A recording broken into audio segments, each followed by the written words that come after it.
Hello and welcome to the Reign of Emrys here on Dork Tales. I'm your Dungeon Master Kelly. I use he and him pronouns, and I'm very happy to be here tonight because I get to play with these dorks tonight after finishing our wonderful Candlekeep Mysteries series last night. I'm already back, and I have some cover-up cream to cover up my dark circles because we were playing till like 1 in the morning last night.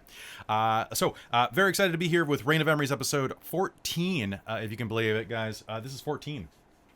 Ooh, it's cool. Like this show can almost drive. So apparently someone can hear my fan a tiny bit. 1 sec. I'm just gonna.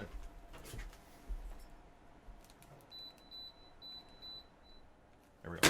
All right. Turn it on the lowest setting so that it sounds better for the audio later. So without further ado, I want to pass the mic over to Mike. What's going on, everybody? Sorry, my name's Mike. Good timing. Good timing. And I use they, them pronouns. And tonight I am playing our lovely little arterialist artificer halfling, Veritrix Soulstar. And she currently does not have a flying rabbit because he got... I treated it nice. Disassembled. And he had an unscheduled disassembly. Unscheduled maintenance. Yeah, unscheduled maintenance, and she has not been able to put him back together yet. So... all of the king's halflings and all of the king's men and non-binary friends. Right?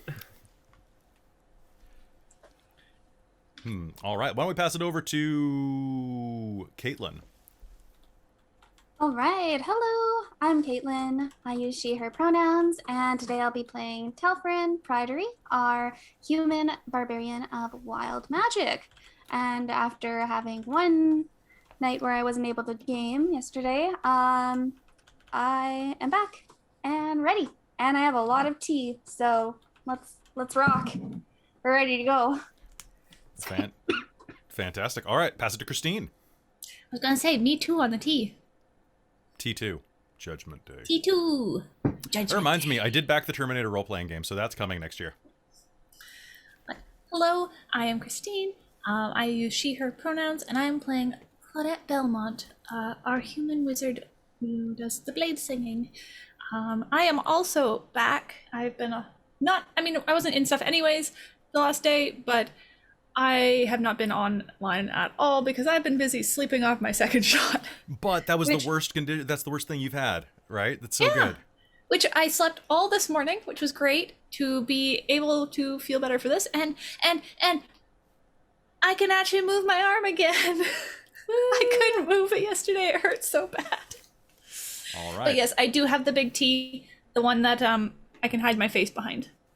Nice. And let's pass it over to someone else who didn't give away their shot. Hi, Robin. Hello! I did not throw away my shot. I'm young, scrappy, and hungry, just like my country, and I didn't throw away my shot. Yes, true. But yes, hello everyone. I am Robin. I use she, they pronouns, and tonight I am happy to go on the other vocal spectrum from high-pitched, squeaky to tiefling Order of the Mutant Blood Hunter Ivy, who's down here in vocal range. So that'll be fun to switch to tonight. But I'm excited. I love my little baby, my little tiefling. And finally, let's bring us home with Amy. Hello, I am Amy. I use she, her, or they, them pronouns, and I'm playing Leiden and Merav, the ASMR Cleric of the Grave. Fantastic. If you are joining us for the first time tonight, here's what you need to know about this game. We're 14 episodes into a homebrew fantasy epic that is vaguely inspired by the game Final Fantasy VI, Final Fantasy III, released in North America. That is kind of a magic technology hybrid empire that is obviously doing the right thing, as all empires do, and that there is nothing secretive going on behind the surface, and they've never been mean to anybody in their lives, especially not their servants, conquered, or slaves. And the party is realizing that I just lied the entire time. And we're 14 episodes into learning how much I've lied. This is a game that is, it's a Dungeons & Dragons game, but it's pretty high drama over high combat, although there is a significant amount of combat, and we've had a couple of deaths so far, and some resurrections, which has been fun. They are presently going into a glade meeting with an ancient elven creature who is flanked by a pair of strange what appear to be dragons, one of them made out of solid iron, the other living, by the way, just as if the scales are made of iron, and the other apparently skinned in scales that resemble amethyst gems. And that is where we are going to pick up. Everybody's going to start with a point of inspiration. It looks like all of you have determination from last game. So, is there anything else that I need to inform you all? And pass the Meeple just said something really sweet in the chat. So thank you, Meeple. That's very sweet. I'm blushing, but you can't tell because I have a light on me. But I'm very. Here, hold on. Wait, Bongmaster, why am I not licking things? No, it's a thing from last night. Ask. Way's Don't character ask. died 20 times last night, literally. Oh, okay. Yep. Yeah. Okay. So this game will have less pay to kill a player tonight, but I'm considering running a game like that every month because apparently people like throwing subs at games where I kill people. That's Less fair. I'll pay my play to rent with kill? that. How about no pay to kill the player? I'm not killing Ivy for subs. Sorry. We'll wait for the season finale.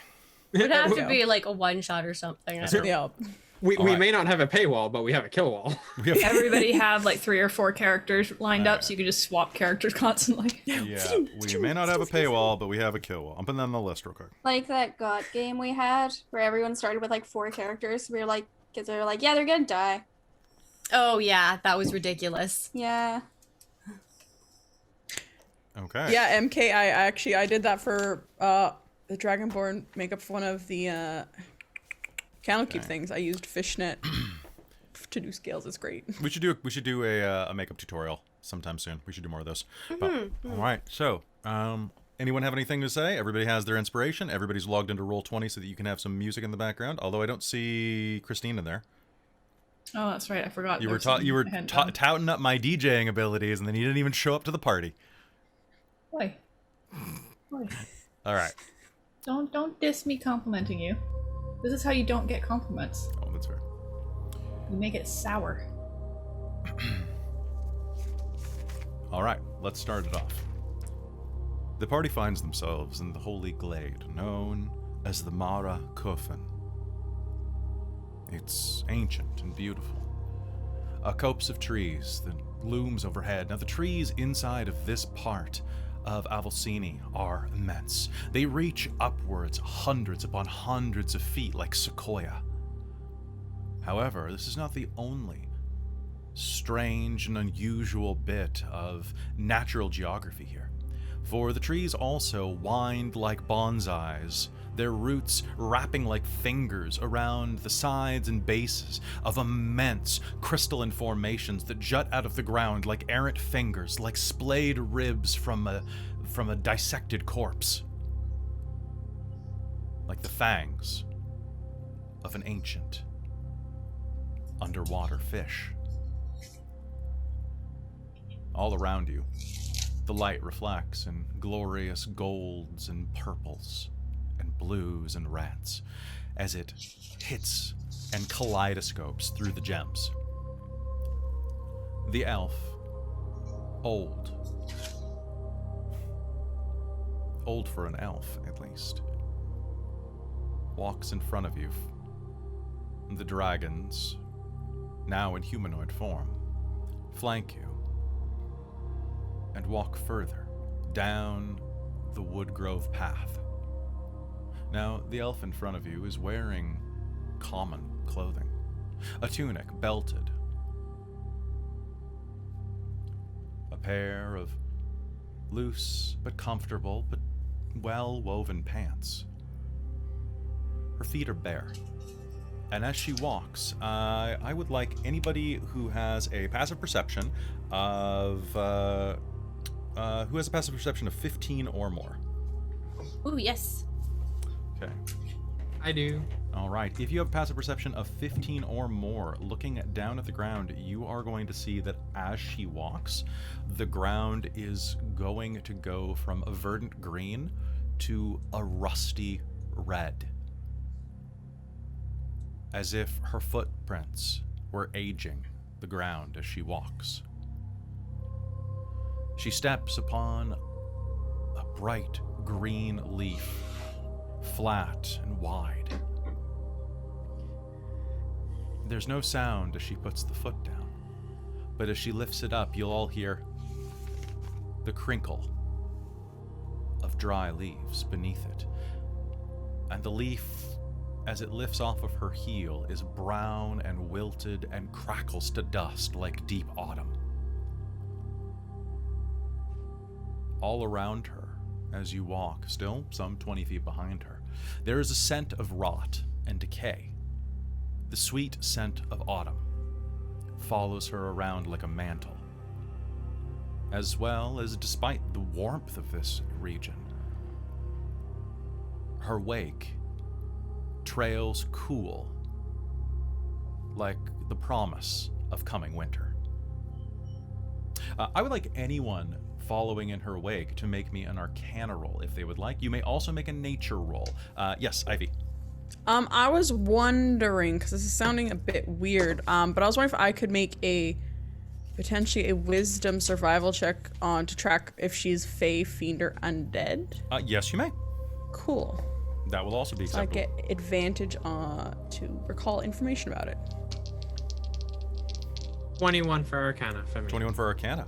Ooh, that's Gonna good. be an 20. 8. 8. Okay. 7. Okay. And Ivy, what'd you get? Oh, that's not gonna be great. That's gonna be only an 11. I mean, she's elven at the very least, so that probably is a hint that she's probably some type of fae or fae descendant. But I mean, most elves are. What, Christine, did you roll? Dirty 20 on Arcana. Dirty 20. You and Very are going to look at this and remembering some past stories. You don't think she's an elf. You think that she might be one of the Aladrin. Now, with your rolls, both of you are above 20. Mm-hmm. What you Well, remember at 20. What you remember from the stories you heard is that when elves first arrived on Elos, most of them came here. But some stayed behind in the Feywild. Those, the progenitor races, were known as the Aladrin, or Aladrin if you want to be like vulgar and common and combine the words. The Aladrin are more fey than they are elvish. They're closer to the wild blood. And they're very rare.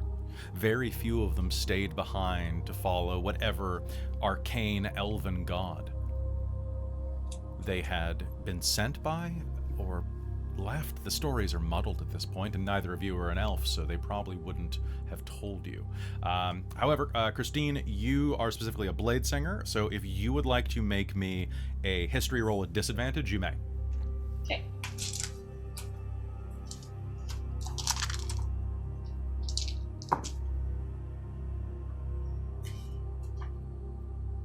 $14.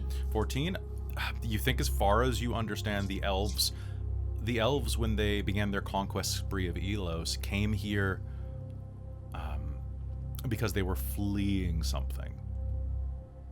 Which means that, if anything, the Aladrin were probably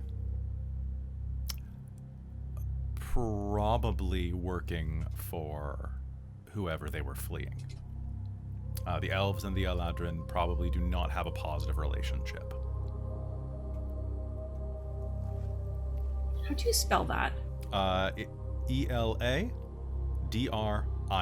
is the way it's spelled in the book. It's more fanciful in Elvish, but that's the common spelling. Most people in common would call it the Aladrin, but the Aladrin is how it's pronounced in Elven, which, of course, everything in Elven sounds like you're just trying to squeeze a little more cursive script into it. Can I get a quarter pounder with cheese? Right, like it's like fake French. All right. Okay. Do you follow her? Yeah. Yeah. Yeah, absolutely. This She leads- seems like why we're here, so. She leads you down a grove. It's the 5 of you, as well as your companion, the carbuncle, the small cat-like creature with the garnet stone on its head, and your new friend, the handsome soldier, or Templar, I suppose I should say, that is named... Do you have the name written down? Cass. I was gonna say, no, I was so taken up with last game that I did not write stuff down. That's one of the episodes I need to catch up on. So Cass. I have Cass, yeah. You walk down the road. This small path of stones. And she leads you to a cave that reaches into the ground. Come now. There's no need to waste. Time is not on your side. And she wanders into the blackness of the cave, a mouth of stalactites visible just beyond the rim. She walks between them, but each of you feel like you're walking into the mouth of a serpent. I would like each of you, as you approach, to make me a wisdom save. Ooh. I can sure try. Natural 20. Perfect. 21. 19. I'm going to maybe use my determination to make that a 17. Sounds good. Oh, sorry, to make that a 16. Okay, that's Make probably... that 16. I'll say that's a good idea then. Dirty 20. Oh, that's weird. Claudette's and Talfrin's determinations are swapped in my thing, so one sec.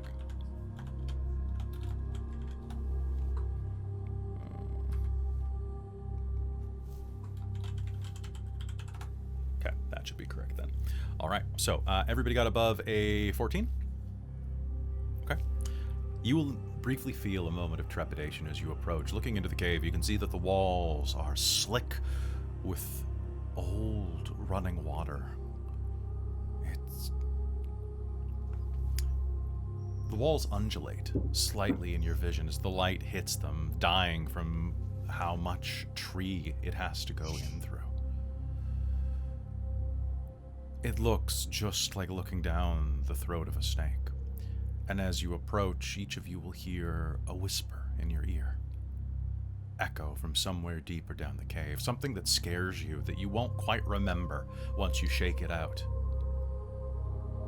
But some dark fear approaches you that you manage to snuff down.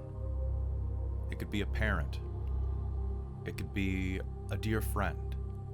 Whoever they are, they're calling you from their deathbed or beyond the grave to join them in this cave. You shake it off and promptly forget everything but the sense of malaise and dread. Whatever's in this cave is harmless. It's an illusion, obviously. Heading inside, you will wander down a coiling staircase. Now, does anybody have any light source?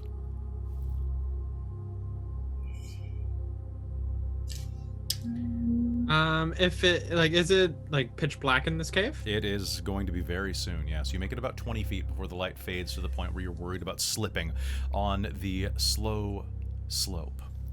I was gonna cast light on my shield. Okay. The room floods with light, and at this point you'll see that the walls are marked with dozens upon dozens of murals painted. Those of you who have a passive perception of 14 or more see that it's a mixture of paint, and the lower you get, some of the paint is mingled with blood. Old and stained on the wall. This cave smells like iron. And as it coils down around itself once, twice, 3 times,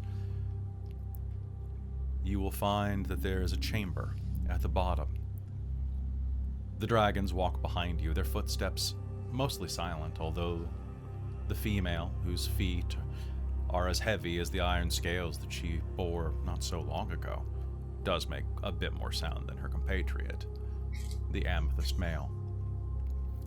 As you make it down into this room, it's a simple oblong chamber, about the shape of a river stone that you would skip with, and about the same color. The walls are slate gray, and you can see several tunnels that veer off, each of them blocked off by a doorway of wrapped vine, so tight that it's almost like wicker. But the room itself is intermingled with these, like veins, like the veins on the inside of your arm. They're like the vines on the outside of an oak tree, or the ivy on some of the capital's more elegant buildings. And in the center of the room is a stone table at which she stands, and behind her is a horrific mural. Anybody who would like to investigate it, you can give me an investigation roll, or you can give me an insight roll. But what it depicts is, it depicts a man who appears to be elven, given the length of his ears in the drawing. This is very, if I had to describe this as a type of mural imagery, it would be similar to the type of art you would see in Polynesian or Mayan, the side profile art. You know what I'm talking about? It depicts an elf being torn apart. Blood is present in the artifact, and everything around it, you will see that there is a large group of humans. All of them look fairly similar, same type of coloration, features. It's obvious that they are some type of unit. If anybody made a roll, please tell me what you rolled and what you got. Investigation 24. 24? Okay, anybody else? 18 for insight. Perfect. I got insight dirty 20. Damn. Investigation 23. Investigation 16. 16? Okay. So looking at this, investigation, taking a quick look at it, the artistry here is not... It's not incredibly high art, but it's a type of ancient art style that you have seen in certain cultures around Elos that have been brought through like Emrysian museums and things like that. You think that it is the language that is inscribed next to it appears to be Old Sylvan, and it definitely looks like this is not fake but actual either Elvish or Aladrine art. Now, those of you who got investigation of above 20 are going to know that this is very old. Now, Very knows this is very old. You are going to be able to multiply that by a factor of 10, whatever Very thinks. If Very thinks this is probably 500 years old, you think that it's probably well over 2,000 years old. It is quite faded. It might be even older than that. But looking at it... Sorry, if stuff's written in Old Sylvan, can I read it? Yes. It is very faded, but with your investigation roll, you are going to be able to read Tenurian. The name Tenurian is featured prominently, as is the name Dulcena. And it mentions a place called Fian Hola, which, spell it however you'd like. It's Celtic, you can't get it wrong. Ivy speaks Draconic and Abyssal. Would any of those branch from Sylvan at all? They would not. They were not. Completely separate sources. Cool. Sorry, and what was the last thing? Fian Hola. Fian Hola! Those of you who are using Insight to do this, who was it just... it was Leiden, and Leiden, you are going to get an immense sadness off of this. This was created by someone in a deep, dark, emotional place. This looks like a memorial to you.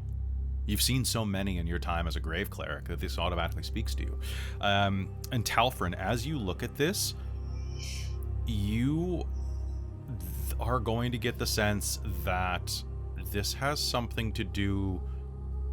This is why you're here. You may not be sure exactly why, but she wants you to see this. She wants you to see this.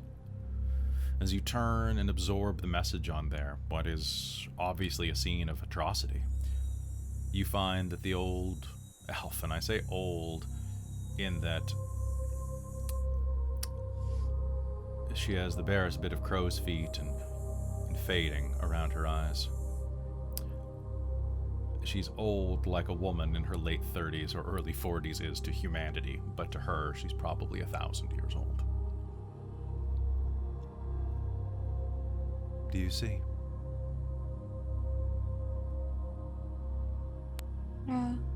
Somewhat. Would you like a story? Yeah. Sure. Can you make me a history roll before I begin? Yes. Oh, I can sure try. Okay. No, I got a 6. Okay. I don't know shit. Alright.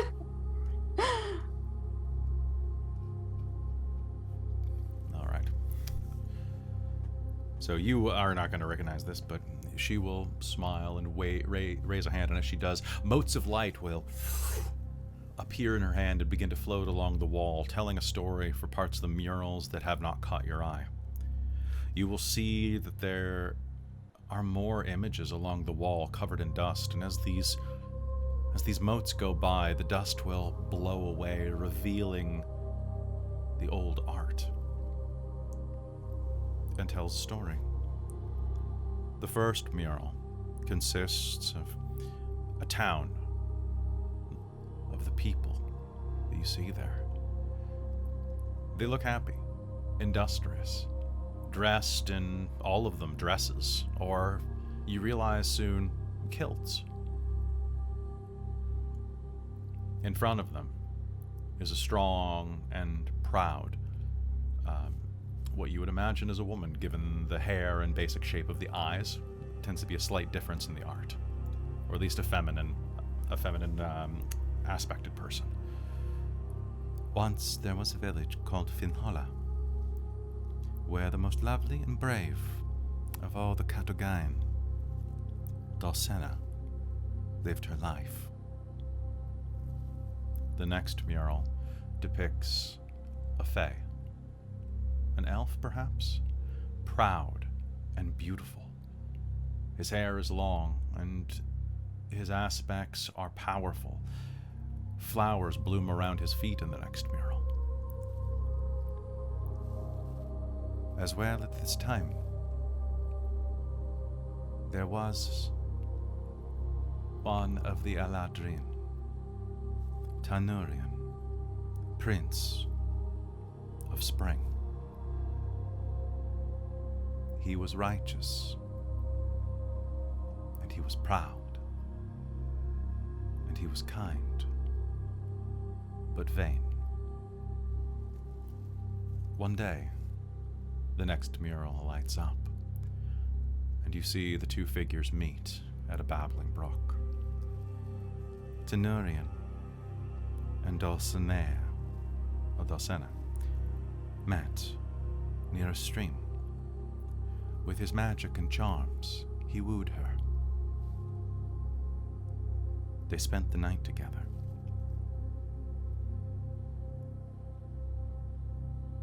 But the prince's duties lie elsewhere.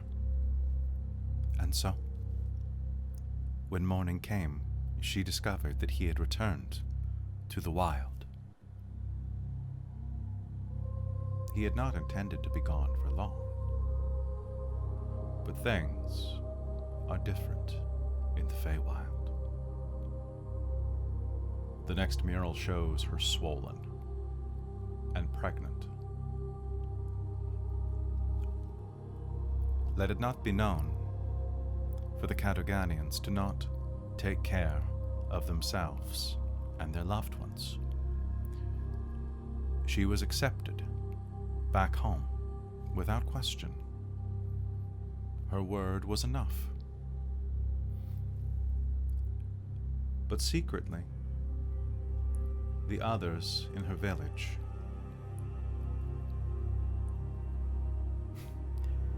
while they believed her and her story of the handsome, fey man, a jealousy, an envy brewed within them and grew, as did her swollen belly. The next lights up, and what is there is, well, obvious. When next the prince left the Feywild, he found that many months had passed, and that she was with child. He decided to do the unthinkable. He decided to ask for her hand. For his love was so great it had survived even his time in his homeworld. It is a mural of a proposal. He asked her family for permission, expecting joy or shameful resignation or rejection. They invited him in. The next mural is of a party celebrating, although there's something strange in the eyes of all of the people. Dulcena and Tenurian are the only ones who look happy. On the eve of their wedding, they held a celebration. They drank and sang and filled his cup until it overflowed, and until it overflowed from every pore.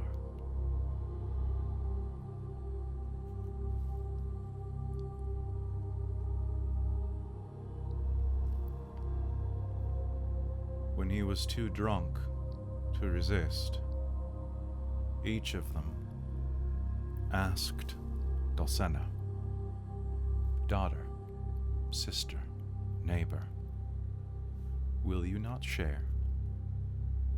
He has given you a gift. Shall you not allow us to share? For we are one people. He has the magic within you. Should we not have the magic within us as well? And Dulcena, for her love, held bitterness in her heart for many long months that she had been abandoned. And when faced with the love of another, or the love of her family and tribe, chose, as all should do. And so on the eve of their wedding night, she gestures to the last mural. As he was drunk and singing, she kissed him and slit his throat.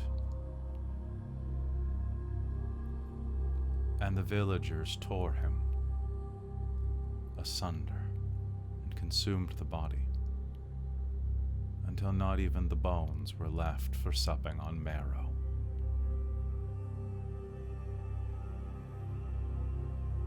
Every drop of blood was cleaned up with bread. Every bit of bone was boiled for stock. Every bit of hair was kept as keepsake for future generations.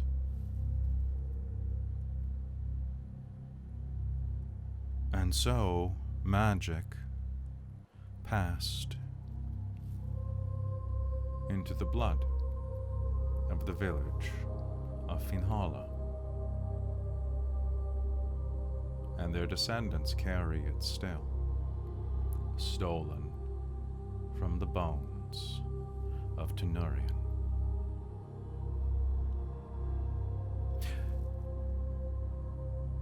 That was the first Gwilgit.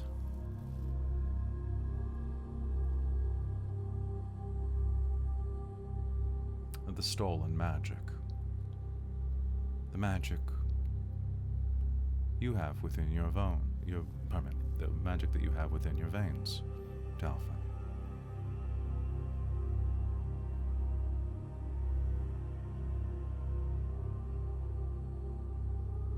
That is a heavy story. What would you have me do now that I know it?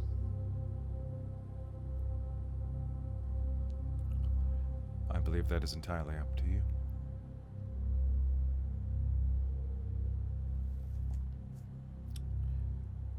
I believe that Dulcina did what she thought would be best for her family. Tenurian might disagree.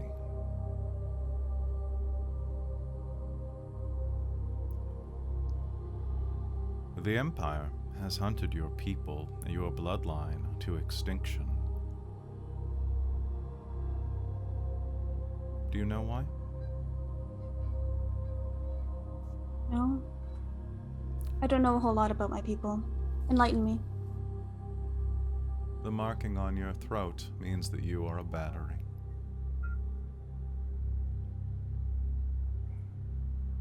Mm-hmm. Do you have a master here? I can show you. He'll just vaguely gesture. Have you cast any spells today? Magus. She looks over at you, Claudette.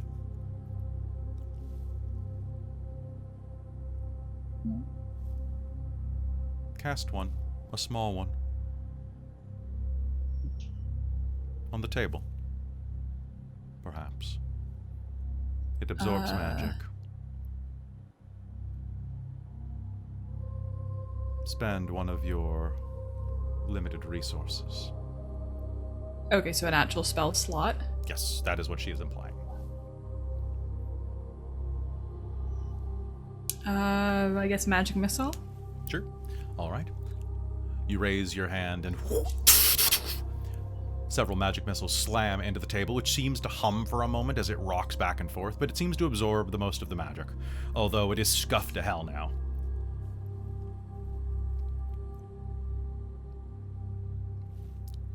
Now look at your friend.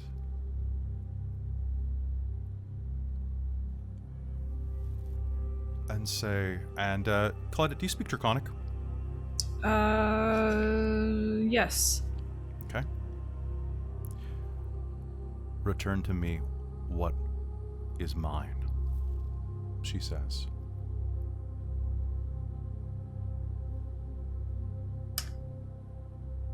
She'll repeat that. Okay. Are you going to... She's a little reluctant and a little, fearful of what this is going to do because there's no explanation.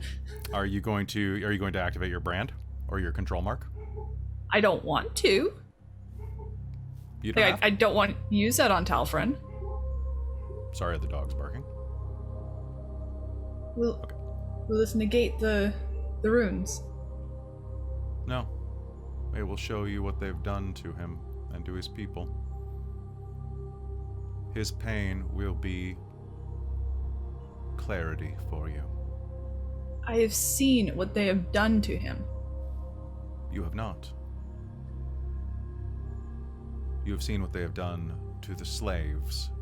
You have not seen what they have done to the Gwilgates, to the wild ones.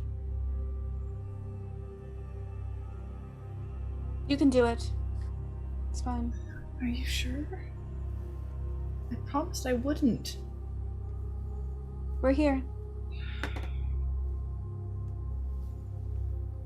Fine. Say the words. She'll bonus action activate it then. Sounds good. Say the words. She is not happy. She's looking very, very unhappy and upset about this. Say the words. No. Whatever the draconic words were. Return to me what is mine. Return to me what is mine. Talfrin, her brand is going to flash, and so is your throat going to glow. And as that happens, you are going to take 4 points of 4 points of necrotic damage. You're going to suffer a level of exhaustion, and Claudette, you're going to regain your spell slot. What? What is that? You are actually going to see energy, miasmic, prismatic energy tear out of Talfrin and flow into the mark on Claudette's wrist. It's on her palm. On her palm, pardon me. I actually just rewatched that today, so. Good, thank you for letting me know. What? Yeah, it was a 5-pointed star on her palm. Yes. So. What just happened? When? Have you always had that, Claudette? How do we get rid of it? I didn't want it to begin with. I'm not sure. But, Talfrin, you have great power inside of you. Your tribe still exists inside of the capital.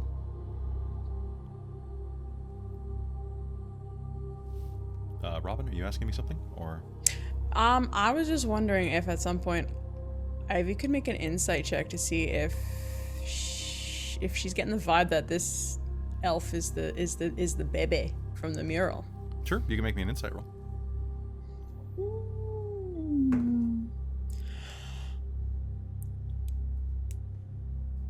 I'm gonna spend my inspiration.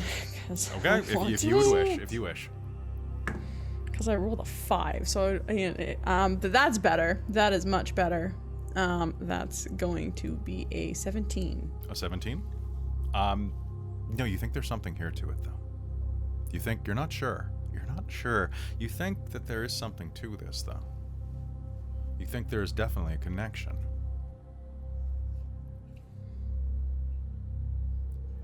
Your tribe is still being held captive. Your family, your parents, they're boiled down into small, portable stones. Their essences infused and torn when they cannot be transported as living batteries. It's more useful. You will heal for every degree of power. Your magus could strip your life away. Mechanically, should you need to do this, Christine, you may inflict a level of exhaustion on Talfrin and absorb any spell level you choose, or use it to boost a spell you are presently casting. Talfrin will take the level in hit dice damage.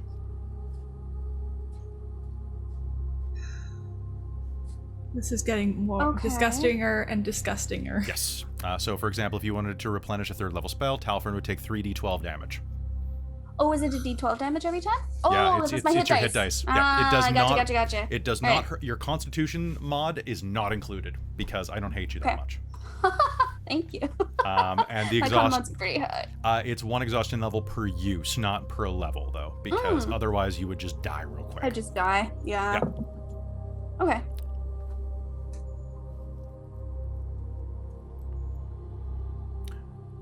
Your tribe is still in the capital. Many of them are being forced to work inside of the Crucible. The light of the Crucible is powered by the blood of Katagain. Powered by the blood of Tenurian. And so I ask you, Talfrin, What will you do with my brother's magic?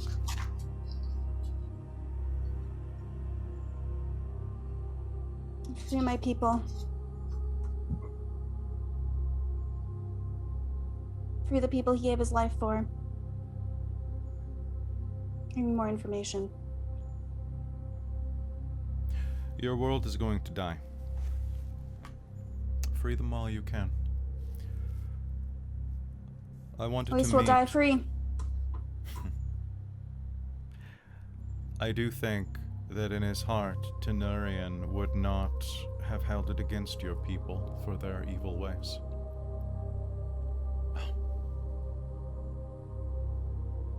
I speak out of emotion. The ways were not evil. They were merely the ways of a predator. And he was prey. He understood that. And now that's turned on them. Nature is cruel. I said that I had things to tell each of you. That is true. Your world, the Empire, is doomed. I do not know how it will come, but I know that it has come. And I and the remainder of the Aladrine are returning home. Perhaps the elves will join us as well. Perhaps they will grovel at the feet of the once dead lord.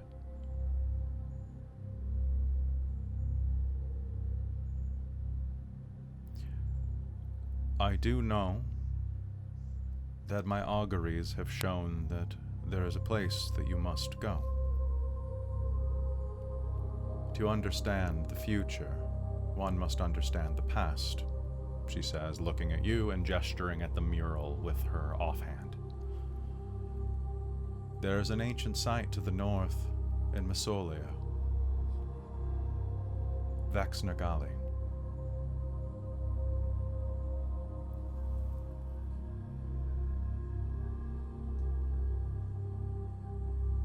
You will find everything you need to know.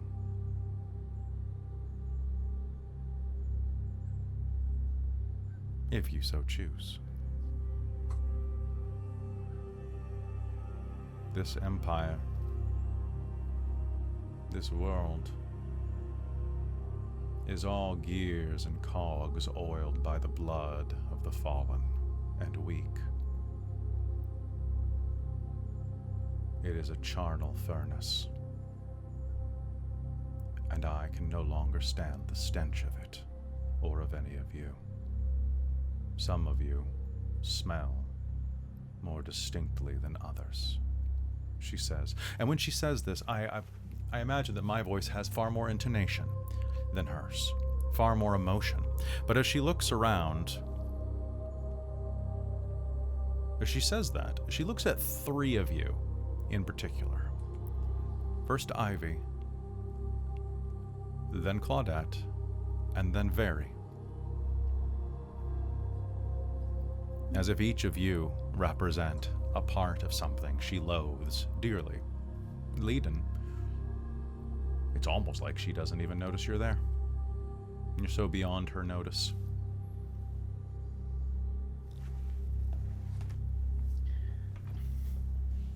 I think at this point, Ivy's gonna just kind of sit down and put her head in her hands and just kind of sit.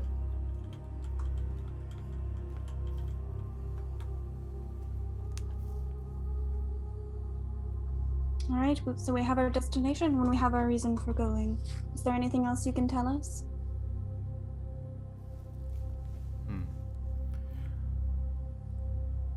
The old gods stir in deathless slumber. I have seen many ages pass on this land. I am one of the few that remember the age that was stolen by the Smiling One. The age forgotten. I remember the war.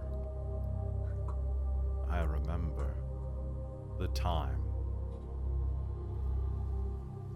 of the sun. I remember the darkest nights. And yet I am fearful for the days ahead, for my auguries show that before it is done, you will all live to see evil beyond nature, beyond anything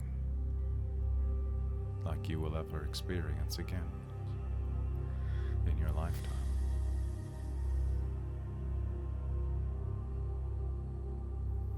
You will likely fail. You will likely die in misery and blood and suffering, smelling of your own entrails.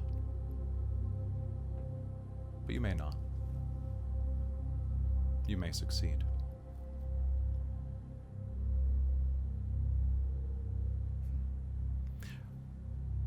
I can tell you this, Talfrin.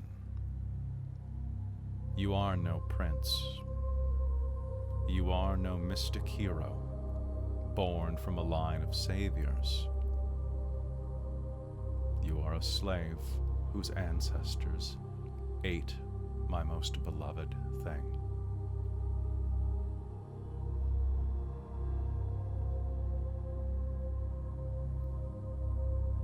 Doesn't mean I can't try. And that's what I'll do. At least I'll go down fighting. Then perhaps the magic is still within you, and he is still alive somewhere.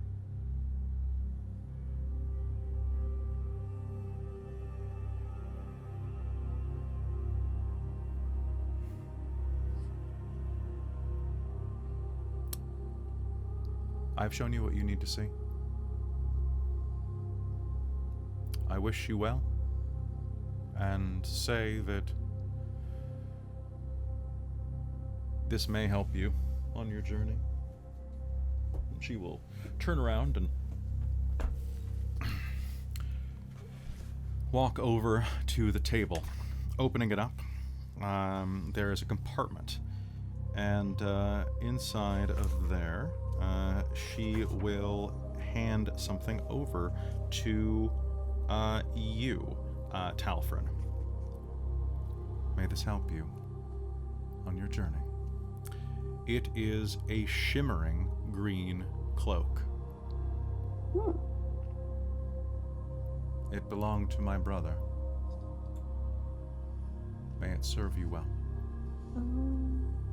I have no need for it. You have been given a cloak of elvenkind. Okay. What you need to know about this mechanically is while you wear this cloak with its hood up, your all perception rolls to see you have disadvantage, and you have advantage on stealth checks to hide. Oh, okay. Putting the hood up does require an action, but it is basically you put it up and you are able to stealth like crazy, which I know is not like super useful for a barbarian, but it's neat. Well, that's okay. No, it's all good, and it's with us now, so. Use it as you will. Thank you.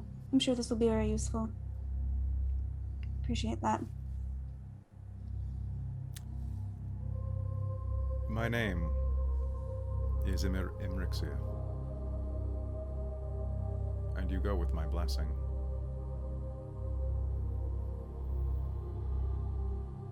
I wish you a long and fruitful victory, and so that you may spread my brother's blood across the world.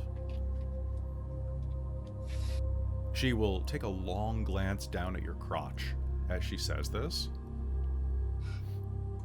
My auguries have told me that you have definitely tried to do this well.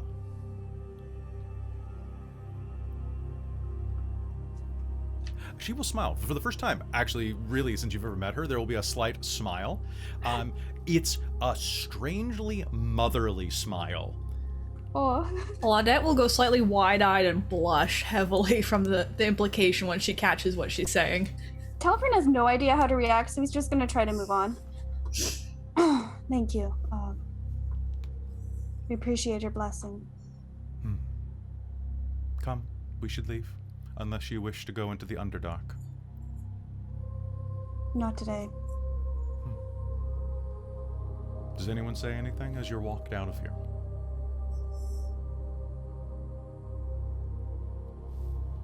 No, Telfrin will probably be quiet unless he's spoken to, just kind of absorbing all the information he just got. Fair. It's a lot to digest, right? Claudette is a little horrified by what's on her palm and what it can do. Yeah. And that was a really gross story. It seems perfect for a Celtic myth to me, but Yes. She's not quite sure what to say.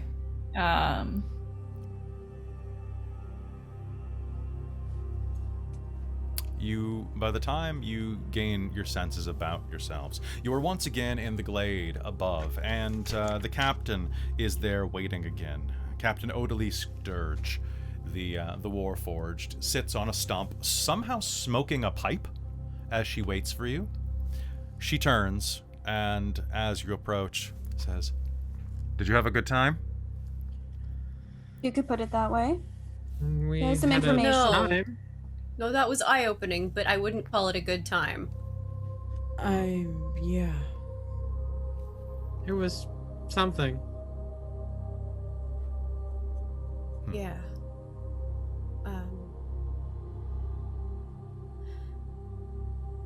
Are you still able to take us to Vex Nagali?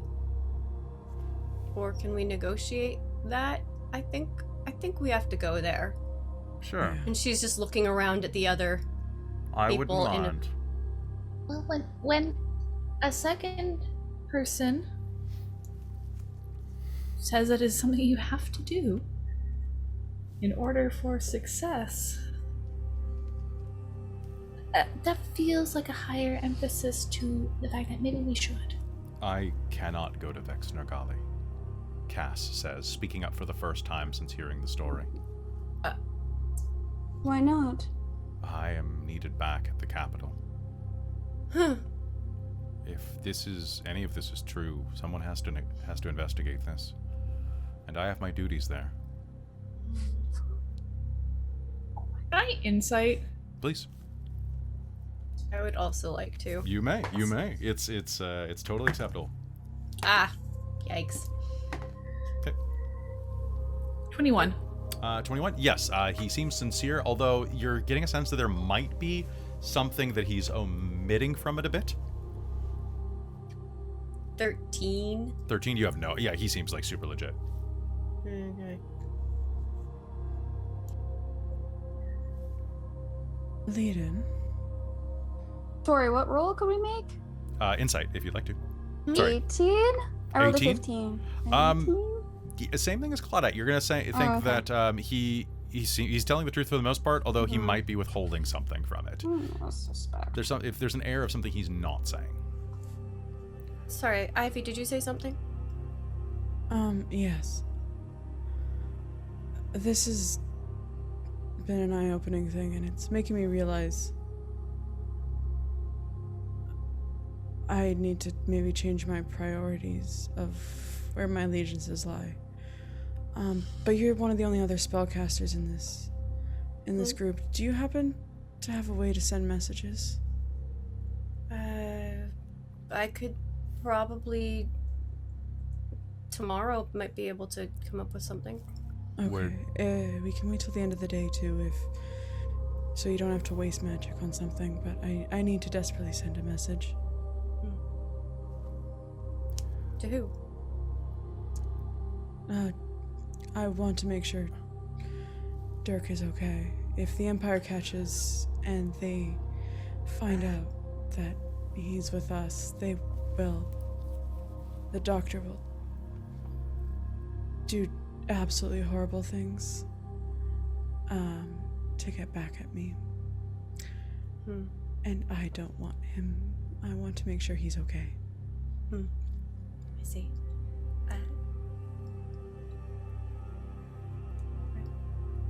Claudette, Cass will say, "Can I have a moment, please?" Yeah, of course. Honestly, Claudette was about to pull him aside anyways. I'm sorry about this. I wish I could go with you further, but there are... If any of this is...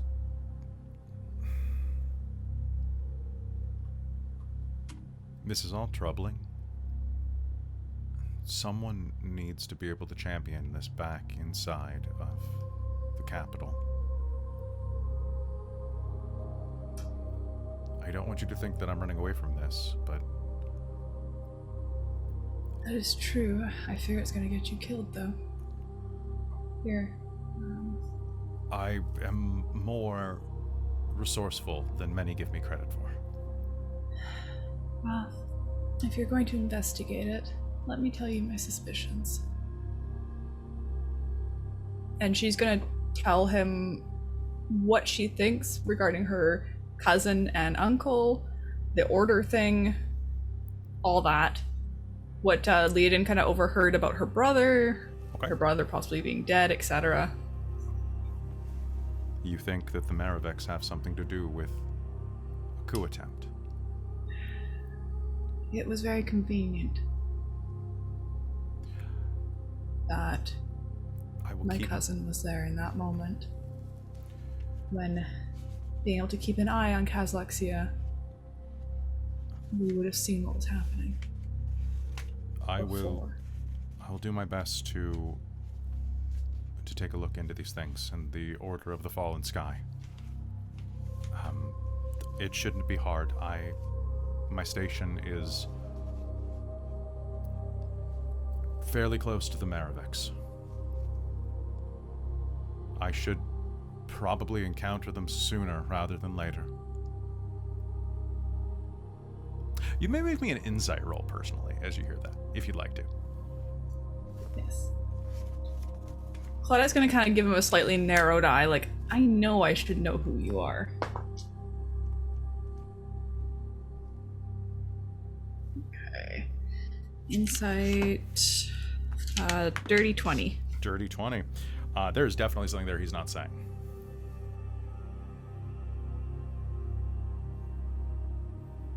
Definitely something.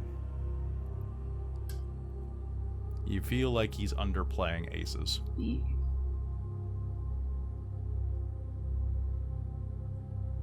Be careful.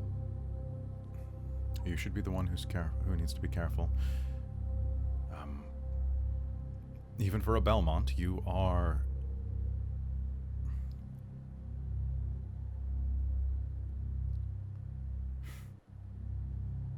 You're playing a dangerous game. I have protections that you won't out here. But it was a privilege and a pleasure to meet you again.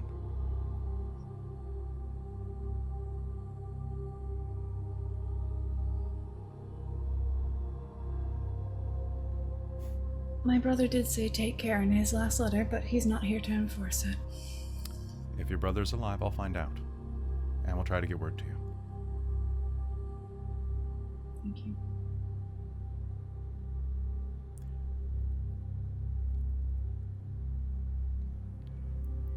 It has been a pleasure.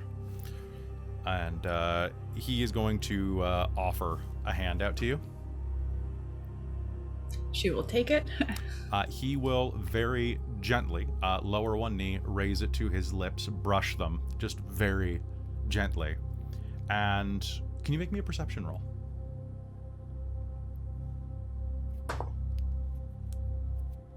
Nat 20. So 27, I believe. He will say as he rises... Oh, no, 22. Wrong stat. I almost didn't recognize you without the pigtails. And he will smile, just a flashingly just white grin, like boyish and a good 5 years younger than should fit his young adult face.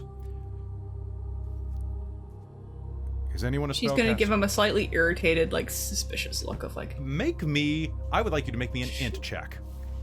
Int check, okay. She's like, I should know you. I know I should know you.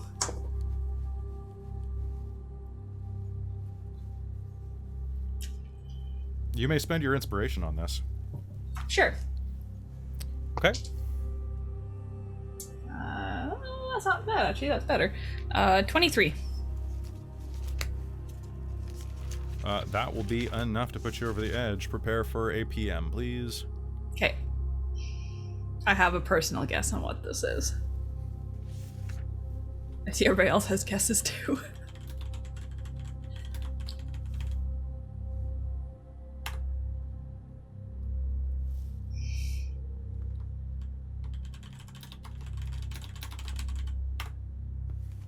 Yep, I was right.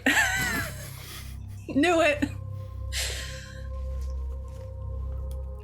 You met several years ago at a ball. She's gonna go before you were slightly sent off wide-eyed to- at that.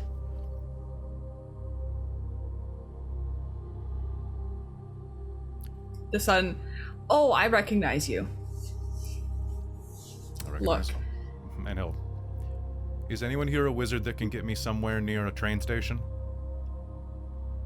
Not quite that level of wizard. Should you need to go back, the Eladrin will say, and raise a hand, and vines will suddenly out of the ground and erupt, forming into a gateway. A moment later, it will shimmer, and you will see an alleyway beyond it. Well, and before he goes through, she'll quietly say something along the lines of, Well, I am glad I turned that key. As am I. I have an appointment to keep. And he will give you a sad smile at that. And I would really like to... can you make me a history roll at that for current events?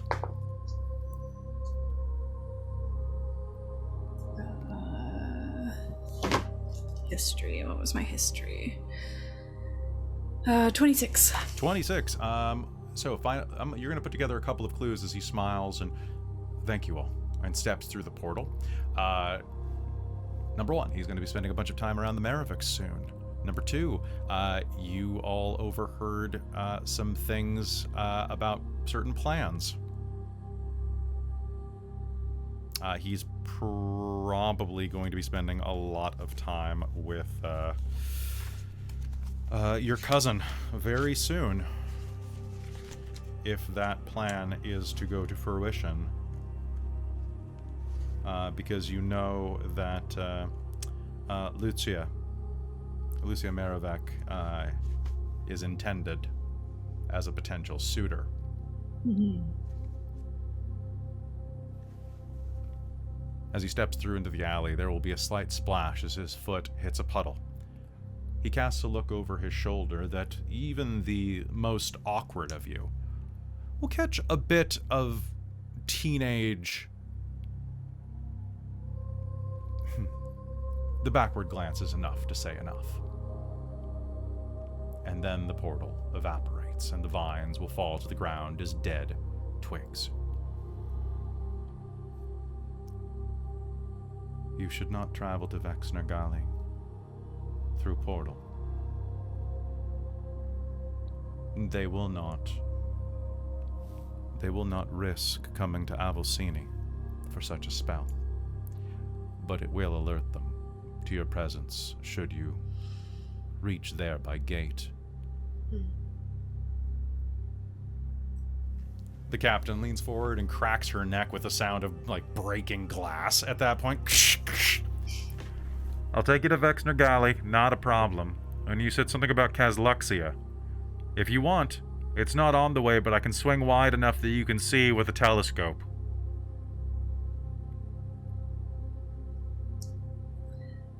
Yes, please. Good. Well, at the very least, it's a hell of a sight this time. We get high enough you can see all the stars. And I think the golden star's in crest right now, followed by the red.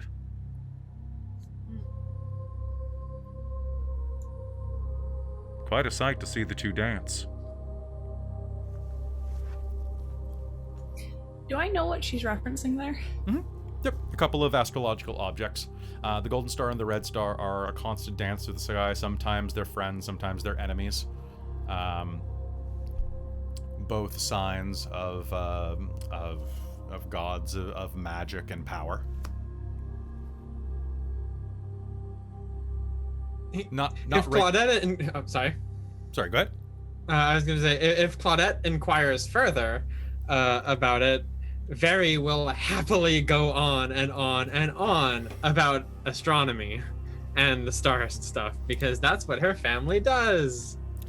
You will hear. No, it was mainly just trying to make sure that I was trying to remember if Claudette knew anything, or if she would be, huh? You'll be able to hear some very interesting stories off of Very regarding this that are completely irrelevant to the current story. So, we'll catch up with that.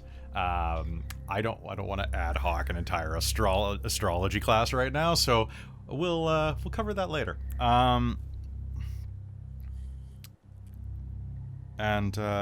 With that, the Eladrian will turn and say, "We are departing now." Oh, Captain, you said you had a delivery from the king. Yeah, sorry. Here. And she'll reach into her coat and pull out a letter that is half crumpled, streaked with a bit of blood. And it is you will see that it is looks like a poster of some kind. Those of you nearby, she will take it and slowly unfold it. It crinkles as if it's been outdoors for a long time. I'm going to say that probably Talfrin is nearest to her. I don't think that Claudette is, and I'm not sure about Very or Leiden or Ivy. Where do you think you all are? I think we're near, but not super close. At least Leiden isn't. Okay. Very probably been heading up near the captain. Okay. Claudette would be off to one side because she'd kind of been talking to Cass separately.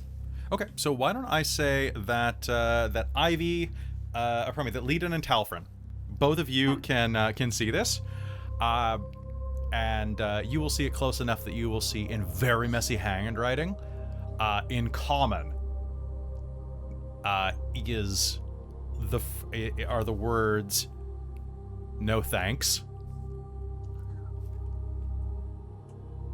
But that's not what's going to catch your eye. What's going to catch your eye is what this piece of paper is. It's partially ripped along the side from where it was tacked to a wall and torn off. And on it, you'll see that it's a wanted poster of a man named Zeltrin, who you know as Zeet. Hmm.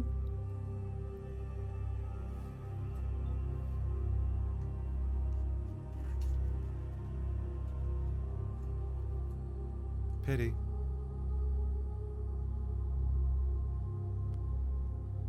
I had hoped that he would speak on behalf of the rest of his kind.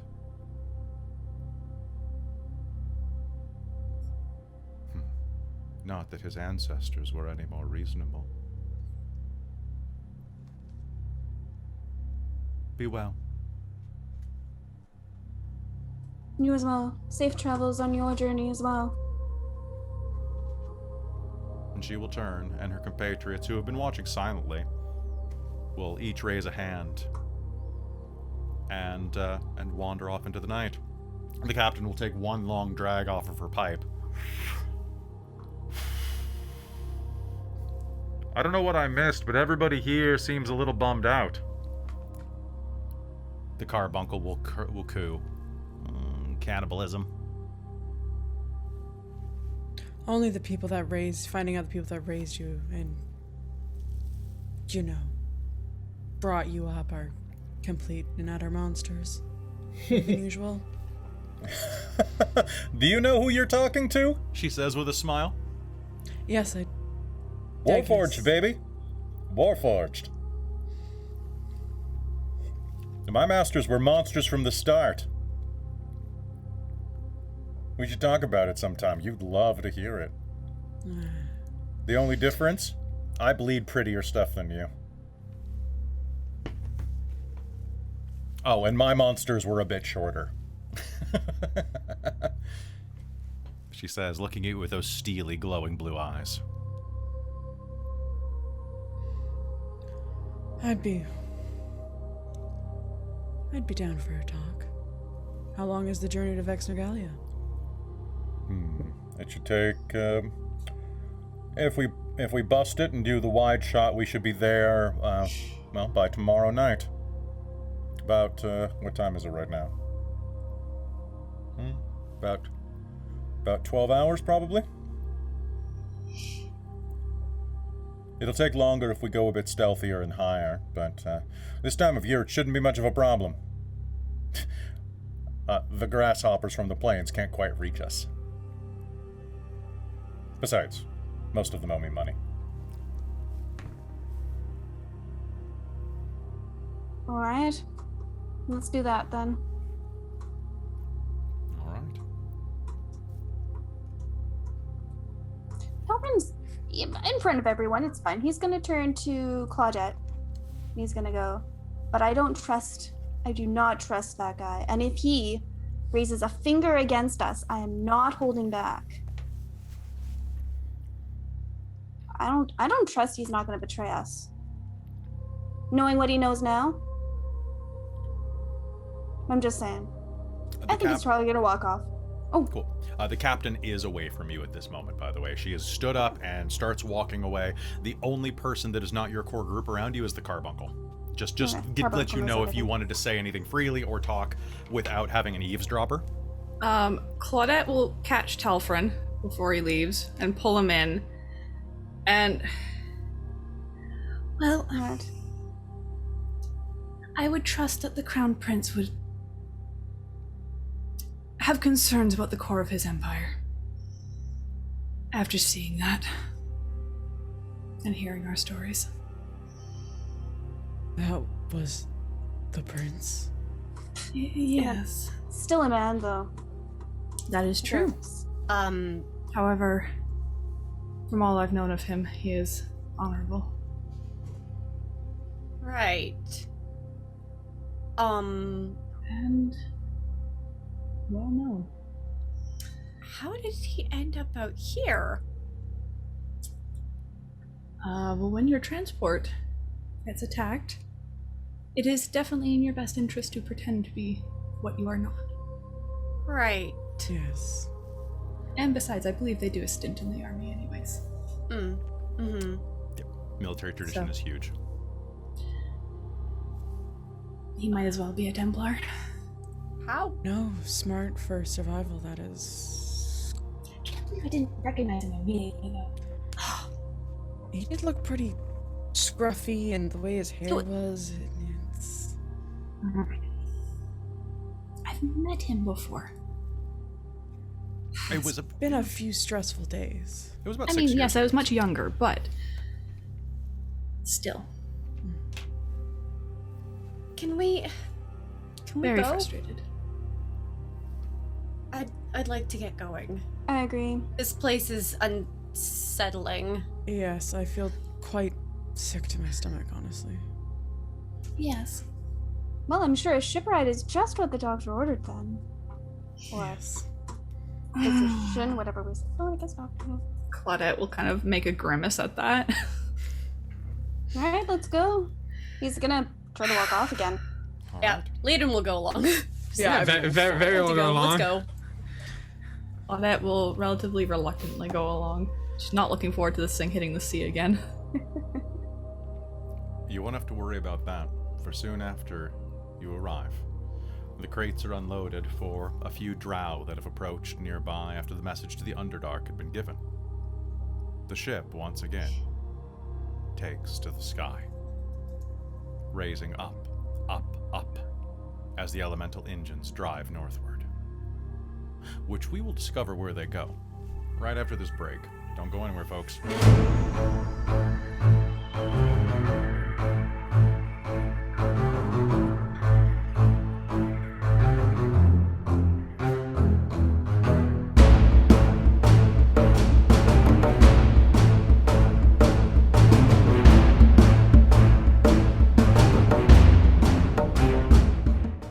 All right, and hey everybody, we are back. It is time to let's talk to the chat.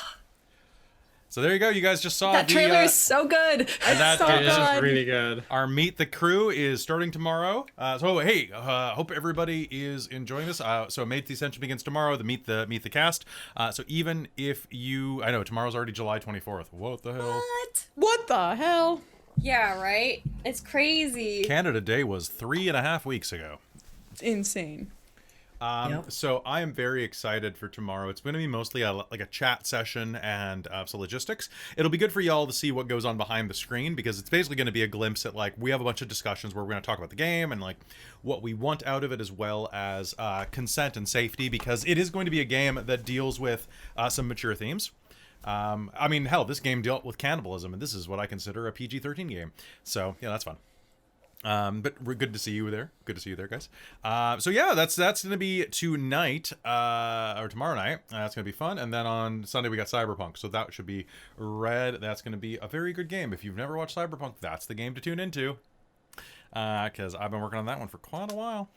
So anyway, hey everybody, how's it going tonight? Good to see everybody. Hope you're enjoying this episode of Reign of Emrys. Folks, chat, do you have anything to say? And players, how you feeling? Good. I'm enjoying this. Yeah, Like, this is kind of a lead-in, sitting back a bit and just watching stuff and being like, Yeah, you and Very don't have quite as much tonight, but I guarantee you're gonna, like, it's I was explaining this to Robin earlier, that it's really hard to make sure that everyone's spotlights are weighted correctly, and that if you have big plot reveals, that they come at increments where it's like, so this game is scheduled to be 24 episodes long. Like, it's meant to be a season of television, basically. Yeah. And so if I have like a big Ivy plot, like Ivy's big plot, the big reveal of everything Ivy happened on episode 16, then I have to make sure that there's enough momentum continuing forward, enough inertia, that Robin does not feel disinterested for 8 episodes. And I'm using you as an example, Robin, because we were talking earlier. And that is something that needs to be something that is regular. So watch out for 2 episodes from now, apparently. I'm worried. Yeah, so it's always gonna be worried. I'm always worried. And there's a certain amount of planning where you have to make sure that someone's big reveal is not their final character arc. Star Wars is probably the best at this. That like the Darth Vader reveal is not the pivotal moment, right? And even turning Anakin back to the good, to the light side, is not. It's the culmination of the arc, but not the end of the story, right? Right. Because you still have to reconcile and meet all your friends and have your denouement, Yeah. or your resolution. Right. For those of you who aren't pretentious like me. But so yeah, it's a complicated, it's a balance, really. I'm super excited. I also spent all day, actually mostly just watched like 2 Marvel movies back to back and plotted tonight's game. Which is why I asked, because I saw Kelly writing the book. I'm like, I don't want to know what you're doing because I don't want to know a game, but I'm curious of your process for yeah, because planning Robin a came game. over to work on a character for Wild Beyond the Witchlight in September, and we watched Doctor Strange because it seemed relevant. And I sat over here going through all my Claudette stuff and filling it all out and going back over like several old episodes and just being like, oh right, I remember that part and that part. Yeah. Oh, that was cool. Nice. Something I'm gonna have to do at some point soon, just to catch up on things, especially stuff I like knew with... someone would call me for spoilers on Star Wars. Oh my god. You snarky bitches. I actually know thought some it, I people. didn't say it though. I know some people who've never seen Star Wars, and I think at this point it's their fault. The movies are older than me, so Honestly, Yeah, they're older than all of us. Yeah. I am. So- I think I'm younger than. I think I'm older than Return of the Jedi. Hold on. Well, the first one came out in the 70s. Yeah, 78. So So I'm definitely younger than that one. Return of the Jedi came out. What month? I am slightly older than Return of the Jedi by like 2 months. Slightly? Oh my gosh. yeah. So. Wow. Oh yeah, I literally am 3 months and 2 weeks older than because it came out in May. So yeah. So Bella, but no, I've really enjoyed like the last 2 games for this game as well. Yeah. Because it's been fun, because it's been exciting. There's all this other stuff going on, and then there's this like little thread of like sweetness, romantic sort of potential going through, and then it's like, wait a minute, I do recognize you. No. Hey, and like I'm just not very vocal tonight because like I'm physically as a player I'm just super uncomfortable tonight. It's just too hot. It's I'm so hot, like with the Is green it really screen hot here. in the basement? It's really hot in here. Weird. Like I am overheating like mad in here. Do you have a fan, or can Do you you get have an one? ice pack you can put on your God, legs? no, I don't have. No, I have no fan. Do you need a spare fan? Do you have a spare fan? I have a small one. You could also. I mean, I'll take it. You could also Because it pick could up blow like. at your feet. You could also Yeah. pick up a tower fan. It's also very powerful. That was Kelly let me that in the Yeah, you might have to put it a Insane bit heat wave. away for sound because it is. Oh, It's a tiny jet engine, but if you want to come by, so I accidentally gave when I was doling stuff out from the dice order. That's your scroll, Caitlin, Yeah. from our Lindorm Okay. Kickstarter. So I accidentally gave it to Mike, so I need to get it back from them. But if you come over, I was gonna give the fan to Robin, but they got a tower fan, so you can borrow it indefinitely. Cool. Because Like yeah, I got like, it from a am- roommate that I lived with like 10 years ago by accident. So. But yeah, like I already had to lose the wig because yeah, I'm way too hot in here Which is tonight. fair. Yeah. A Yeah. bodice cup. Yeah. Medieval air conditioning. I think you should tuck ice packs beneath your you should apparently Mike, you have fans because we have Froggameth legs in the chat. Where the hell have you been? I haven't seen you I in know, right? forever. I know. I've been wondering where Froggy is. Looks like they forgot it was Friday. Have you been on other streams, you hussy? Wow. Hussy, Those are some eh? words. That's the word. Hussy. I was gonna say a There different are some word, but words. you know hussy works too. Borrow a fan, make a swamp cooler. I am. Traitor. Oh my gosh. So hey, I hope everybody's having a good time tonight. Is anybody We any- love Froggy. We love Froggy. Oh yeah, I know. I love it, dude. Does anybody have any questions, comments, anything you want to talk about tonight? Any theories that you want to throw around, or is anybody? Oh, I sure do, but I don't want to talk. Yeah, no, Amy and I were talking about theories while you went away about certain people. As soon as you stood up, we were like, okay, Okay. Because you don't want me to give it away, right? no, but we're No, thinking no, about no, we this. don't want to give it away. But we Amy, have a theory. I gotta say, in our Zoom chat where you go third guest, illegitimate kid, and a house agent, and then you go, wait, is this the prince? In between, there was Kelly's direct message to me saying who he was and that he was the crown prince. Amy's good at speculation. Amy's quite good at It was speculation. very, very funny because you came have a lot of immediately after ideas. that. But I never know which one I'm most sitting on because I'm like, okay, it could be one of these things. They're all plausible. Also, hold up, I need to. And a lot of them are good ideas, right?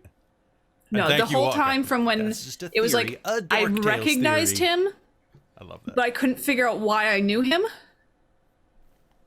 Right? And he's not on I a was sitting there coin yet. going, wait a minute. From the sort of stuff she was attending and going to, is it the Hidden Prince sort of thing? Are we doing It's that? gotta be because I want to say I love good tropes and I hate bad tropes, and I think that the hidden in plain sight is a good trope. That complicates the narrative even more because it's like Talfrin doesn't trust him, and I think that's great because the way I look at it, you have every reason to trust him, and also every reason not to trust him even a tiny bit. Yeah. And I love that because Talfrin voiced a dissenting opinion, and I love it when the party has an ideological split. And that's totally fine. Right. I'm actually really excited to play that character because I never really play that character. There we go. And yeah, just And I- personally, I love it. And I just wanted- sent Kelly some like- messages. And I wanted Besides to us going to send, Vexner Valley, he doesn't know anything. Oh, did you send Kelly what we were talking about? Ish. I mean, there's a lot of cool stuff that you just sent me. I wonder if any of it's correct. I'm not going to confirm anything. Oh no, don't No. do it. The thing is that the problem with timelines is if I can confirm anything along a timeline, it means that... So right now, the players don't know if Shards of Nirn or the Reign of Emrys comes first. Because it seems like Reign would come second because of the technological differences, but because there are pockets of technology all around the world that we've written in, it could be lost technology that existed in the past that vanished in the future. It could be like, so I'm playing a shell game with this basically. But as soon as Well, I yeah, can- depending on what we do, it could be that we undo the type of mage technology we have here, potentially, and thus we're in front of Nirn.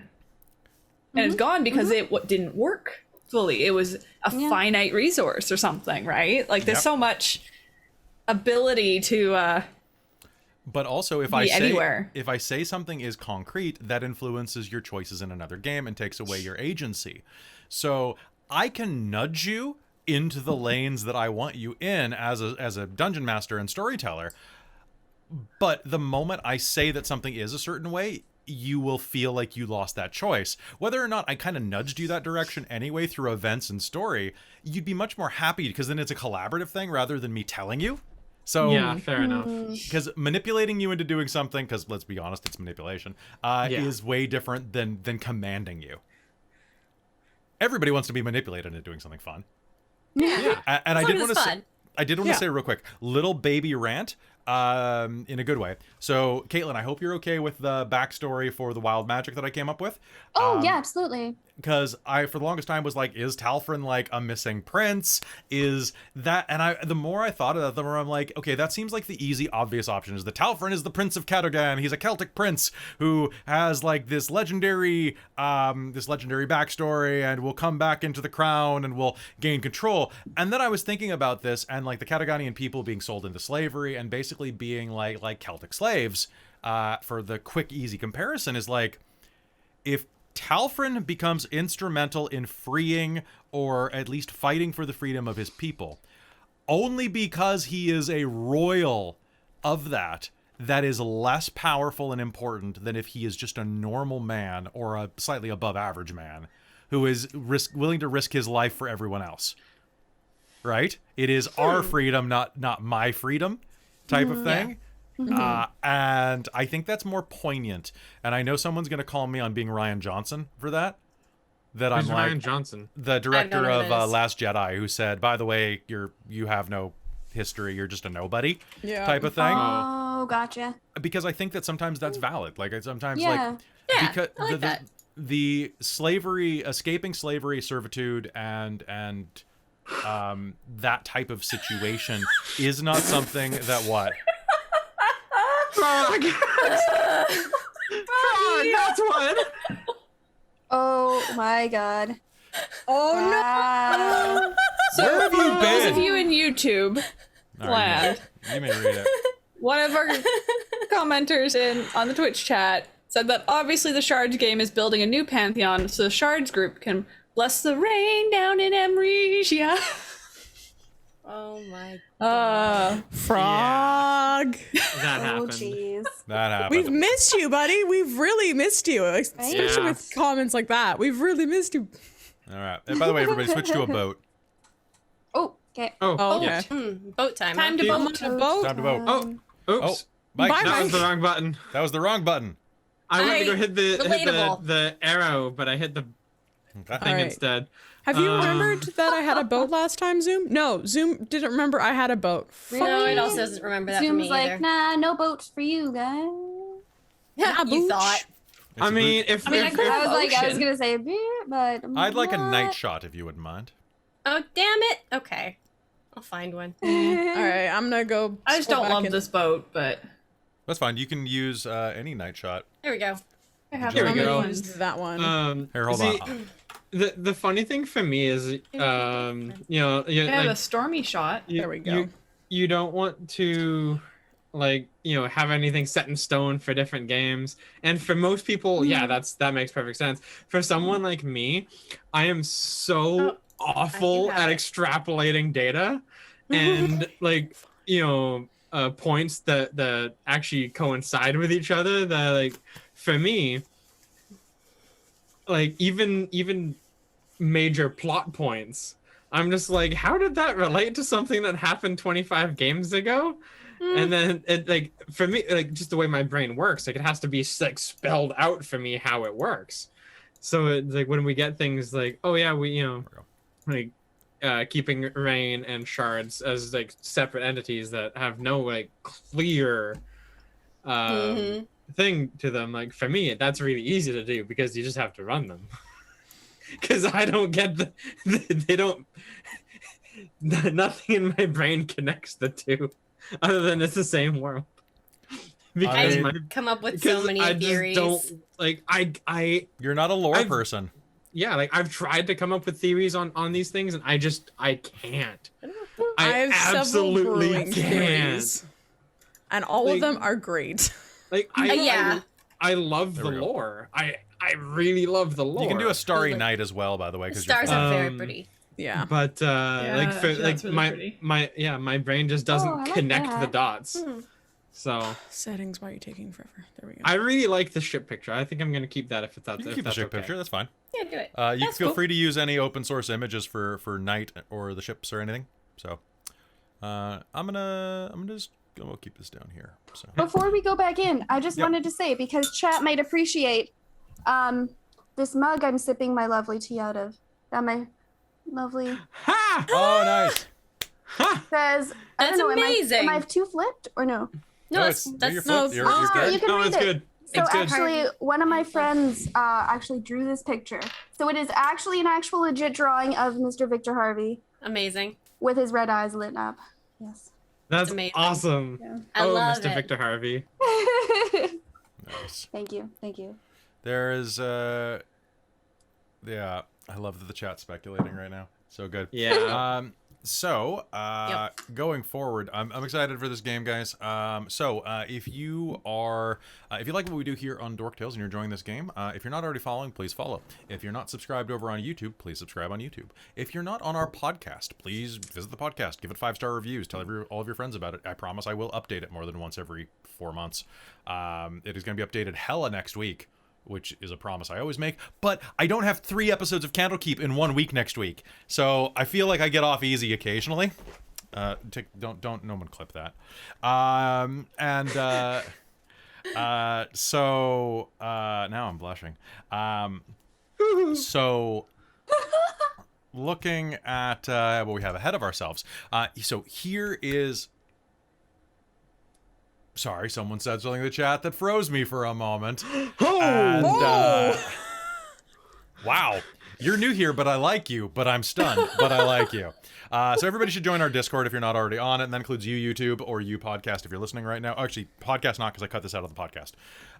Because people don't want to just hear us yammer. I'll make a separate channel for that, maybe. A couple of things that I wanted to touch on really briefly. If you want to support the channel, you can always subscribe right here, right now. You can subscribe. If you have Amazon Prime, you can do it for free. So go ahead and do that.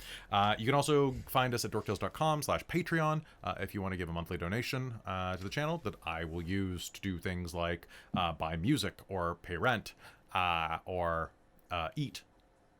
I've been doing a lot of that recently. I have a lot of like business lunch receipts from like going out to brunch with Amy and planning stuff for the future, which is nice because that's a tax write-off too. So because it's a business lunch. So also speaking of which, like I think the ice cream I bought yesterday for Christine and I, because we had an ice cream social business planning meeting. So. And these are actually legitimate things where we're like, okay, so in this month we're going to do this, and like it's a lot of planning. Or if you don't want to, yep, there it is. If you want to do that, you can support us that way, or you can save your pennies and support us on Extra Life next month, which is a charity where 100% of the proceeds during Extra Life through Extra Life go to the BC Children's Hospital through the Children's Miracle Network. It's a great cause. Last year, between our between our August and November events, we raised $15,000 for the BC Children's Hospital. This year, we're shooting for $20,000 with special prizes. And every player and every member of the team has different things that they will do, whether or not it's just run games. I, for example, allow full control over my hairstyle and beard style to the winning bidder. All I ask, I give a menu because there are some things I'm not willing to do. It has to be a hairstyle I'll wear out in public, because I have to wear it. And if you, like for example, no certain types of mustache preferred by guys in the wrong side of history, we'll say. No Hitler stashes. It just isn't a thing. We don't. I'm not going to do that. I would much sooner do the Wharf, where you just remove that and then it's just the bits here. It is a good day to dye my beard. Your patronage is for coffee and wigs only. That is probably good. And yes, Robin, we will have our meeting soon. We were supposed to do that today, but then breakfast was expensive, and then we ended up just watching Marvel movies. So is a pure neck beard going to be on the menu? I know. If you look, I actually don't grow hair on my neck because I shave it. So I shave mine too, but I still grow it. I shave it. I shaved it today during dye my eyebrows green. Oh, Kelly would Jesus. be weird. I have a weird shaped head. I actually have a 1-inch occipital bone at the back that was when my barber found it when I was a teenager. I ended up getting X-rayed because they thought it would, people were afraid it might be a tumor. No, I just have an occipital bone that's like an extra knuckle on the back of my head. I'm pointy. Cool. I also You have a incredibly knucklehead. I have incredibly sharp elbows too. It's weird. All the better to beat people with. Well, and I've got the extra spurs on the back of my feet. There you go, like a And chicken. I had that extra thing in my knee. Oh my gosh, you're just Some throwing bonus bones. bones. Sorry I'm- for you, like Christine. Kiara Do you just get or beat whatever. up? I'm basically like I'm like a bony Wolverine. Like I just keep Oh my growing extra God. bone.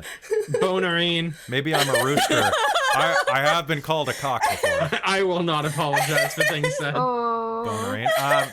So the Extra Life is a hell of a lot of fun. It's really wild, and the chat. So donations allow control of the plot in many games. So at the very least, they allow you to basically do things that you normally can do now because we've instituted many of those policies through like purchasing points and things like that. But also, if you can someone please link them the Masks game real quick?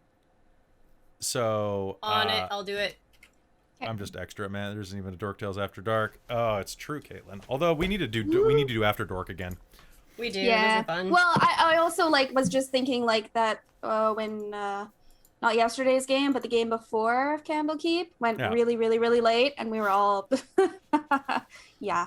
Well, yesterday's You went should until have almost seen 1 a.m. yesterday's game 2 was nuts. It was ridiculous, and by the end, I was just cranky.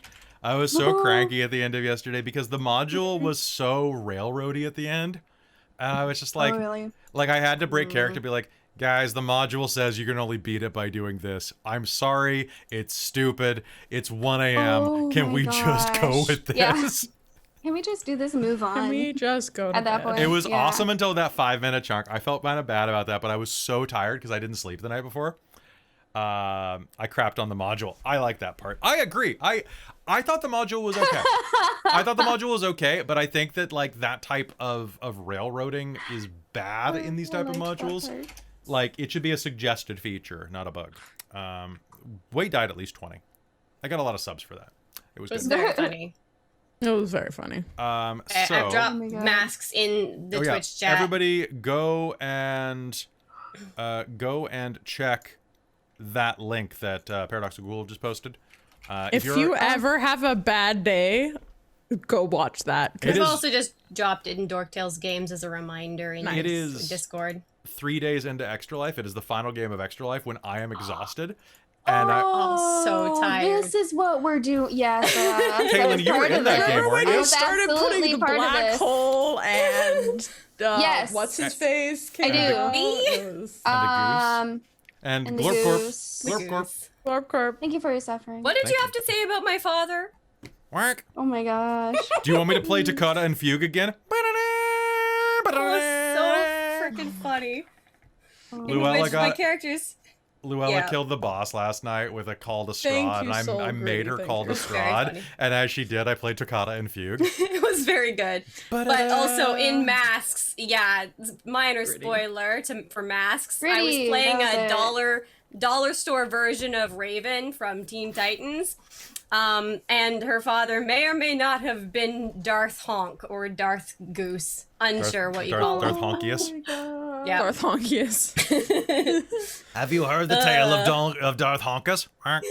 We kind of started more like seriously, but like in a goofy superhero thing, and then it just That's right, big Happened. hero And we energy. ended up in space. big hero energy. Yeah. I'm gonna probably Yeah. run another one like that because I usually run the final It was game really of fun. an Extra Life.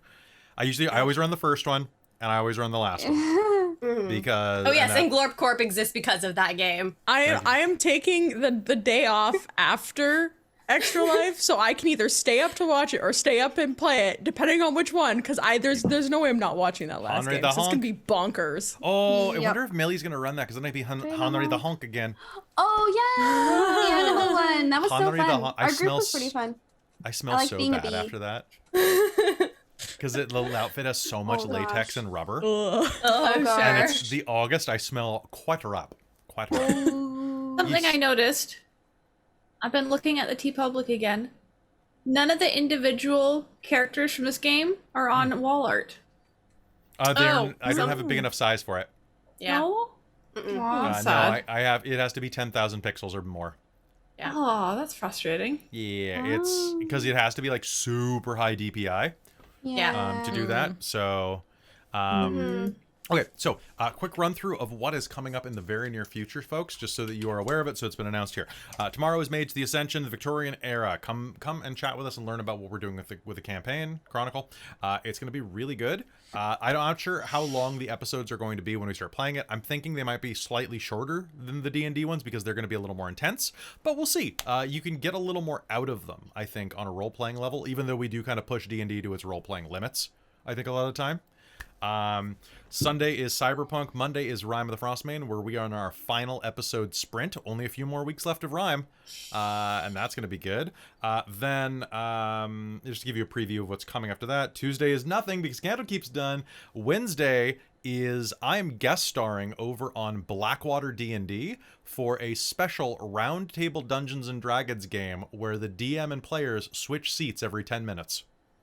Whoa. All right.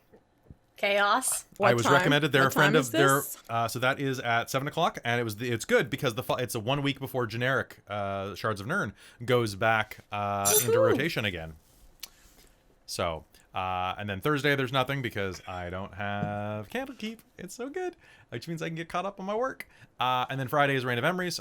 Saturday we're back with more Mage. And then in August, Christine and I are going on a family vacation from the 12th to the 19th. So we'll be gone for that week. But I'm gonna do my best between then and now to do some filler gaming. So I'm gonna be posting on Twitch and YouTube the Onyx PathCon games that haven't been reposted that we ran on other people's channels. I also am going to do my best to film at least 1 or 2 additional episodes off camera so that they can be released so that you have something to watch. And I'll try to be somewhat in the chat on those nights, or maybe the players can be around the chats if they're free, and there'll be special broadcast events. So I just don't want to go away for more than a week and leave you with nothing, because I know I missed a few games because of my persistent ongoing vertigo, which I still have, by the way. Get your shots. However, I'm hearing from more and more people that have had Moderna as a second shot and Pfizer as a first, that they are having vertigo as a side effect. So if you do have had vertigo or Moderna as your second, and you've mixed them, and you start having dizziness or vertigo, there is a chance that it's an autoimmune reaction to it. It will get better. Look up Epley maneuvers and take it easy. And drink a lot of water. Take some antihistamines. I actually went, Caitlin, you're going to think this is funny. I went to a doctor the other day finally to go get diagnosed again because I'm like, hey, it's been a month and I still have vertigo and can't walk. Like, I mean, that's not true. I can walk. I am not like in a wheelchair or anything. I can walk. I just do it straight and then suddenly diagonally. Whoop. Yeah, the world kind of moves on you. The world does. I'm on a boat constantly, right? So I can drive now for the most part. Sometimes I need to like take a minute and pull over, but I can drive and I can walk. But I went to the doctor and 2 things happened. Number 1, he checked me all over and he's like, well, everything seems good. Can you walk across the room for me? And I'm like, I mean, yeah, it's like a 5-foot exam room. Like I can walk 5 feet, because then by the time I cross the other side, my hand can go against the wall. So he made me do the drunk walk, the boop, boop, boop, boop one. I can go 2.5 paces before I fall over with my eyes shut, going heel to toe. I think that means I'm legally drunk all the time. Oh, jeez. Yeah, I thought you'd think that was funny. Yeah. But then he prescribed me an anti-vertigo medication that does not exist in Canada anymore. Oh. I went to a pharmacy with it, and they're like, we can compound it for you. Wow. And I'm like, okay, sure. Well, Huh. That's weird. yeah. Ooh, Apparently some doctors are like that, though. I've had that before where I've gone to the pharmacy and the pharmacist has looked at him and been like, yeah, that's been discontinued for a long time now. Your doctor must have been kind of old. Yeah, they were. He's like in his 40s or maybe 50s. It's kind of hard to tell. He's got his head shaved, so he kind of has that Picard age thing. I'm like, how old are you? You're either 40 Uncertain. or 80. Yeah, right? Unclear. Unclear. Yeah. I'm a little worried about getting my second shot because, like, Yeah, I don't know. Just you should be fine. I've as far as I've heard, everybody who's gotten the second shot and has had vertigo as a side effect has had it much lighter than me. I had it so bad that I was throwing up and incapacitated for a week. Everybody else has been like, oh, I just keep having like little bouts of vertigo. Yeah. Mine is full time. If I move my head too much around in game, even, you might find that some of my body language is a little constrained these days. Which the dude who is refinishing my parents' deck also has the same reaction, and he's had to be very careful because he's a roofer deck guy. Yeah, that's dangerous. No. So, but he said it's been pretty light. And depending on what you got the first time, like, so I actually didn't have much of a reaction to my second dose of Moderna. My shoulder got really sore, but only by midday today, it was not sore again. Like, Robin and I got ours, and we noticed almost, 20, 30 minutes after, our shoulders were starting to hurt already. It hurts like hell, but it's worth it, right? Like, it reacted fast, the second one. Did you both get Moderna second? No, I got Pfizer for the second. Okay. Yeah, so both of us had the second shot of the different types of the start hurting really quickly. But I spent all day yesterday sleeping for the most part, and then most of this morning. I had to take the last 2 to 3 hours off work on Thursday because I just brain was super fuzzy. Which I didn't feel sick, and I don't think I had a fever, but I can't really tell because I mean I got very sweaty a few times, but it's really fucking hot. So, There. Caitlin, I have a question for you. So I might have an answer. And I know you can't say specifics, but when I mentioned that I was hearing about more people that were having this as a side effect, since you work in healthcare, have you heard that as well? Not particularly. Okay. Not particularly. Okay, because the doctor. But I made do work with older people who probably got their vaccines like first, like way before, and probably had less mixing because of the supply. And they were very strict with their like, you get Pfizer, you get Pfizer, you get Moderna, you get Moderna, kind of thing, right? So, yeah. So, well, it was weird. I was just wondering because when I talked to the doctor, like the first time, I went in with a bunch of stuff I'd researched on mostly forums and things like that. And I'm going in with a grain of salt, right? I'm like, oh, you know, these are in forums. These are personal. These are. I'm a historian. I understand anecdotal accounts are worth about that much. You know, like they're not really very valid. I went and told her on my telemed appointment. She's like, nope, makes sense. I'm like, what? You're not supposed to say that when I basically come in with like a WebMD. And she's like, well, no, you did research. Like these were personal accounts. It like the science seems to check out. And we don't really know what type of like basic like autoimmune reaction type of stuff happens with these yet. Like people are different. And then I was mentioning it to when I was at the second doctor at the place. He's like, yeah, no, we've been hearing about this a lot more. And I'm like, oh, that's weird. Anyway, get your shot. Get your shot. Get your shot. I never want to talk about this on stream and have someone say, well, I'm not going to get my shot because I might get vertigo. I'm the only okay. Out of all of the people I know, and I talk with a lot of people, I know 2 other people with this symptom.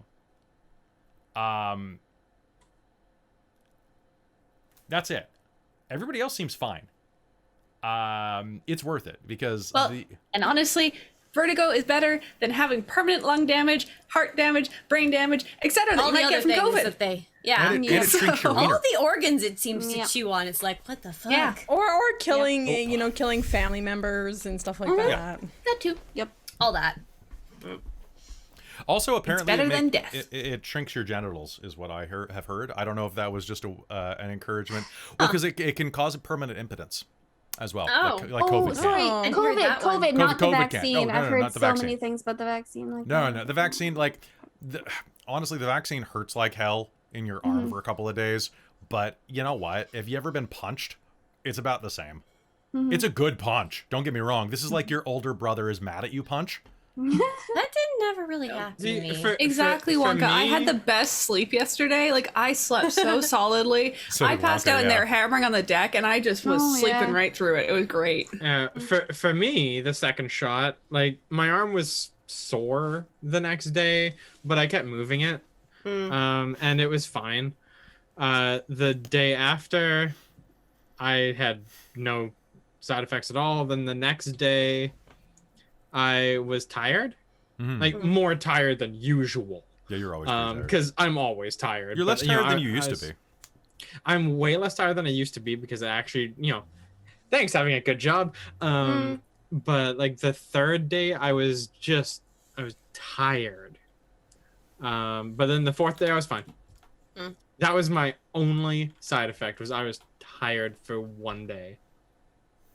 And I'm just like, I'm used to this. This is fine. So, and it's also interesting because I had a meeting the other day at a museum because I do some writing for a company that wanted me to do some historical research for them. So I went to a museum that has a bunch of stuff related to the company I work with. And one of the gentlemen I met was a volunteer librarian historian who's in his, I think he's in his 70s probably, 60s or 70s. And he seemed really confused. For one, I show up with a cane because I figure there are glass cases everywhere. If I'm going to fall over, I'd rather fall onto my cane, which I have from a knee surgery for like 5 years ago, than fall into a case and break something, right? So I keep noticing I keep getting these looks for the cane, which felt weird. I don't know. I'm house. Who cares? But I was wearing my mask the whole time, except when we were in like a back room by ourselves. And he seemed really uncomfortable. He's like, "Oh, I could put my mask on for if you want." And I'm like, "I'm wearing my mask so other people see someone wearing a mask. Like, I'm not doing it for me. I'm doing it for, like, I'm not worried about catching COVID at this point. Like, not really. Like, our area has pretty low COVID rates to begin with. I have both vaccines. I'm in a very open space, like basically an air hangar. And, like, I'm staying away from people. Like, I'm not super concerned, but I feel that the more people that publicly wear masks anywhere, the less people are going to approach people and tell them not to wear them, or the more that they'll feel pressured to maybe, do the smart and sensible and kind thing for their friends. Like, I have many friends that can't get, I have a few friends at least that can't get the vaccine because it has things in them that they are actually allergic to, the way it was made. I mean, we're not wearing masks for us. We're wearing it for, the people who might get sick, right? So anyway, that's how I feel. But, yeah. Anyway, I feel like Spider-Man. You know what? You know what else I want to say? Who's had a cold this year? That besides people who work in healthcare? Not this girl. And I work in customer service, handling money and keys and all sorts of stuff that people have had their grubby paws all over. You know what I really want to do and never want to do at the exact same time? I want to go to a Chinese buffet again, but I never want to go to a buffet again. I know what you mean. I was thinking about buffets I really want for whatever reason. I want some awful cheap Chinese food, but I don't want to touch anything that someone could have sneezed on or touch the spoon. Right? I don't know how this point of the year. Like, normally by this point of the year, I've used up all of my sick time that I get from my job. Yeah. I haven't even used half of it yet. Like, I'm going to wear a mask in stores for a while because people are gross. People are gross. People are gross, man. And anytime I have the sniffles, I'm gonna wear a mask in a store. It was so gross. Last week I was going grocery shopping and the guy behind me was not wearing a mask and he was old and he had the like hacking cough where it's like and I'm just like, I turned around and I'm like, I glared at him because it's just like, fuck off, dude. Like, that's disgusting. It's just like, can you not wear a mask if you have a cough? Like, god damn it, people. Well, you've had people get in your face about wearing a mask, even like unprovoked. Oh yeah. I was called very rude names in a store like a month ago or something. I actually had someone get mad at, well, not me personally, but the flying club for allowing our instructors to choose if they wear a mask in a plane with people. And I said, most of our instructors are still mandating masks be worn in the aircraft. When they're out on the ramp, it's generally fine, being outside. But in the aircraft, most of the instructors are still mandating wearing a mask. And this person was like, they can't do that. If I don't want to wear a mask with them, I don't have to. And it's like, well, and if they don't want to be with you, they don't have to either. And guess who's not getting their lesson? You don't need to fly with us, but good luck finding someone else to rent a plane from because we have a monopoly on it. Well, and also I'm pretty sure the public health order says that it's recommended. It's up to the recommended. It's up to the business to make that decision. So it's literally up. So the business is allowed to. People are weird about this, and honestly, It's just weird that it's so offensive to people that somebody else is worried about their health. Yeah. Yeah. I don't know. And like, I'm gonna keep doing it. I'm gonna keep using hand sanitizer at work too after I have to take money or touch a key. Well, yeah, because like I'm enjoying not being sick. the whole hand sanitizer thing is like, oh, we always used to make fun of the guy in movies who would have the hands. You know the character. He was always slightly effeminate or slightly rich and stuck up. Like he was always that type of character. He always had the hand sanitizer. But like when I went and had that meeting the other day, the first thing the historian dude did was shake my hand, and I gotta say that was a little uncomfortable because it's been a year and a half since I've shaken anybody's hand that is not like a close personal friend or a partner or have touched a hand. And as soon, like, I used hand sanitizer the first chance I got. It was like, no offense, I don't know where your hand's been, bud. Like, I did a delivery the other night, and this person, when they were super drunk, and they're like, as when I reached out to go give them the machine to pay with, they just reached out and like grabbed my hand to shake my hand.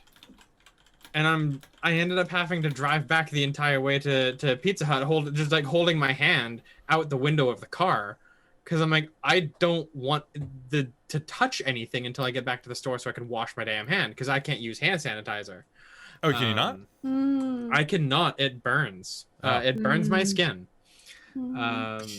which is fantastic when you go into a place that makes you use hand sanitizer. And I'm just like, I can't. And of course, so many people who have just been like anti-COVID are like, I can't wear hand sanitizer. Yeah. And so that when people who actually physically can't come in and be like, oh, sorry, like I can't use it, they're like, just put it on. And I'm like, okay, oh my God, I'm giving myself chemical burns for your pleasure. Someone in the chat just said that fist bumped her elbows. Yes, I absolutely agree. If the dude I was meeting wasn't 70, I would have fist bumped. Yeah, and try being the guy who's elbows. like I'm in my like this 30-year-old dude with his hair kind of like spiked up and buzzed on the sides comes in with a mask on and a cane and like cut off shorts and wants to like fist bump you. Like I'm like, I don't know if I can be. Is wearing a Superman mask. I don't know if I want to be this dude.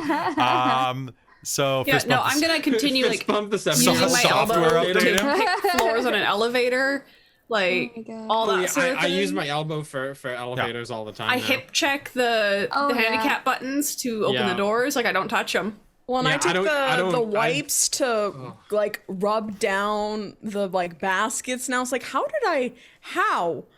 did I not do this before? This is so like, disgusting. I don't touch the railing on the stairs. It's great. When I'm pumping gas, I use paper towel. So just like a paper towel in between, on the pump. There we go. Dragon Soul has a question real quick, and then we're going to get back into game within 3 minutes. Do you have an issue about it being political there in Canada, like the US as well? One of kids is wondering because one side of his family is anti-vax for political reasons. Not nearly as bad. Politics in Canada are not quite as divisive as they are in the United States. Being an American myself who lives in Canada, it's been really weird to watch the way that it's been politicized in the U.S. And more Republican leaders are coming out and saying, "Hey, get your vaccine." The governor of Alabama just did actually said that it's now I think she said something like it is the death rate right now is like it's unvaxxed. So get vaccine. We can't, Not to say we don't have the same issues. It's just not based on your political leaning. It's based on. We have a lot of the health nuts who are the anti-vax types who are all like, "It causes autism. Oh, it's bad for you. I'm not subjecting my kids to that." And it's just like, oh, for fuck's sake. I don't want to get political because I'm trying to actually stay less political on my channel. But anything that I've ever heard an anti-vaxxer say vaccines would cause is usually not as bad as what the vaccine prevents. Yep. Right? Absolutely. It's like, I have many A, autistic friends. autism. I have very few dead ones. Yep. A, it doesn't cause autism.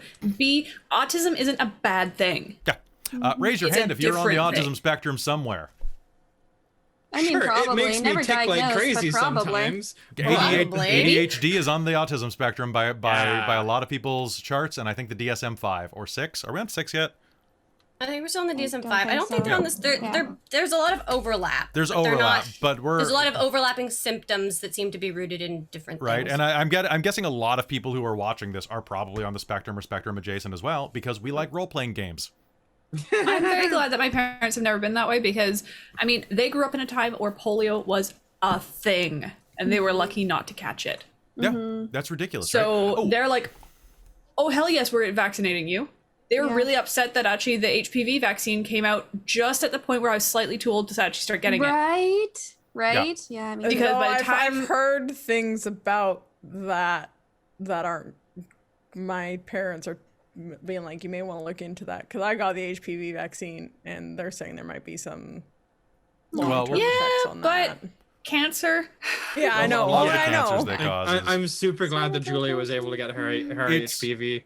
It's basically so Dragon Soul basically if you look at like the political frenzy versus Canada versus the US, it's kind of like anything between Canada and the US. You just take the dial and turn it down by like 3 notches. So like a 10 in the US is like a 6 or a 7 in Canada on like most things of people getting upset. Not always. I think a lot of it has to do with the fact that, like, in Canada, we do have, like, It's more of a 3-party 4-ish system. main parties. Bloc de Quebec, technically. They Yeah, have a lot of technically. Yeah, states. but they're only in one of the In one provinces. They're province. nowhere else. So it's Yeah. not like you're either, like, red or blue. It's there's the greens, there's the reds, there's the oranges. Like, we have a Yeah. bunch, so there's not, like, necessarily, like, that big of a division of, like, choosing a side. There so are it's pressure less- valve reliefs. Yeah. Yeah. The problem So, with 'cause the I mean, US. I think for federal, we have had, I think, NDP federal Yeah. government. so Not very often. Not very often. It's mainly usually liberal and liberal. conservative parties, but the NDP have been there, and the Green Party has been represented in Parliament, as has, of course, the Bloc Québécois, and there's other independents. Like, independents can get in here. Like, being an independent doesn't mean you're basically not ever going to get on. you have a much smaller chance, but it's not like the Way US smaller, where- but you can happen. It can happen. So basically, the big difference, if you want to understand the difference between Canada and the U.S., as someone just put it out, IT Witch said the U.S. has 330 million people, Canada has 33 million people, ballpark. So basically, the U.S. has 10 times the people. My theory on this is that with 10 times the population, your crazy meter goes up, and that's not like, I'm an American, guys. Like, I'm not saying that the US is nuts necessarily, but I'm saying that when you pack more people together, negative emotions come to the surface more easily. Also, they tend to be louder. Okay, we're louder. Let's be fair. Americans are louder. No. I'm not saying American. I'm saying Okay. crazy tends to be louder. yes. Should you They escape tend to to Canada? shout their views much louder than everybody else. Okay. Here is something I'm going to tell you about the difference between America and Canada. Americans are active aggressive, and I love it. Okay?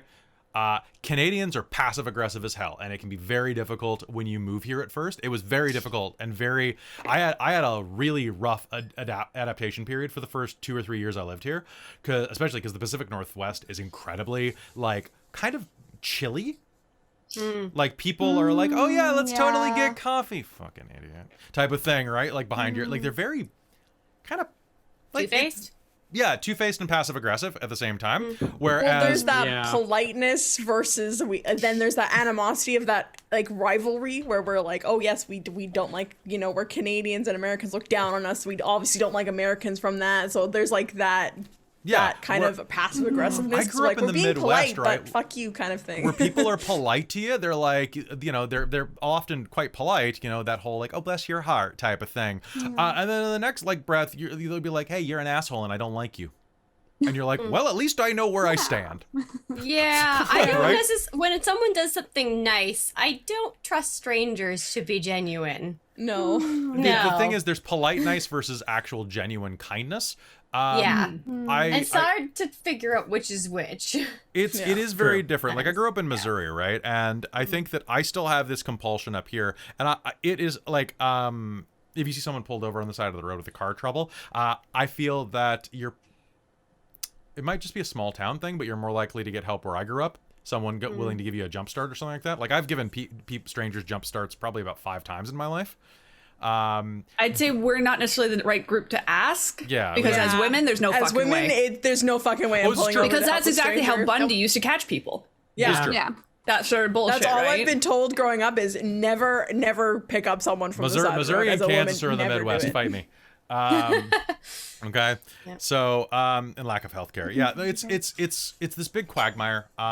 Like, I love America. I really do. There are parts of it I love a lot more than others. I freaking love Seattle. I love Chicago. I like my big cities. And you know what? I miss a lot of the things that you can get in the U.S. that you can't get here. Every time I go home, like, the technology increases a bit more than I'm expecting, like Amazon drone delivery and stuff. We don't have that right now. No, But that we didn't- terrifies me.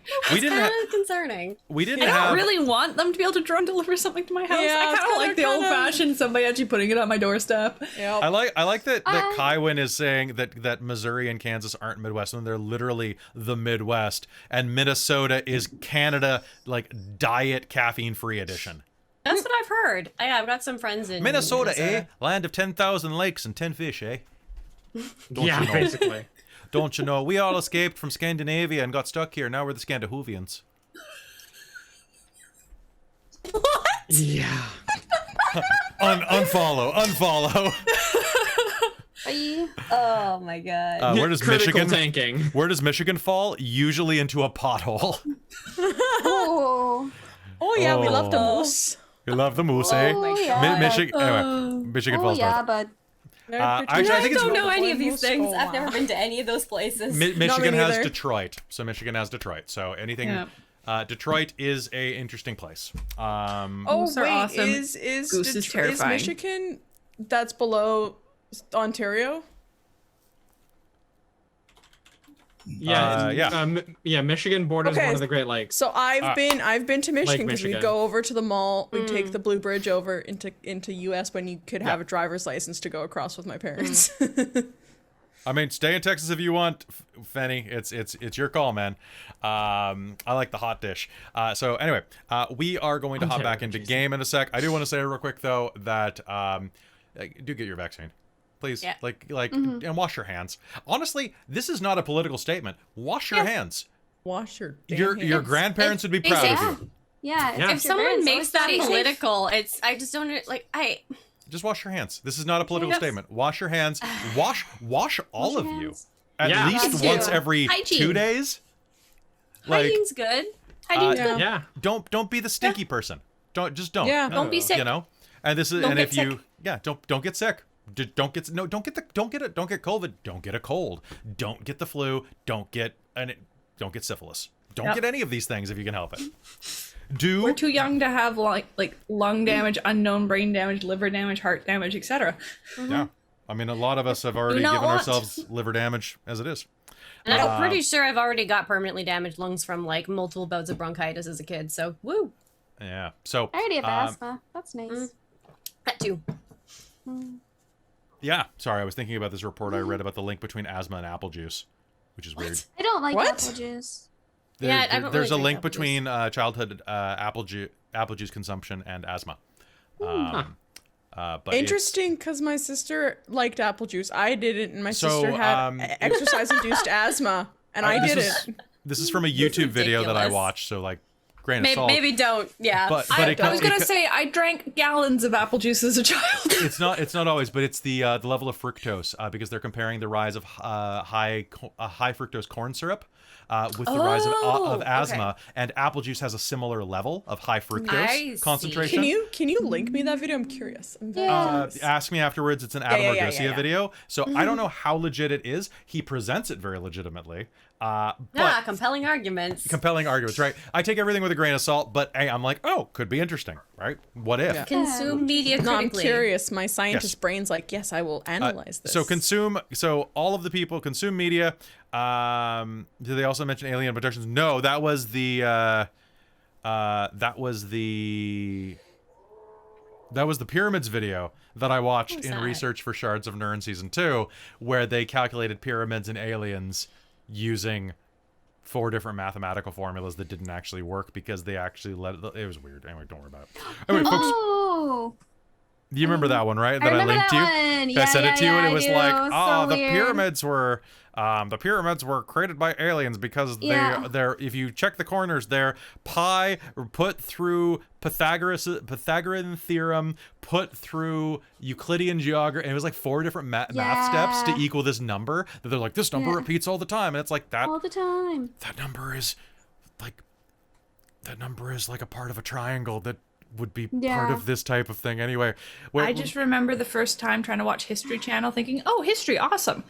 I'm watching documentary and they're claiming that the pyramids were made so that they could glide off the top of them. And that's how they got around. They were grain silos. Nope, that's political. Can't say that. And I was just like, okay, so we got alien theory now on History Channel. Okay, you're not really history, bye. Yeah, well, it's like MTV and music. But anyway, what you always get on Dork Tales is dork stuff.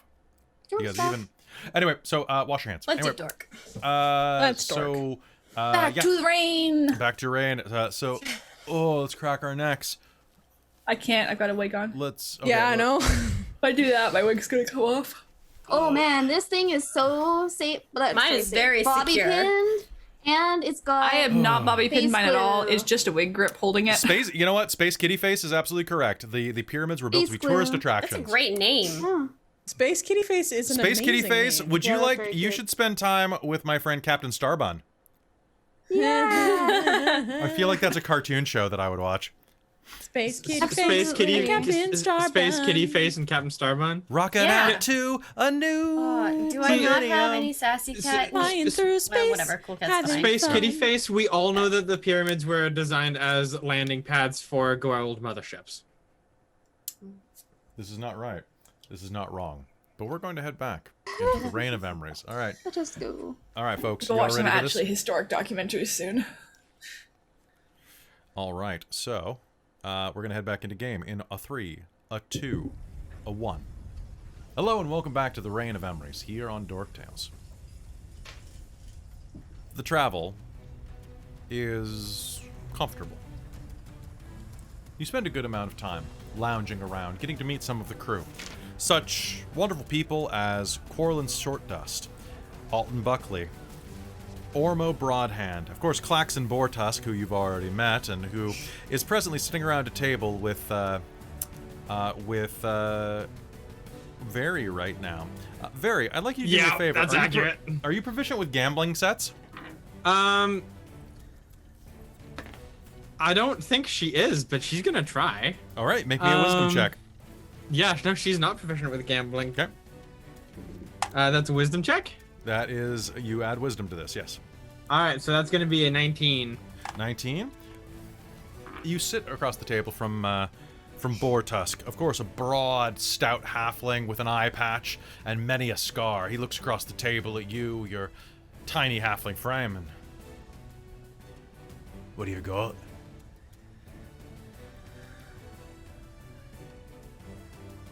What game are they actually playing? Right now, you're playing 3 Dragon Ante. Well, she's gonna. I mean, with the 19, she probably has a pretty good. You got a pretty good hand. Who Yeah. else is playing this? Is anybody else hanging around them? Claudette will watch, but yes. unless it's cards, she won't I'll play. try it. Okay, you may make a wisdom check as well. Okay. If I'm proficient with gambling sets, Are you? yes. All right, you may make that using your proficiency in wisdom. Nice. Is that just a check, not a Oh. save? It is a check. Nice. gonna be a- 22. 22. 16. 16. You all do fairly well. However, in the end, as he slaps his cards down, it's obvious that Boartusk has better cards than both Very and Leiden. Read him and weep. Hey, tall boy. And then Talfrin puts down the winning hand. Oh, you've got to be You kidding. first. Fine. Fine. All right, here. And he'll flip a couple of coppers into the pot. Okay, is it actually cards then? It is actually card set, yeah. Okay, well, because she's proficient in cards. Okay, so what, you want in now, Blondie? Yeah, I'll join. Fine, let's raise it. A silver now. Sure. I was going Okay. easy on you, but no more. Ready? Okay, so Let's you go. said that was a wisdom check? Oh, wisdom check, please. Okay. Oh no! Oh my god! I was like, I'm not gonna do any better. I got the same thing, 22. Oh no. I got a 10. Okay. 7 total? 7 total. 25. Okay. Once again, he lays down his cards. I ain't got time for this. The silver's gonna be mine. He his cards across the table, and yeah, that's damn near what he needs. It's about the same as a flush in poker. And you got a pair of 2s. You've got a pair of basically a low pair, and lead, and you've got a high trio. What do you got, boy? Talfrin has a higher straight. But looking over, it's Claudette who comes down with the full. Is this any Win. good?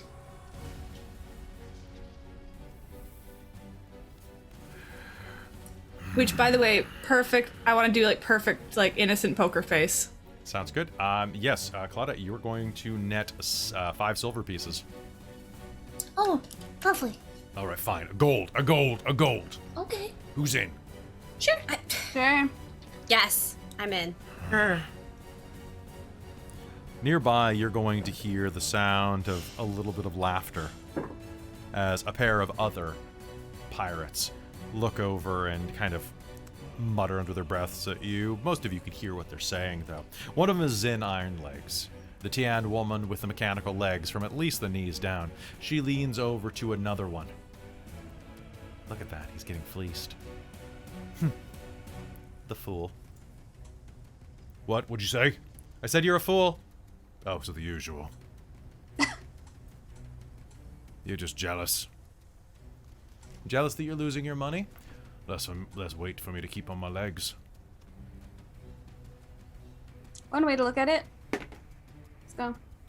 All right. He deals the cards. And... All right. 13. He puts his cards down. Who can beat I me? got an 18. 19. I also got a 13. And Claudette? Back. 24. Yeah, I got very wisdom, With so. that, Claudette, you're going to gain 5 gold, taking 1 gold from each of your friends and from this gentleman as well. Huh. That was fun. Thank you. With losing another hand, Varys gonna turn to Bortusk and just be like, "Hey, do you want to go get a drink instead?" I don't know if I can afford a drink now, but I wouldn't mind. He winks, or he blinks. It's hard to tell with that eye patch. But he'll get up and do that, and at that point, Zen will take a seat at the table. Like I said, she's a Tian woman with a bit of tattooing down her arm, as well as those iron legs that clank on the ground. So, we're headed north to... well, quite a ways from the sound of it. What's your story? I'm curious. I'm Zen. Pleasure to meet you. I'm Claudette. Claudette. Nice. Let me introduce my mates here, and she'll gesture. That's Arco Pomalista. That's No Knees Lemmerwinkle. That's Honest Honeysuckle. That's Servio Ducata, who I think you met before. Jomon Jacado, Shadow Diggs, Bobil Bobertide, and Dave. Hi, Dave says. Hello, Dave. How's it going? Dave's a furbog. Looks like a nice guy. Nice. Aw. I'm Talfrin. Nice to meet y'all. Hi. Talfrin. You're a tall drink of water. Not so bad yourself. I do okay. We're going to find more information. Information is expensive. Yeah. Well, I hope you find it. I was actually wondering, and at that you're going to hear ka-chunk, ka-chunk, ka-chunk. coming down the hallway, and you will hear one of the Githyanki, or Githzerai, one of the Gith, say, "Captain on deck." And the captain will approach. Captain Odalesk Dirge, the Warforged, will slide into the table with you. What are we playing? I really don't know what it's called, but I seem to be doing okay. And I seem to be playing to lose. How do you feel about That's dice? usually what you do, Leiden, with games. It's probably better than the cards. I seem like I should probably regain my honor from before, Miss Belmont, she says. Let's try again. I want to see what's inside of you this time, although let's just wager coin instead of lives. Sounds good to me. All right, so anybody who wants to at this point, this game is going to be played differently. We're going to do a game of Liar's Dice using Insight. Okay. Okay. So basically, we're going to use your passive Insight, and we're going to use your Deception as your main dice. I think at seeing the captain join in, Ivy's gonna walk up to the table and see if she can get in on it too. Sure, if you want to lose that badly, I'm happy to have you on board. We'll see who's going to lose. Okay, so what are we adding to this? Basically, everybody, you are going to you're going to make a Deception roll. Okay. Okay. Okay. So go ahead and do that first. Okay. Okay. If your passive Insight is higher, you're just going to automatically know when someone's lying. Okay. Also, hi, Raid. Good to see you. As you're sitting there around the table. I'm gonna add my. Can I add my determination to this roll? Yes, you may. Sweet, I'm gonna add my determination. I'm gonna maybe do that too, just cause I can. Sounds good. So the captain leans forward, her metallic fingers clanging as she shakes and drops the dice. What do you have? Who wants to start the bid? I'll go first. How's that? Sure. 5 threes. Who here has a passive Insight above 15? No. What is it at? No. Mine is. Mine's 18. Okay, did anyone roll below 18? I rolled On a their deception. 17. Okay. I so, rolled an 18. Okay, so Claudette, Leiden, oh, thank you so much, guys. Leiden will be able to tell immediately if you are lying about your dice. Going around the table, what I would like to know everyone's score. What'd you get on your deception roll? So you got 17, you got 18. Ivy and Leiden, what'd you get? 22. 27. Okay. The game of Liar's Dice proceeds, and one by one, Leiden, you are going to be able to snipe other players from the game, starting with Talfrin or Claudette first. Talfrin first. Talfrin gets thrown to the wolves immediately. He tries to overbid, and you call his bluff, and he's evicted. Everyone That's else hard. is, You took away my proficiency with changing from cards. as you move around the circle, you have the chance to get rid of either Ivy or Claudette.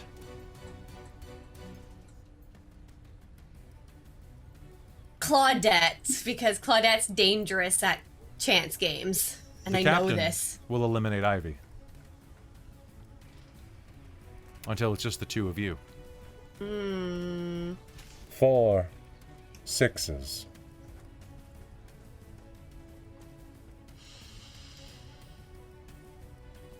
Would you like? Let's do a contested deception roll.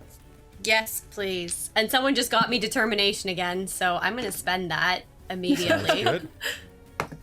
In fact, you got 2 in a row. I know. Then you have it back. So that means you just have it again. So that's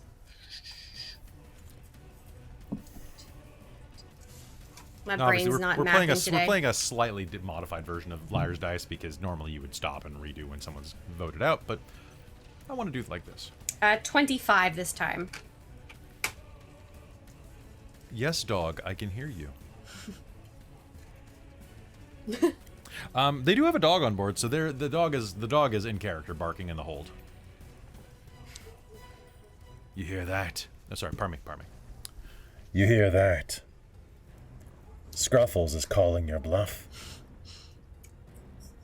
What bluff? Aren't you a good boy? You ain't got 6 sixes.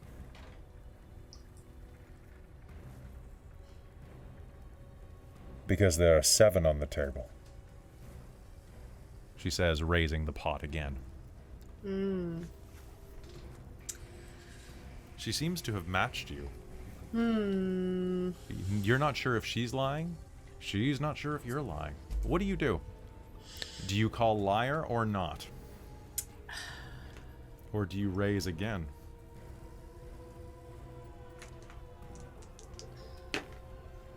I'm gonna call liar. Okay. Out So of 10 dice, that's kind of unlikely that there's 7 sixes on the table. Yeah. there are wilds. Oh, that's true. There's ones as well. True. But yeah, she's gonna call liar. Okay.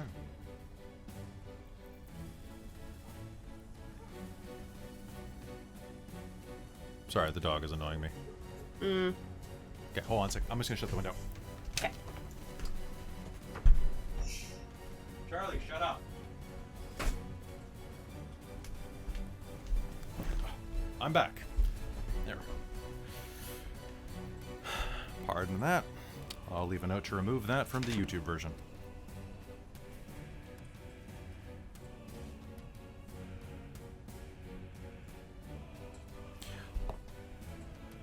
You call liar.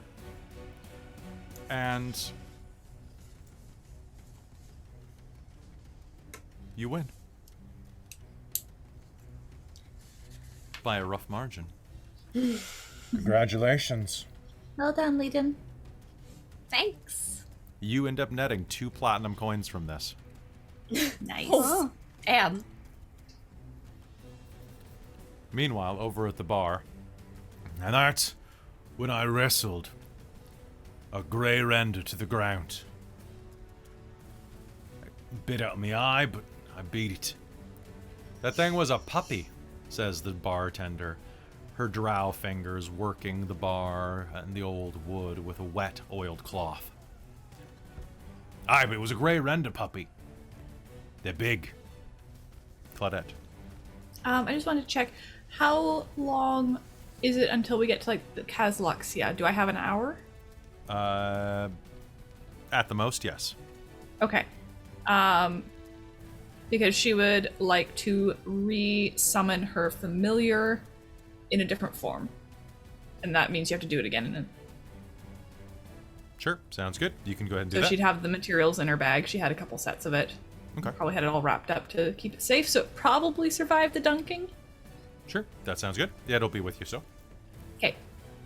All right, so you spend some time doing that, and as you are finishing the ritual, you are going to hear, We're coming aboard. We're coming out ahead. Come up. and one of the crewmen from upstairs is going to come and grab each of you.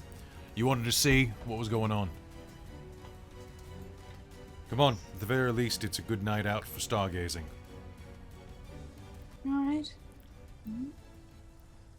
Heading up top, you can hear the sound of the wind rushing around you and the sound of rain buffeting the side of the ship. It's a dark and cloudy night, and as you are flying over Terranel and over the coast of Aldare at this point, you can see in the distance smoking ruins. It smells up here. Even miles and miles away, you can smell burning wood smoke and burning oil. Anybody who walks out onto the deck of the ship can look over and see that there is something destroyed in the distance. Now it's quite dark out, and as you look out, you are going to see Can you make me a perception roll? Anybody? One of the crewmen is going to hand you a magnifying glass, or not a magnifying glass, a spyglass to look at. 18. Thanks. It was perception, 15. you said? Yes, it was perception. 21. The carbuncle is going 11. to 11. 3. Sounds good. 3. Boy, good job, Ivy. The carbuncle is going She's to distracted.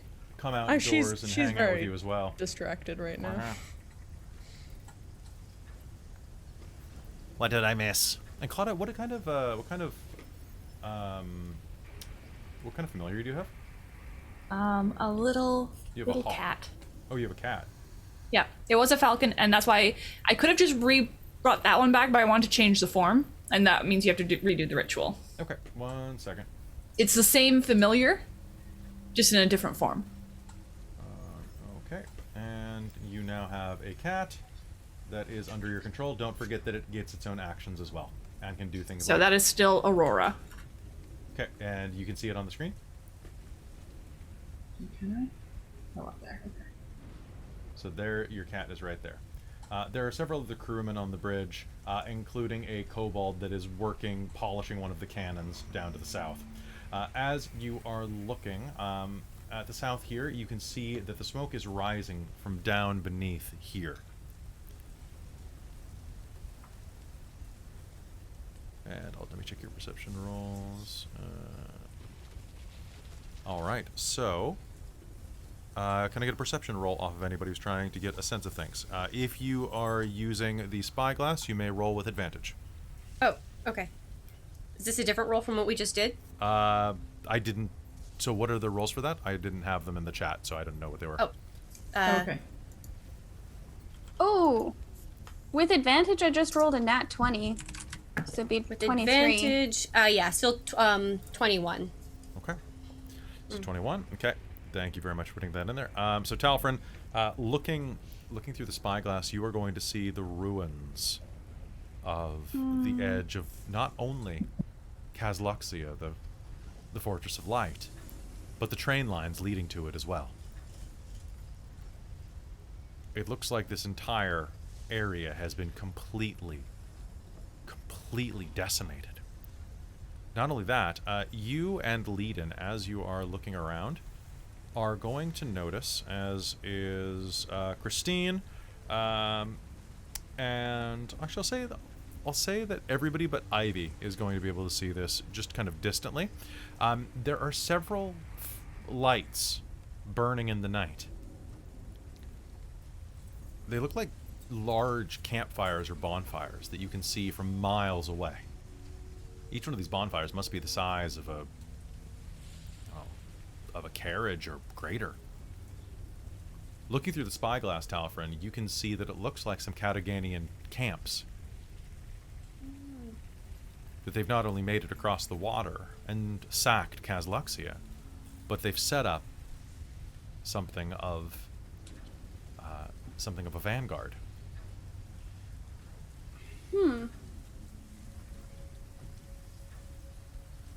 Okay.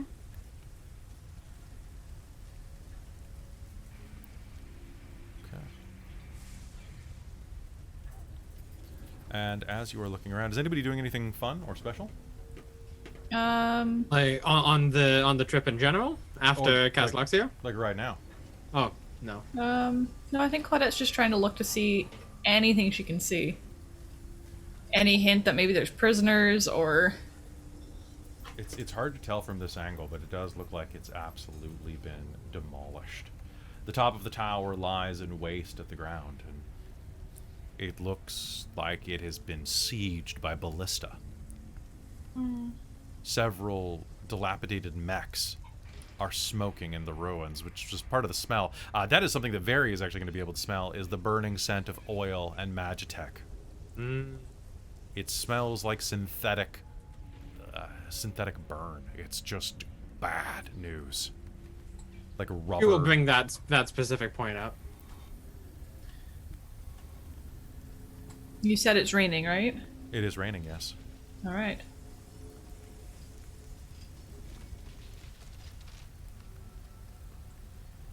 What's the plan? Well, I'm gonna head You back saw down what you below wanna decks. see. No. I miss my rabbit, so I'm gonna go make him. Wait, sorry. They were saying that it's a good night for stargazing, right? It should be. Ah, okay. It's Interesting. quite cloudy, but you're up in the clouds right now. Are we up in the clouds? Oh, okay, okay. Yeah, basically. Like the rain is coming down. You've got a good look beneath you because of basically you have a bit of a buffer around you. The clouds are being pushed away by the elemental drive. Oh Creates kind my of a pocket of air around you. gotcha. So you're kind of in a I wasn't bubble. visualizing this very well. I was That's like, okay. "Is it cloudy? I didn't explain it confused." very well with that. I'm like, And wait. I was like, is this a trick? I'm giving Are you they conflicting tricking information. us? Yes, they are. But looking up, you can see that the cloud cover breaks above you, and you can see a pair of stars streaking across the night sky at the speed of, well, not the speed of stars, but the way they glow and glitter, it feels like they're closer than the others. One to the north and one to the south, marking the polar differences. The North Star glows golden and shining, welcoming and warm. The Southern glows with a crimson light. It heats the blood. It's a star for lovers, for fighters.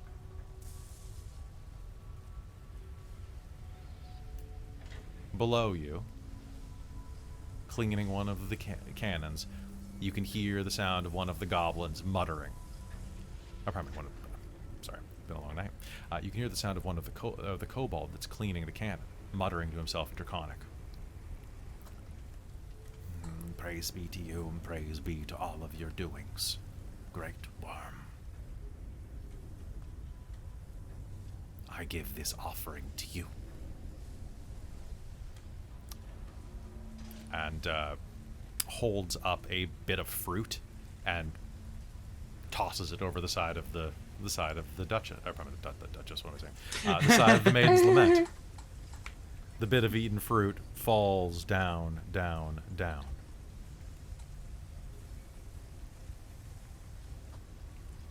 Meanwhile, Ivy and Leiden, what are you two doing? So, how long has it been since we left the... Right now, it's been about 5 hours.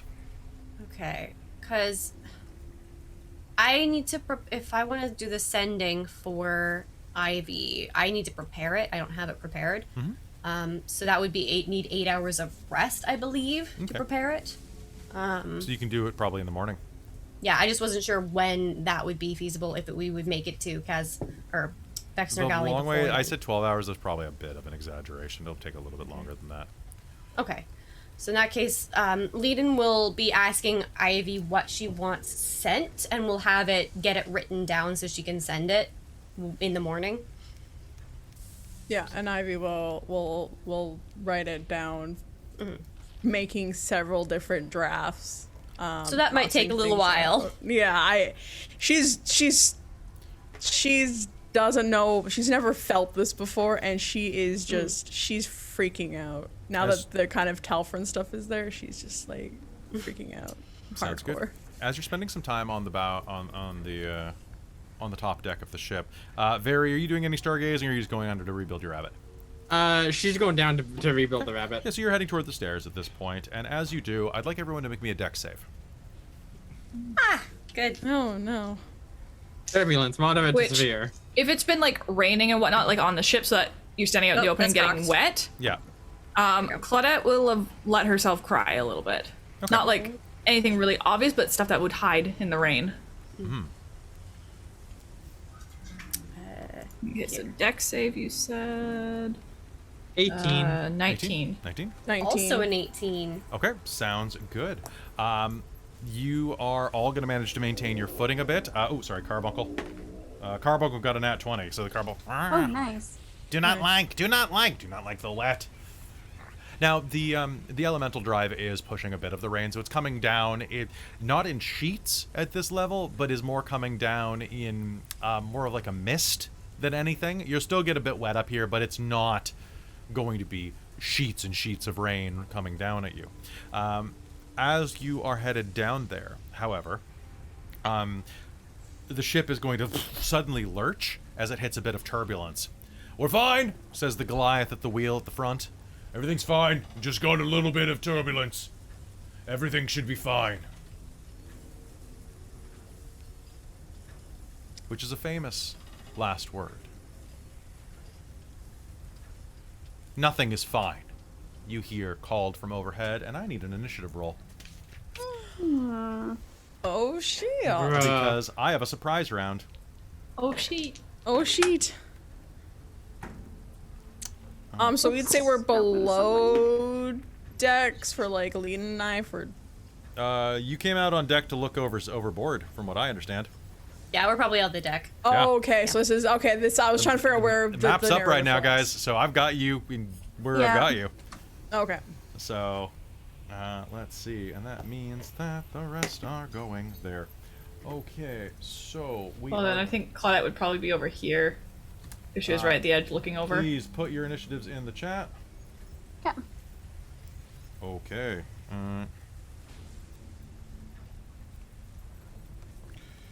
Okay, so that is a 20. Then I've got. Pardon me 1 second. Okay, so. 6. Okay, cool. That is good. So I've got Claudette. Then I have Very and Talfrin. Who wants to go first? Can we decide when it's happening, Sure. or do we have to decide now? Because I think like thematically we might choose one and then be like, actually, you know what? I think. Sure, you keep on top of it though. Yep. Okay, sounds good. Okay, then Ivy. Then I've got 1, 2, 3, 4. And what is?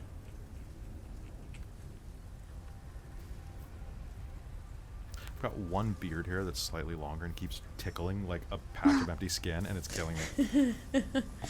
All right.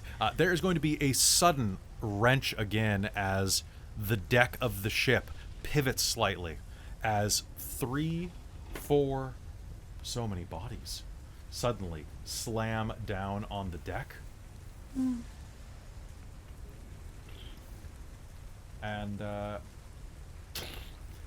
pair of tieflings, winged, slam down on the deck, flanking either side of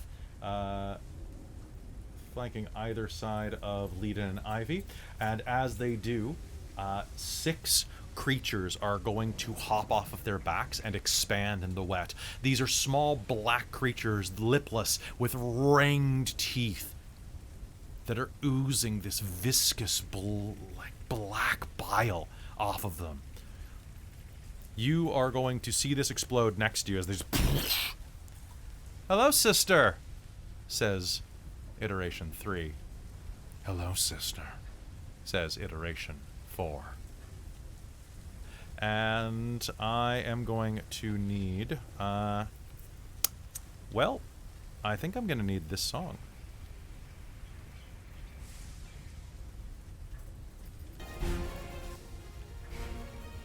Oh, All right. shit. Oh shit. Let's have some fun. This beat is sick. I am All gonna die okay. on this flying ship.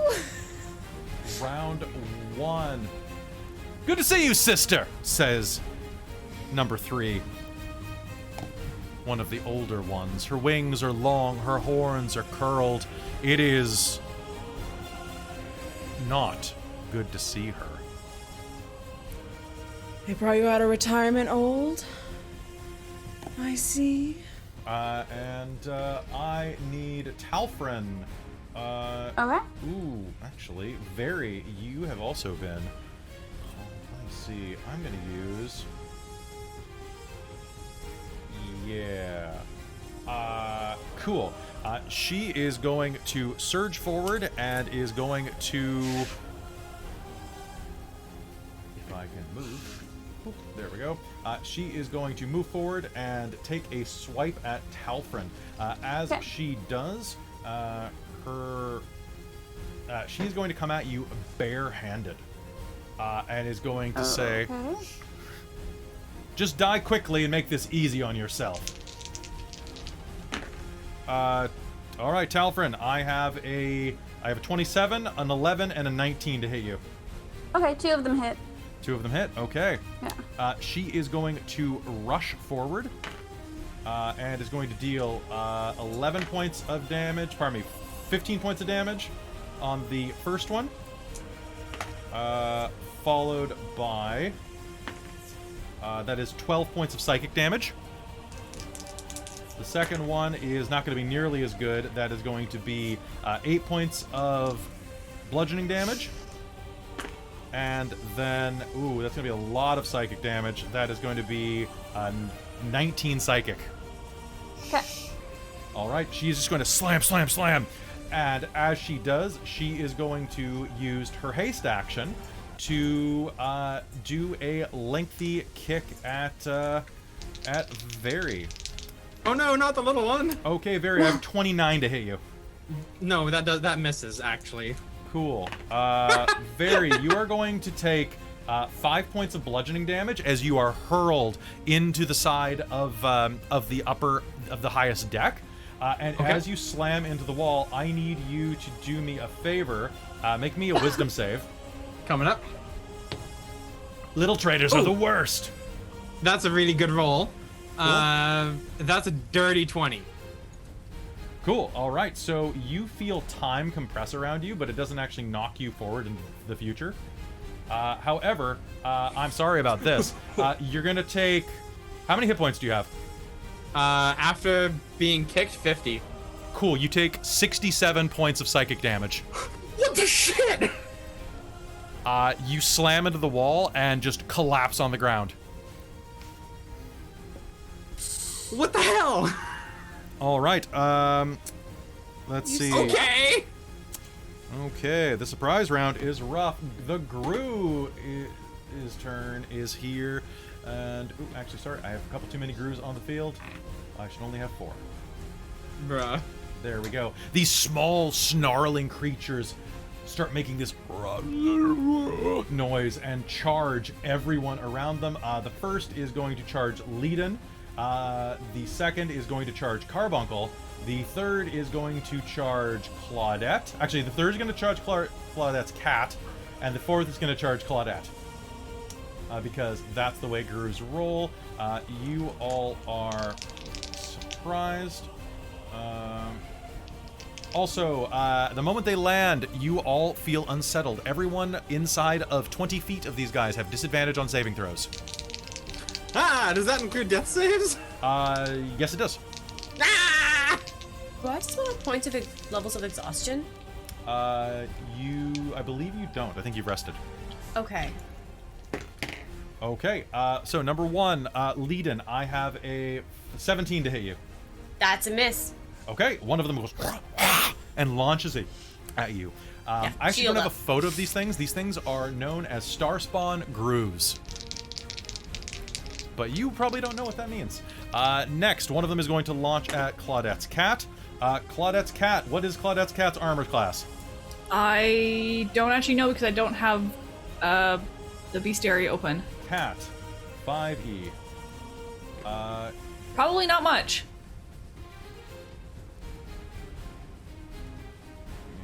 Cat 5e. D and D. There we go. Okay, that is going to be a miss, but just barely. Oh, thank God. I'm like, Okay. I just spent an hour raising that thing. However, against Claudette, that is going to be a 19. Does that hit you? Do I have a reaction? No, because you were surprised.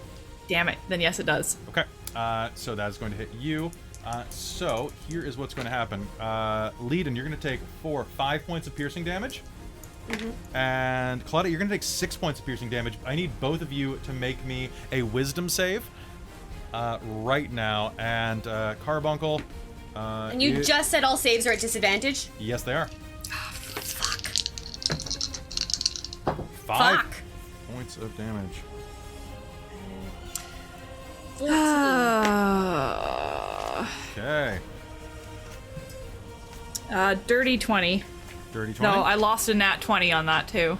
Quick question though, Talfrin. Do you have danger sense? I can't remember what level a barbarian gets at.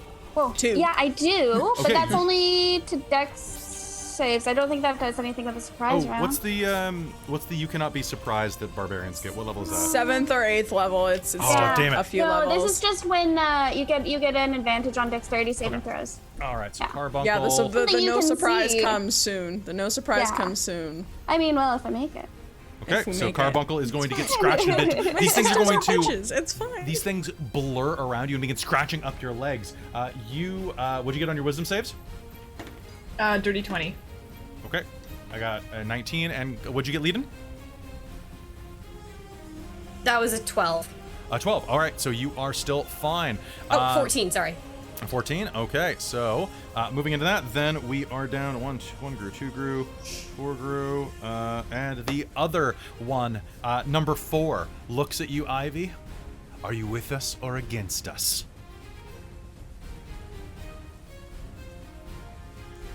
You can crawl back into the depth pit that you came Perfect. That's from. all she needed. So she is going to lunge at you and make 2 attacks, one with her longsword. Now 4 is one of the fake experiments, or one of the failed ones. Her tail never grew in and her horns are bent and crooked. She's an albino with pink eyes and lunges at you with a snarl and a froth on her torn and restitched lip. That is going to be a 19 to hit you with the longsword. And that is going to be a 22 to hit you with her claws on one hand. That'll hit. That'll hit. Okay, that is 9 points of slashing damage. Okay. And then that's for the sword, and for the claws, that is going to be 12 points of slashing damage. Oof. Okay. As she stabs into you and then slashes you, adding another scar across the top of your chest along your neckline. Carbuncle is surprised because he doesn't have anything that makes him not surprised. Nope. And we are back at the top of the initiative with the enlightened number 3, who turns and looks at the rest of you. And let's see. Oh, and Very, on your turn, can you make me a death save? Because Yes, I can. Even though you were surprised, you still get death saves Oh, okay. So you want me to make one right now? with disadvantage. Please. Weren't Aha. you taking those? Oh, you're right. You're right. Is I make it- those. Yeah. Okay, so you're gonna do it? Yeah. Oh no, I'm gonna die. I mean, if I can make it to my round, I can help you, but Bye, knows? folks. One bye. sec. I don't know. Oops. Guys, I'm sorry. My sisters are bitches. Apparently, Yo, your sisters Apparently. suck. they really suck. Cool. That one is going to, yeah. She is right there. She's going to turn back to Talfrin and is going to smile and say, "Give up, slave. I can make this easy on you." And is going to...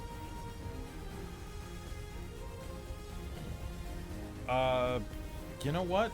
I'm having fun. Let's go ahead and I'm going to hold an action for your obvious surrender. So, Okay. that is my round. Claudette, it's your turn. Okay, well these things just attacked me and all my friends. Scorching Ray, the one Okay. attacking me. I'm gonna see how squishy these things are or aren't. Okay. Oh, and I'm activating Blade Song as a bonus action. Sounds good. You have no idea what these things are, by the way. Yep, so I'm gonna attempt this. Okay. Okay, spell... Now, this is a ranged spell attack. Yes. Okay, so you will be at disadvantage for your attack roll. Because it's within 5 feet. Forgot that counted on spells as well. Yep. Okay, well, one sec. I'll have to do these individually then.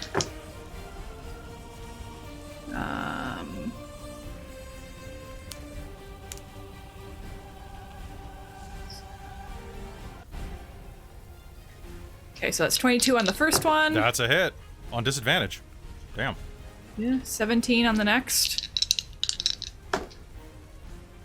And 17 on the next. Okay, so those are 3 hits. Roll me damage. Okay, 1 sec. Okay, someone's meant to something good happens. So that's 6 on the first one.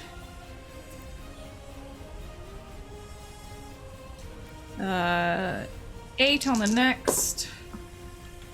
And 7 on the third.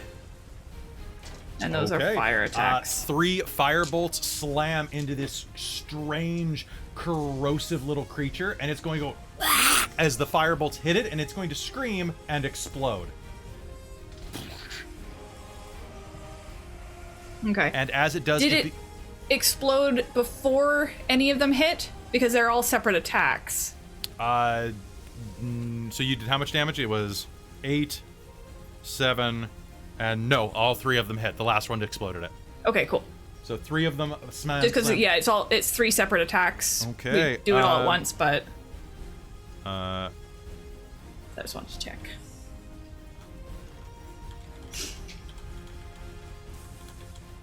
Okay. And I just need to read something of mine real quick before. Sounds good. I'm gonna say Talfrin goes first. So Talfrin, what would you like to do? I would like to rage. Well, 1 sec. Oh, sorry. Like I said, I needed a second because I have extra attack. Okay. Oh, yes, you Now, at 6th level, but I just couldn't remember how it worked if I cast a spell as well. That's right, because you're weird. Yeah, so it looks like I can attack twice instead of once whenever you take a, and you can cast one of your cantrips in place of one of those attacks if you want to. And So basically, you could do 2 spells if you Scorching Ray is wanted a to. cantrip, right? No, it's a 2nd level spell. Yeah, so you can only attack if you do a cantrip. 2 spells. Didn't it just say that it was a cantrip? Well, you can attack twice instead of once whenever you take the attack action on your turn. Moreover, you can cast one of your cantrips in place of one of those attacks. Yeah, but you cast a 1st level spell. Okay, does that mean I cannot take a second attack then? You cannot. It has to be a cantrip. Oh, okay. So, yeah. So if you cast Firebolt, you could do it, but not if you cast a 1st level spell. So it's cantrips only that you can combine with the extra attack. So I can't physically attack though. Not you cast a 1st level spell, so you cannot. Okay. It's because you. That's had to really badly worded then, because it says moreover. As far as I understand, it is a cantrip that you have to combine with that. Okay. So, sorry, but you'll know for next time.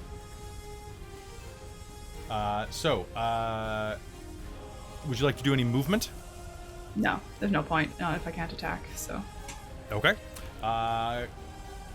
Can I get Talfrin? If you're gonna rage, can I give you to make me a D100 roll? Absolutely. Because I'm using the special wild magic table and getting rid of the ridiculous ones.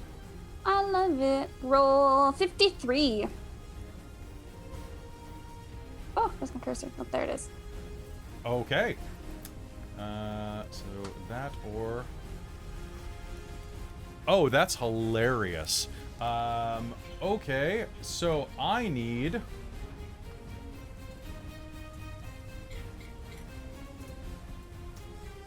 Okay, so, Talfrin, can you... Yeah. Oh god, they're inside of this as well. Sorry.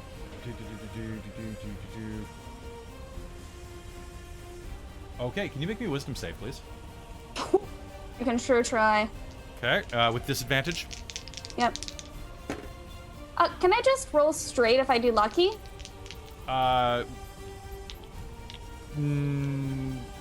No, it's actually better for you to save lucky and roll with disadvantage. Oh, okay. Like okay, mathematically, I think it's still better because you get 3 dice instead of 2 or 1 actually. 14. What'd you get? 14. 14. You are actually okay. That is hilarious. Oh, amazing. So you're going to enter rage, and there's going to be a sudden puff of energy that explodes out of you, and both the strange creature on the ground that's snarling at you and the... One moment. And the tiefling are going to get very confused looks across their faces. I would like you to do me a favor and take the rest of your action. Okay. So what would you like to do? I'm gonna attack the one in front of me twice with my greatsword. Okay, sounds great. I guess with disadvantage. Why would you have disadvantage? Oh no, wait, those are just saving rolls. That's just saving throws. Oh, gotcha. All right. The madness of the creature leeches into you. Oh, gotcha. Okay. All right.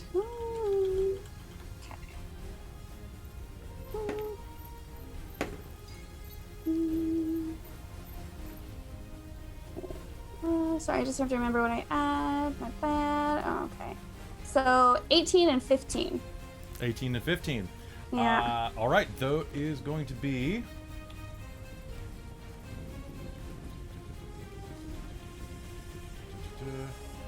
Okay, that is going to be... the 15 is going to be a miss, but the 18 is going to be a hit, unless you spend your determination. Sure. Okay, then 2 hits. All right. Okay, so first one. Oops. Oh, I almost clicked that one. Okay. First one. It's gonna be. 1 plus 6 is 17, and then 8 plus 6 is 14. So 14 and 17. All right, 14 points of damage. Did you do Great Weapon Master? No, I didn't this time. Okay, and you added all your bonuses in? Yes. Okay, so that's 14 for both hits? No, 14 and 17, so 14, 31 17. altogether. 31 points of damage. And... Okay. That is hilarious. So that's going to be... Okay, your greatsword slashes down twice into this confused being. That is going to take their reaction right now. And 1 sec. That is a 7. Okay, and that is going to be... Okay, you are going to slash into it. She is going to shriek, I'll kill you! And is going to make an attack. That is a 20, unnatural. And that is going to be... that is going to be 13 points plus 11... 17. So that's gonna be 30 points. She screams, reels back, and plunges her fist through the monster on the ground. I got you, you little shit! And starts ripping it apart. The monster dies with a scream. Oh. She starts screaming manically. Okay. She looks very confused, one might say. Apparently. Ivy, it is your turn if Talfrin is done. Yeah, Talfrin's action you are on the ground. Done, and I don't think I can move anywhere without provoking. I mean, but... Could I make an insight roll to see if me surrendering would they stop? Are they here for me? Can I make an insight roll for that? You may. Cool. I'm gonna put determination on this. Please. Oh, I'm happy. That's gonna be 17. 17. You think that they're definitely here for you at least a bit. Okay. Shit. She'll get 2 good. She'll get a couple good hits and then maybe some. Actually, no. She's going to. What are you gonna do? She will take out one of her swords. Mm-hmm. She will ignite it with her Crimson Right. So she'll roll a d6 for that. 5 points. Good job, Ivy. That's almost max damage to yourself. She will take out the sword, ignite it, like slash her arm. The purple lightning will engulf her blade, and she will look at 4 and say, "Leave them and take me, and I'll come quietly." Okay. And she will hold her action. If one of them makes a move on her friends, she will attack. Okay, Claudette. Your cat actually has the same initiative as you. What would your cat like to do?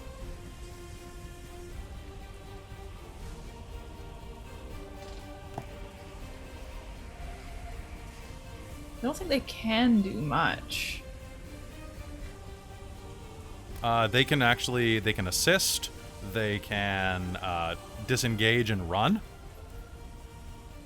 Yeah, I think just that, get them out of the way, because they're not a fighter. Sounds good. You are in control of your cat, so have fun. Okay. They're gonna go dodge it there. Off to the other cannon. All right, moving over to the other cannon. The cat streams. The Gru lunges forward and misses, so instead it sets its eyes on you, snarls, and charges. It does not have advantage on its attacks this round, because no surprise, but that is still going to probably be a hit. Do you want to cast Shield? On me? On you. It charges you and snarls and leaps forward. What's your armor class? 19. Okay, that... would you like to cast Shield? Sure. Okay. It snarls and its mouth...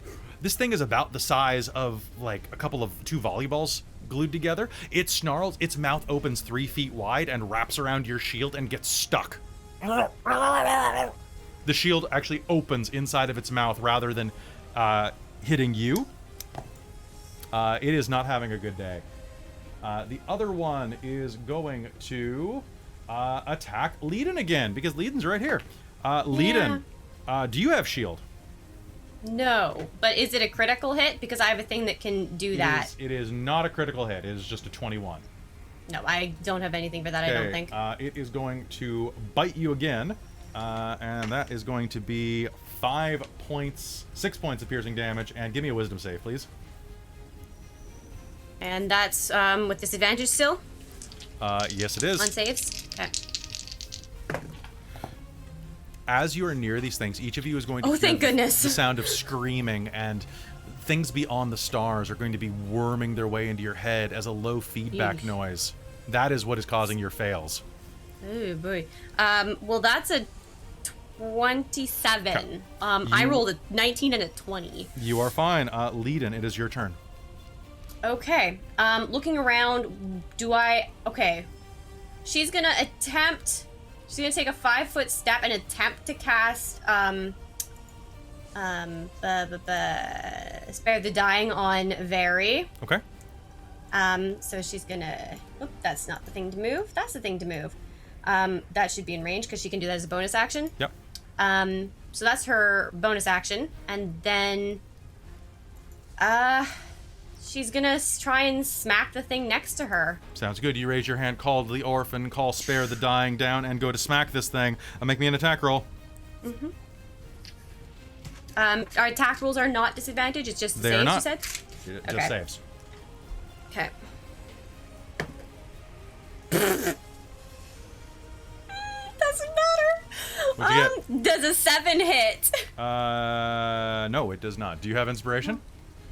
I do have my inspiration, yes. Do you want to use I'm it? gonna use that, yes. Does a 14 hit? Yes, it does. Yay! These things are not useful because they bite hard. They're useful because they do awful things to the area. Minimum damage. That's a total of 3 bludgeoning. All right, so slamming. I rolled a 1. Slamming your hammer or your mace down. Is it mace? It's a mace, yes. So she'll Slamming your swing mace down. It's going to go glah, and its tongue is going to just kind of lash out of its serrated teeth, cutting itself on its own teeth. What? It looks up at you with horrible, horrible eyes. Skipping a glance over, you look over, and Very hasn't moved. What? She's not breathing. That didn't... All Shit. Can I right. take the rest of my move to bolt over there and provoke attack of opportunity? Sure. Okay. So she's gonna bolt all the way over. That should be Sounds enough. good. Yeah. That is going to be 5 points of piercing damage, and I need another will save. Okay. You got it. Wisdom save. That's gonna be a... Oh, you said with disadvantage. Okay, so that's the... Already that. So 16. 16? Okay, you are going to be fine. You're going to take the damage, though. And you're going to rush over. Very's neck is snapped. She's dead. Orphan. Fuck. Mike, I rolled your first death save with double ones. That's what I figured. Yeah. Sorry. Don't worry. Your body's still in one piece. As long as you just pop that neck back in place, you'll be fine.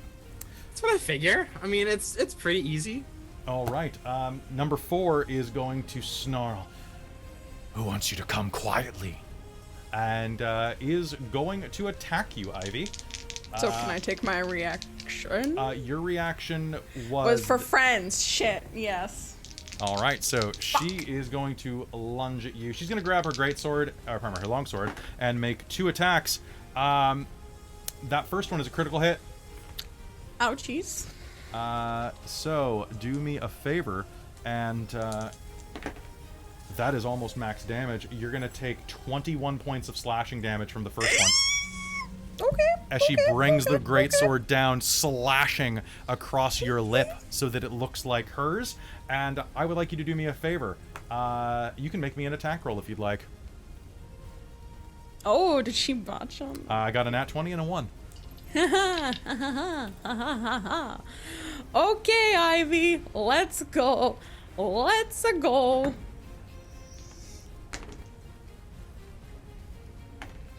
You got to be shitting me. What'd you get? Was one of those a crit, did you say? Yes, it was. Because I can make it not a crit, I think. I think we're kind of Yes. beyond that at the moment, though. Okay, sorry. I didn't understand that you said it was a crit until after that. Sorry, I said it was Okay. a nat 20. Sorry. So I crit back. Perfect. You can make that one not a crit. No, lead Okay. it, don't. All right, sounds good. So go ahead and roll me damage. Okay. At least I did that.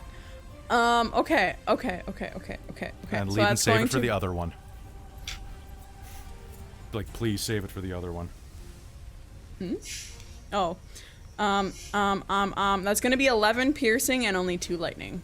Okay, 11 piercing, 2 lightning, and your sword is not magical, correct? Cool. Correct.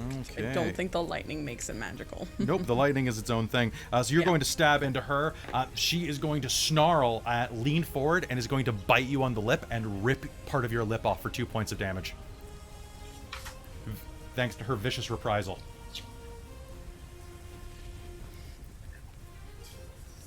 And I love vicious reprisal. Carbuncle! Carbuncle is going to snarl and is going to look up at the crazy bitch that just hurt them, and is going to brace itself, squat down, and its garnet is going to flare. And that is a... you know what? That's a save. Okay, that's a fail on the save, which means that is 1, 2, 3 d6.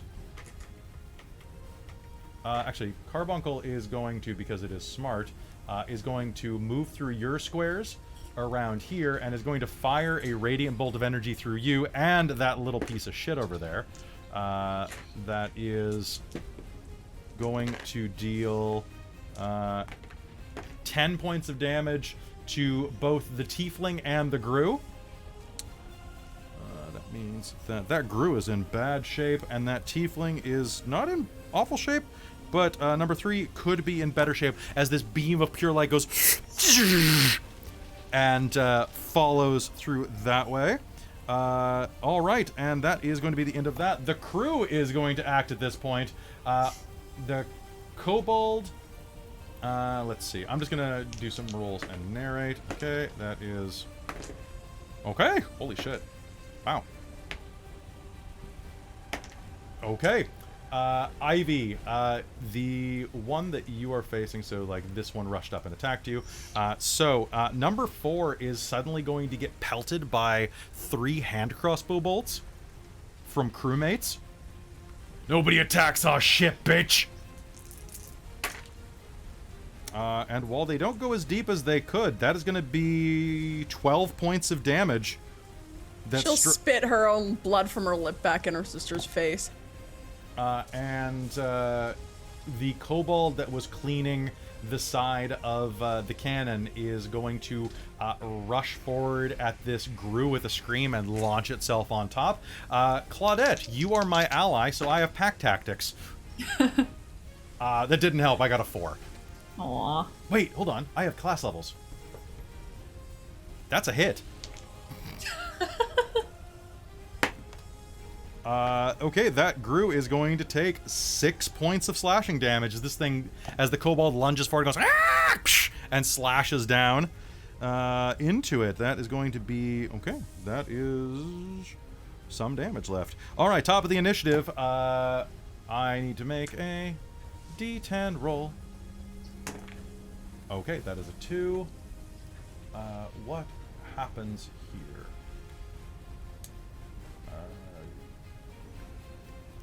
Okay. She turns, looks at you, Talfrin, and goes, I killed it. Who are you? Can he reply? Okay. He can, yeah. He can reply. No, get that one next. And then He's gonna try. she blinks. What the hell? And you see, like, her senses come back to her, but that cost her round. Confusion is broken as hell. Amazing. I love it. Claudette, it is your turn again. What do you do? Okay. I am going to Stab and firebolt? Ray of Frost. Okay. This thing that's on my shield right now. Okay. Now it is Ray of Frost, so it's still range, so you'll have disadvantage. So it might be better to attack it first and then Ray of Frost something else. All right, yeah, it's less cool than what I wanted to do, but... Okay, I mean, or you can Ray of Frost. It's your call. I'm just saying that, like, mechanically. I hate the stupid range thing. It's like, if my hand's in your face, it's not gonna fucking miss. Take Warcaster as a feat.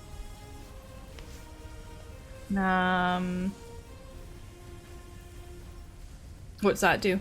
It means, if I'm not mistaken, it means that you don't take that penalty, and you have advantage on concentration checks from damage. I already have advantage on concentration checks. Oh, okay. Then Warcaster's not quite as good. All right. So, what are you doing? Okay. Well, I'm going to stab it. Okay. So that is dirty 20. That's definitely a hit. Okay. 9 damage. 9 damage. You are going to stab it, cleaving it in half, and it is going to dissolve into stardust. All right. And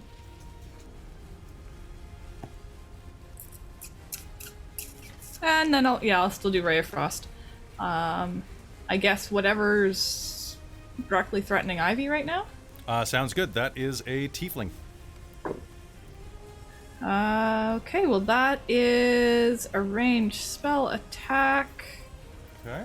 Of 26 to hit. Yeah, that beats my AC. Oh, I took my action. Ooh, yeah, I took my action. That's 14 damage and lowers her speed by 10. Okay, and that was magical damage. Yes. Okay, well, that wasn't... what kind of damage was that? That was... Cold. Okay. Sounds good. Alright, so, the chill will strike her in the back and she'll snarl over her shoulder. You're next, Belmont! Promises, promises. Okay. and Very, and Cat. It's the cat turn. Who's cat? What's the cat doing? Sorry. This. I always forget that it has something it can do. Hmm? That's familiar.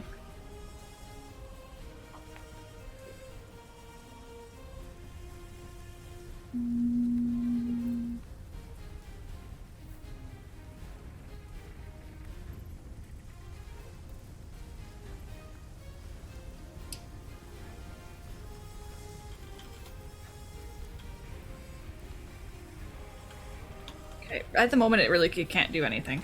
Okay, it's just gonna stay out of trouble. All right, so Talfrin.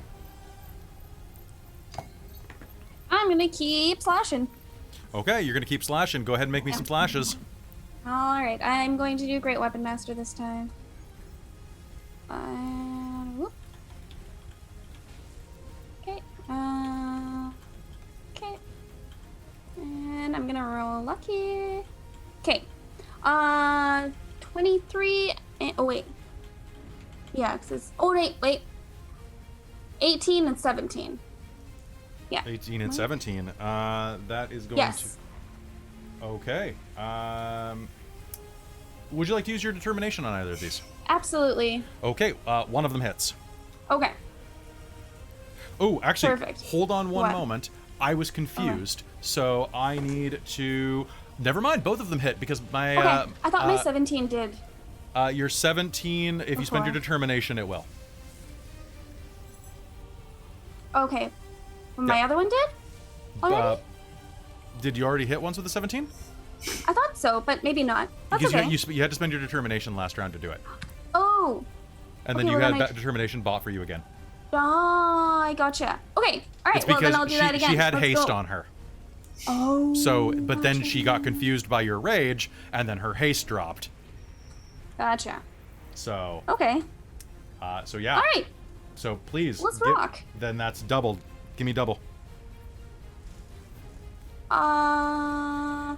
No, it's just plus 10, but basically. Well, I know, but give me two hits. Oh, okay. Okay.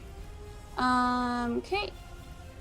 And okay, so that's 12 there plus 12 is going to be 24 plus 20 is going to be 44.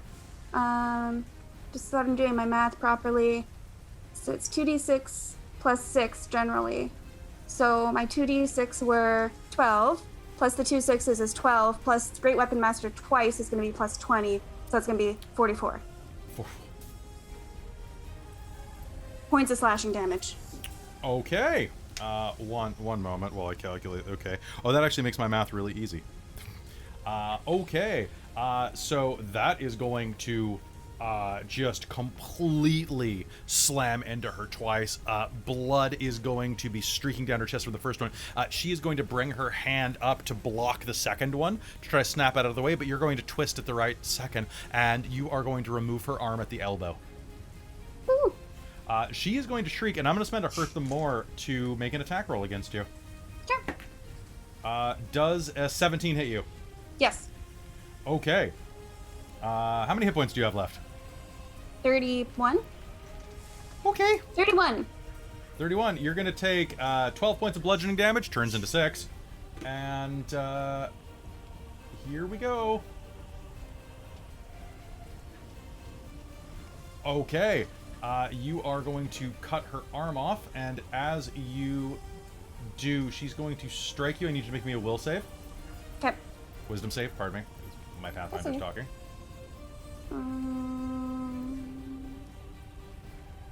Okay. I rolled a 19. A 19. All right, Yeah. sounds fantastic. However, she is going to strike you directly in the throat, and you are going to feel your airways begin to collapse as you take that damage on top of 62 psychic. So you are going to drop to your knees at this point, and let's see. That is okay. Talfrin, Ivy, it is your turn. Okay. So, my lovely sister 4 is in front of me. She's going to draw her second sword and take 3 attacks at her. All right, sounds good. Give it to me. As she snarls an abyssal. Okay, I don't think my offhand hit, because that's a 9 for my offhand, but I got, 18 plus 7 for the 2 main attacks. 25, does 25 hit? 25 hits. Cool, so that's 2 hits with the lightning sword, and then So give me the damage separately, please. Yes.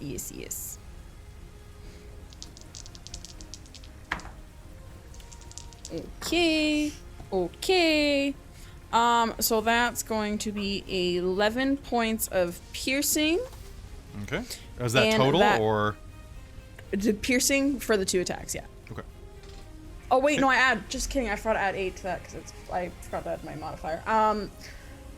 Okay. So 19 points of piercing. Okay. And then that's going to be that's going to be 10 points of lightning damage. Ooh, beautiful. She is very badly damaged as you start to cut into her, slicing. You're going to take a chunk of one of her horns off. Actually, her only one horn because she's the malformed one. And she's going to snarl back, but she's already acted, so she can't use her reaction to attack you. So, are you doing anything else with your action? No, because that was my action and bonus action to do. You remember number 4, and this is when she's the most dangerous. When she's on the ropes. Oh no. All right, it is now the Gru's turn. The Gru is going to see all of this chaos going on, and you are the closest source of blood, so it is going to attack you from behind. That is going to be a 13. That is probably a miss. Yep, misses. My AC is now 17 with my dual wielding. It charges you and misses. Then it is going to be Leiden. It is your turn. Okay. I would like to. Did I just see Talfrin go down as well? Talfrin is down on his knees. He's starting Okay. to lose consciousness. Oh fuck. Am I able to cast Gentle Repose on Very and then do my bonus action to? Gentle Repose is your cantrip. Gentle Repose would be the spell. The fuck word spell. Spare the Dying is a cantrip. And it's, for me, it's ranged bonus action. So I can use that as my bonus action. Okay, I was wondering Yeah. how you were doing both. I was like, is It's okay. because I'm the Cleric of the Grave. Yeah, fair enough. specifically. Yeah, so she's bonus action to do that. And for Very, she's Gentle Repose because she's like, oh fuck, I don't fuck. That's my full action though. So that's all I can do. Okay, is that what you want to do? Alternatively, if I can try and cast Revivify, but I don't have components. I don't think. Yeah, I tell you what. Why don't you make me a charisma check? All right. Is it a check, not a save? Yeah, it's a check. Okay.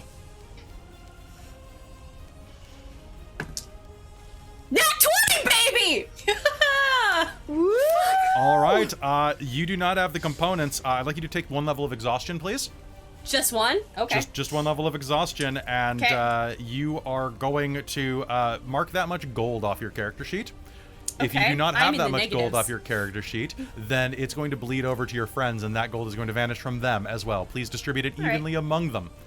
I have 26 gold right now, so How much Cool. is it total? 500. 300. Oh, 300. 300.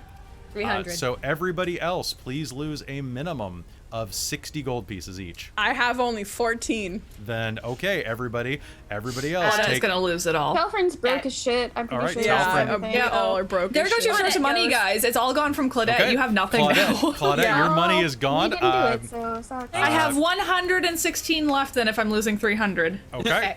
Very has 89 silver. Okay, no, she doesn't. It's all gone. All gone. The carbuncle keeps the garnet because it's literally in its forehead. Okay. Okay. Do I still have a bonus action to You still have a do? bonus action. And that's my Spare the Dying on Talfrin. Okay, and does that just And stabilizes him? Yeah, it just stabilizes him Okay. to 0. Yeah. So she's basically just gonna utter a prayer to the orphan and be like, "Oh, please, not now. This is not the time." And you're going to hear a horrible noise come out of Very. And her vertebra resets, and she gasps air in. Yeah. So she's like praying, and then she'll put her hand out, and this mist will like erupt around her, and probably reach out to Very, is what I'm imagining, and just like go into her throat, and then just like Pop, pop, pop, pop. Very, you are awake and alive. It is not your turn yet, but it will be in a minute. Yay! All you remember is you had a vision of falling. She's probably gonna wake up and be like, "Fuck, that hurt." Yep, basically. Okay, that was your turn, Leadin. Talfrin, can you do me a favor and roll me a d20? Yeah. Tell me if you get a 20. Oh. Nope. Cool. I'm going to spend a something good happens because I've got a spare one, and I'm going to use that to say that you stabilize at 1 hit point rather than 0 hit points because of this spell. Cool.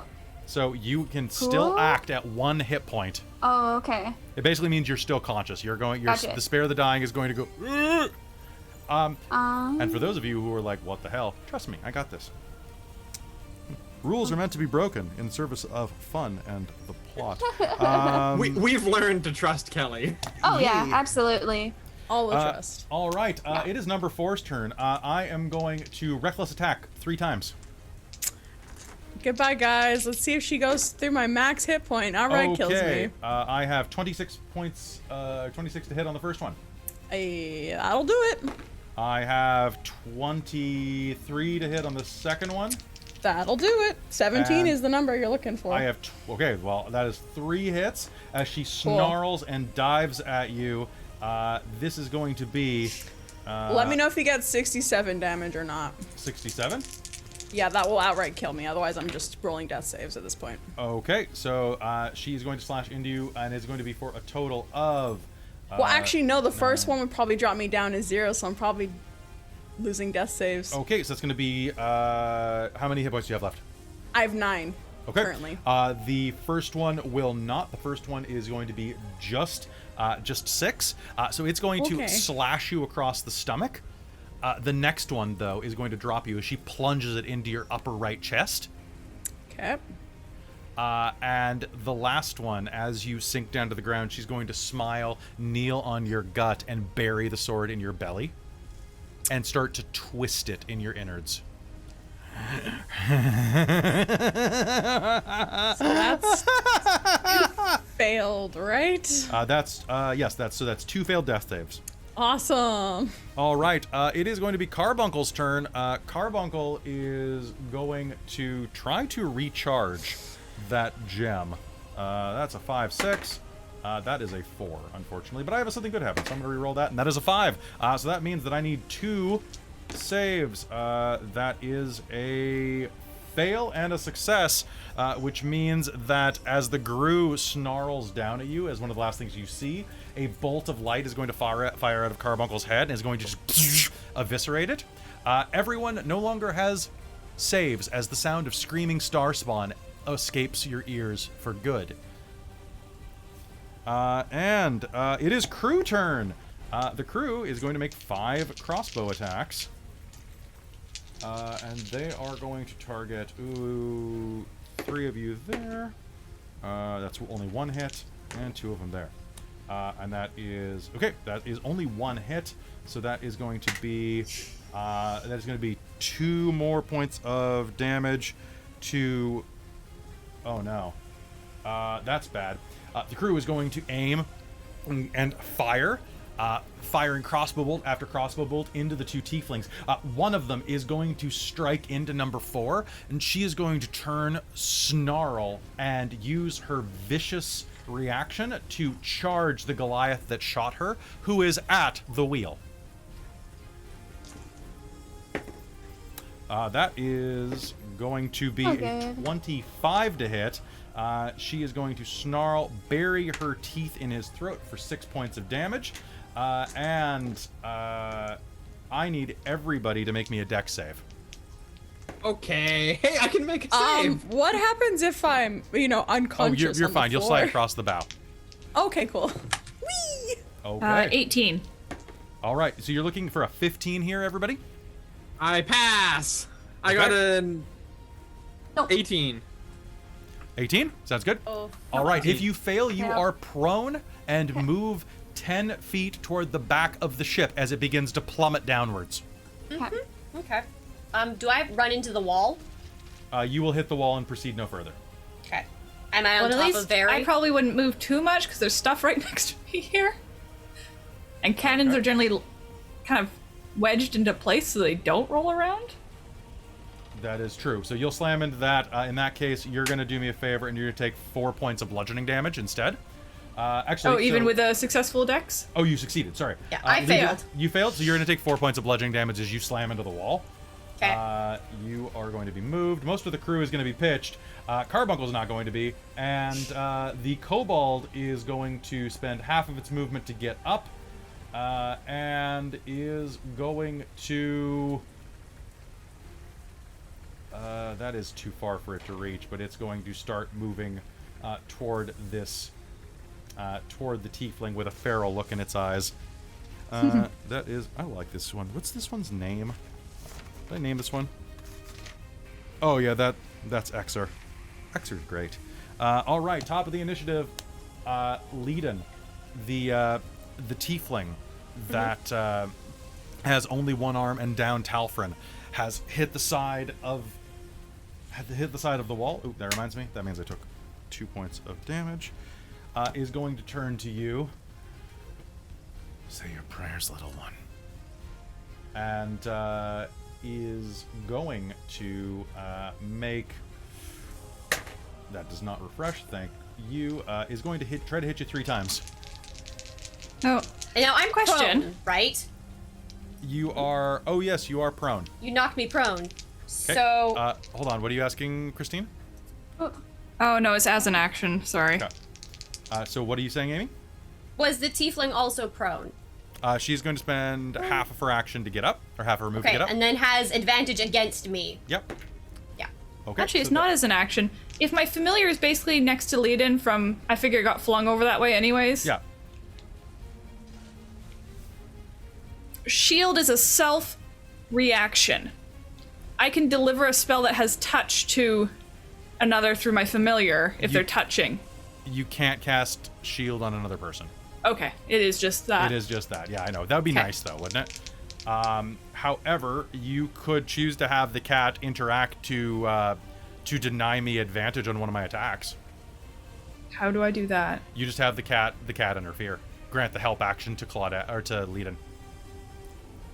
Okay, that's something that a familiar can do then? It's not listed in the familiar thing. They can make a lot of actions. So, for example, the help action with a flyby attack gives advantage to things. It's just not listed in the familiar spell, so it's something that happens all the time. But if you want to, the cat will is a combatant then. All right, so the cat is going to yowl and lunge forward, which means Leiden, what is your AC? It's 18. Okay, that turned that one into a miss. Okay. So I have one hit against you only, as she snarls and punches down into the ground 3 times. As you roll to the side, bringing your shield up, it's going to dent the side of your shield. You roll to the side, and she's going to catch you in the ribs, and then the last one aims right at your head, but you're going to roll the way, and it's going to punch through the wood. That is when the pain from that first blow is going to hit you, and that is going to be... That is going to be 20 points of bludgeoning damage and 14 points of psychic damage. I'm down. You're down? I was at 22. You were 22? Okay. But you're not dead. So that is going to knock you right out. You like saying your prayers, huh? And you roll out of the way, and the pain the psychic pain just kind of comes up and quashes you. She's going to snarl as the cat leaps up and tries to scratch her face, and that's how she doesn't just snap your neck, basically. Good for you. Claudette, it is your turn again. What do you do? Okay, well, she wasn't really looking that way because she was looking the way of the tiefling that has taken out the guy on the wheel. And this is all happening very fast, so I think she's probably still focused on that. Okay, any attempts to move toward the front of the ship have half movement. It counts as rough terrain. But only going that direction right now. It's actually, you actually will have a +5. You're within range, speed. bitch. Okay. Witch bolt at a 3rd level. Okay. Sounds good. And you're aiming at the one over Leiden? No, the other tiefling at the wheel. Okay, she has been knocked to the ground, so she is prone. You'll have disadvantage on the roll. Oh, for fuck's sake, okay. All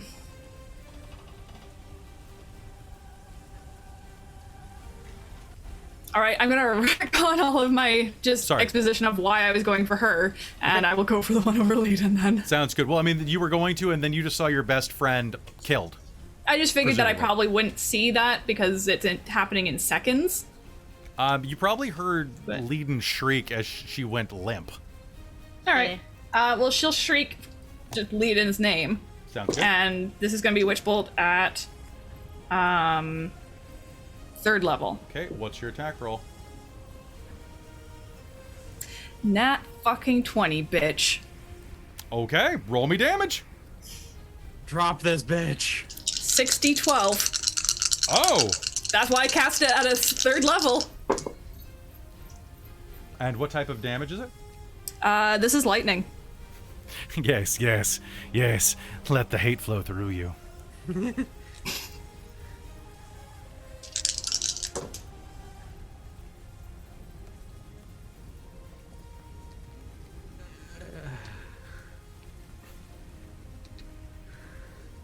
$46. How do you want to do this?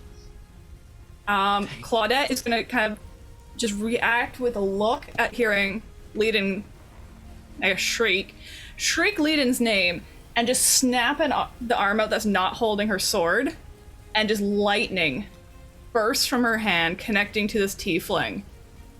And yeah, I think it screams. just explodes with lightning. She's going to drop to the ground, completely crisped. Parts of her are missing. Her leg is gone. Half of her face is ruined. The corpse is still there. It might get some final words in, but it's dead. Congratulations on that. Are you spending your action to do anything else? Well, that is an action. Yeah, but are you doing your movement or bonus? Don't think I have anything that acts as a bonus. Okay. I will run back over to Leiden, though, I think. Sounds good. All right. So, Very, I'm going to say that you act before Talfrin because you haven't had to act this entire time. So, That's Very, fair. you are up. What do you do? Well, Leiden's down right in front of me. Yeah. Cure wounds. Sounds great. Roll it. I'm gonna do that at a 2nd level. Sounds good. Roll it. All right, and that is 2d8, I believe. Okay, so that's 10. That's going to be 13. 13 hit points, Leiden. As Varys just like, oh shit, drops, right. like slaps you in the face.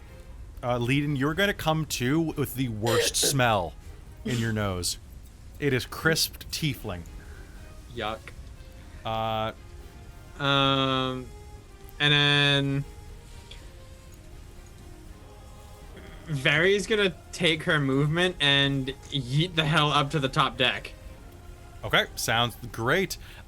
So that means it's Talfrin's turn. Okay, so right now it looks like the only enemy is the one at the front. At the front. Now remember, all Okay. movement toward the front of the ship is going to be Difficult terrain. difficult terrain. That's okay. I have to have my movement getting up anyway. Mm-hmm. So I thought you succeeded your check.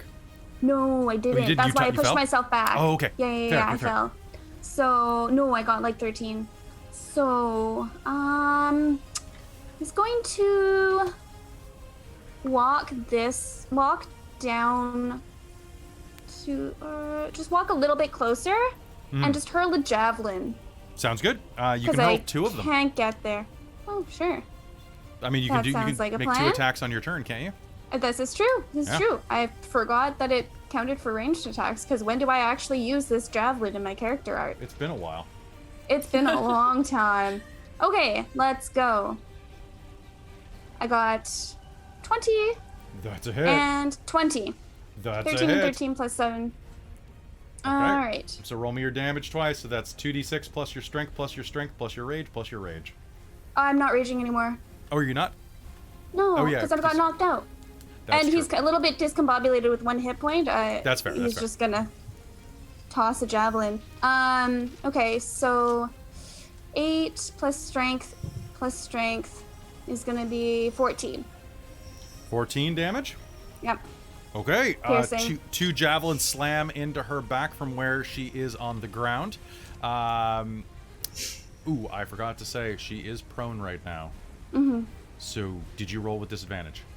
No, but I can roll again. Yeah, let's roll again to make sure they both hit. Okay, so one didn't hit, the other one did hit. Okay. Should Have I you roll spent my your inspiration for the night? D6 again? No, actually. Would you like to spend that just to make him hit? Yeah, Okay, let's good. try. Okay, so 2 javelins are going to plunge into her as she's on the ground. Oh, I got you. Just a wink. Gotcha. We're just going to hand wave it. I got you. Sounds good. All right, you go ahead and take your thing. Do your thing. All right, and then... All right, 2 javelins are going to slam into her. And, I have my final something good happens. Okay. Lead-in, it's your turn. That one. No, I didn't. Okay. Sorry. I mean, I still what? have two death saves, but yeah. Did you just say my name? Yes, it's your turn. Okay, sorry. I was looking at my spells. It's your wasn't turn. sure. Cool. Ivy is bleeding profusely on the Ivy's center bleeding deck. profusely. Bonus action. Spare the dying. Okay, you stabilize. Yes, and then Leedon's also going to attempt to move. You said it was actually no. You don't need the one. to. Don't need to. Well, go ahead. If you do what you think you're doing, but go ahead. I was gonna pop her wings because it takes an action. Oh, fair. And then was just gonna fly forward and move so that she can do something next time. It's only a movement of 30 feet, but this means it's not difficult terrain. It will not be difficult terrain. No. Yeah. So I believe that means I can drop her right next to Ivy for next time and like kind of, but that's all I can do, I believe. Okay. Do you have any ranged weapons? I have a crossbow. Do you have any cantrips that you want to use? Or you have a bonus action spare the dying? Yeah, but it takes an action to pop my wings and fly unless you does want it? me to Okay. not do that. Yeah. All right, that's so why your wings are going to spread. You're unfortunately- going to fly over next to Ivy, who is now stabilized. Number 4 is going to snarl and is going to rip the Goliath's throat open, killing the driver of the ship, and is going to turn with her last action. I'm gonna spend that, and is going to charge Leedon. Leedon, can you do me a favor? Yep.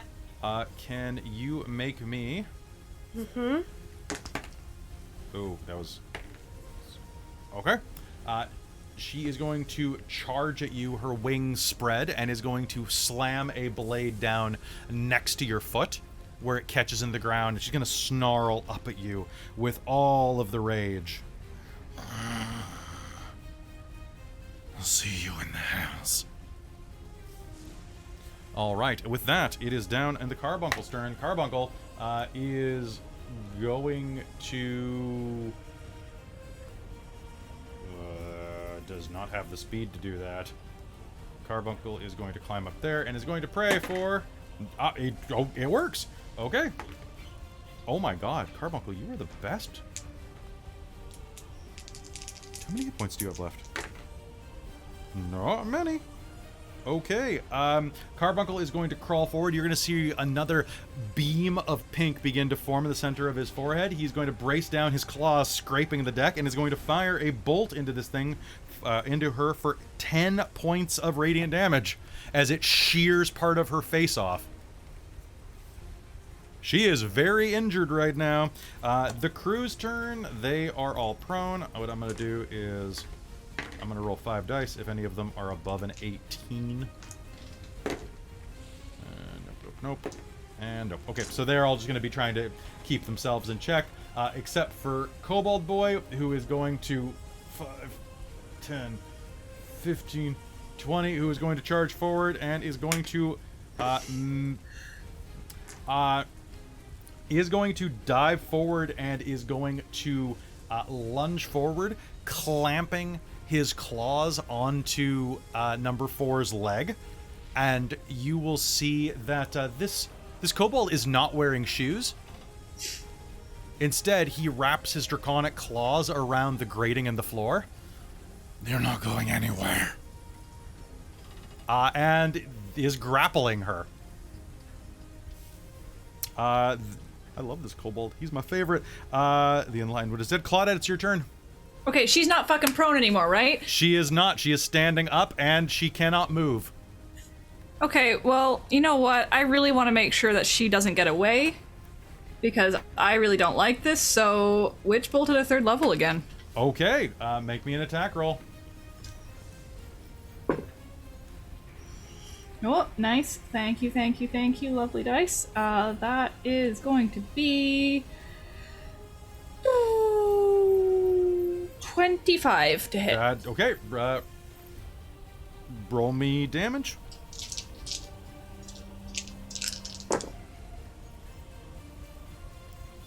Alright, that's decent. Decent. Kobolds are the real heroes of Emrys. 25 lightning. And it connects and holds to her, so if she survives, she's getting hit again next turn. Well, I take half damage from lightning. Which is unfortunate. Because how do you want to do this?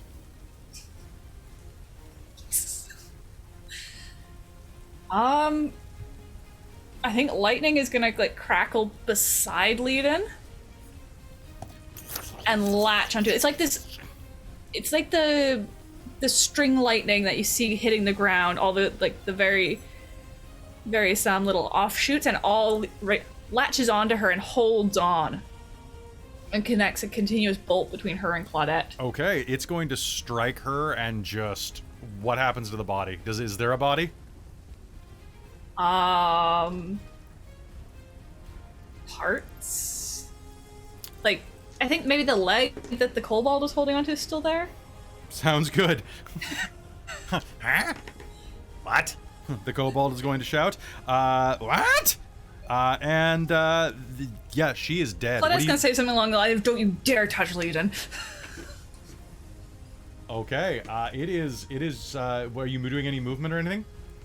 No, I don't need to. Okay, you know what? I don't think so, at least. She just did. Yeah, the 30 ship is feet and she's continuing to 25 from careen me. downward.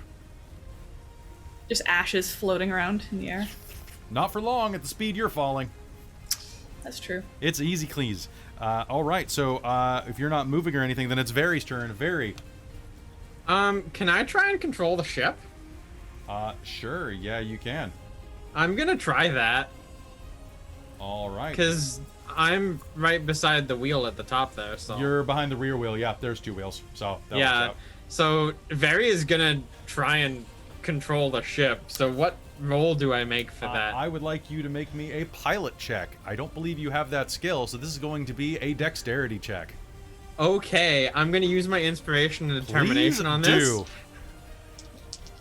Where is the Twitch is asking, where's the Warforged captain? Well, it's been 20 seconds since this happened, so she's coming. Right. But it's been 20 seconds. All right. It's not a nat 20 like I hoped it would be, but it's not bad at a dex check. That is an 18. 18, okay. That's pretty solid. Oh, wait. I had my, I spent determination on that. Yep, so that should be... So that's a 21. 21, all right. You are going to pull up and right the ship. Everything is going to go sideways for a second as all of you get very dizzy, very knocked around. But you are out of combat, and you are able to pull the ship up, holding it steady. And with that, the combat. Oh, sorry. Yes? Am I able to bonus action the captain or the driver, the Spare the dying? the Goliath? Spare the dying? Yes. Sure. Yes, you may. Okay. Yes, and then I intend to heal them. That's I all. would say, if I stabilize at 0, am I still unconscious or am I up? Yes, you're still unconscious. Okay. I'm also gonna cure wounds myself at 2nd level, please. Sounds good. I've been unconscious for 3 kills of this campaign. I'd be so bad at this. Ivy, actually, No. Ivy, make me a con save. Con save. Yep. Bruh. Yes. Yeah. See, Claudette remembers that she's a wizard and stays as far back as she can. What'd you get on your save? 10. Well, I'm a fighter, so 10. 10 total? Yep. Okay, so you're going to be half conscious, basically, just enough that you're perceiving what is going on. Very, you pull up on the ship and start to right it steady. Other crew begin to flood out of the lower decks, trying to check on what's going on. The captain comes out and yells, I need a status report. What's going on? Pilot's dead. all right, you are over by them, Leiden. Leiden, who are you bringing back up first, Ivy or the pilot? I was going to, once they're stabilized, I was going to do a prayer of healing and just bring everyone back up. How So long that'll does that take take? 10 minutes to do. It takes 10 minutes, but it gets everyone in 30 feet of me. Okay. Are you Up to resurrecting 6 number? for each. Are you resurrecting number 3? It's who you choose, I think. Are you Isn't doing it? this? Yeah, Yes. I get 6 people that I can choose, yes. Okay. But do I want to bring her back for interrogation reasons? Yes, I do. Can but you? Most of her body's gone. Oh, So okay. she's dead. You'd have to actually. She got really burnt. Oh, okay, if she's absolutely. that's true. Number 4 is gone. Number 3 is mostly damaged. She would come back without legs and with only one arm. Oh, okay. I mean, Okay, she that's can't kinda run fucked anywhere. Ooh. Oh, Sorry, But I'm so tired. yeah, she'll do that. She'll probably So hold on. stable- Let okay. me make some death saves for her. Okay. Yeah. So Because I can Claudette stabilize you know her what? No, and no, then- she is dead. She is dead. Okay. Never mind then. I don't have to deal with that quandary. Her. Yes. Okay, cool. So Oh wait, hold on. Whenever I cast a healing spell, it's the max healing because of my thing. So, Hey. so they'll get 21 hit points, Ooh, nice. All right. Sweet. Juicy. which I can also take, which is All right. nice. 10 minutes pass, and you all are going to, you're going to come back from the brink. Does Ivy, Very stand- move into range for that? Does Very move? Very is flying the ship. Vary's flying 'cause the Vary's ship. out of Vary's range. very beat. Yeah. I can. Well, I figure we'll pull the bodies, the unconscious bodies, over so that we get people. Okay. Like, As you feel this and begin to wake up and sort yourselves out, you are going to hear. You're going to hear the sound of something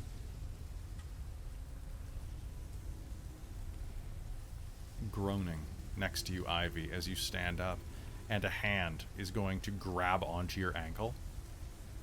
Looking down, it's the corpse, well, what you thought was the corpse of number 3. The sisters will come for you. They know. He has seen through my eyes. Traitor. And the light completely fades.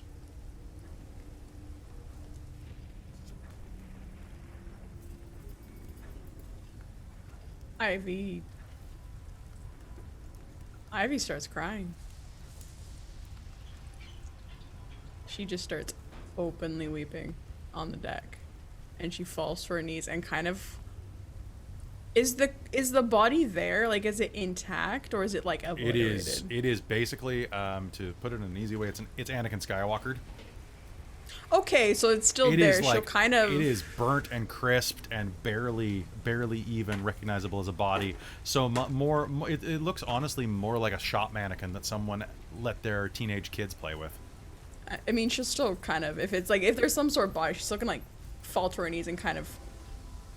Okay. Almost put her head on her lap and just start kind of crying. All right. So as you cry there, you are going to have a moment to cry at one of the only people in your life. You all begin to pick yourselves up. Leiden, you feel absolutely exhausted from this. The energy of having to force that spell through without components, that's really high ritual magic. that shouldn't have worked. And if it did, it could have killed you. You know that without having to say it out loud. But looking around, you are going to see that in the distance, The sun is coming up on the far horizon. The captain looks around. You going to be okay here, short one? She says down to you. Yeah, I'll be fine. Here, drink this. She pops the cork on a vial and hands it to you. She chugs it. It is 1 part Kahlua, 1 part healing potion. Nice. Oh my god. How many points? Claudette is just 6. fluttering around Leiden right now. Okay. It's not a very and good one. Did Leiden's charge hit you too. Okay, Leiden's trying to hit me. Okay, so and that's plus another 6. Keep us on a bearing north. We should be up by Vexnergali by noon at this rate. Take us higher. When the dawn's up, if you can't see our shadows in the cloud, go back down. We'll lose air. Okay, and Very will fly the ship. I figure with her family's experience, she's probably at least been on these things. You've at least quite a sat few on times someone's lap before. while they flew, right? Like, Yeah.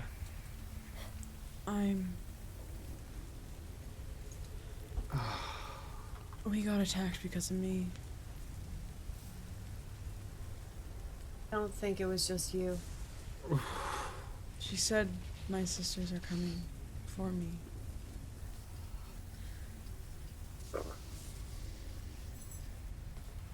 I am so sorry to put you of all in danger. the storm breaks.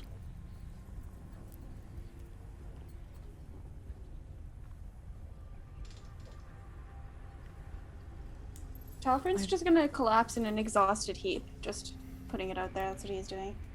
That's probably fair. That makes sense. Is this yours? Very doesn't know what happened, so she's fine. The kobold is going to look down, pick up a large, it's not serrated, but it's got almost like a an additional curve, kind of like a sword am I thinking of? The Tulwar, but her longsword with a serrated, jagged tip at the top. Is this yours, or should I hang on to it? He says, holding up number 4's sword to you, Ivy. I'll take it. I don't love it. So to explain what this looks like, have you seen what Rambo's knife looks like? Yeah. Cool. Picture that, but like a longsword. So it has a sorry, I said serrated tip. It has a serrated back Yeah. to make pulling it out of wounds even more fun. Yeah. It also Sounds has great. a compartment in it for magic charges.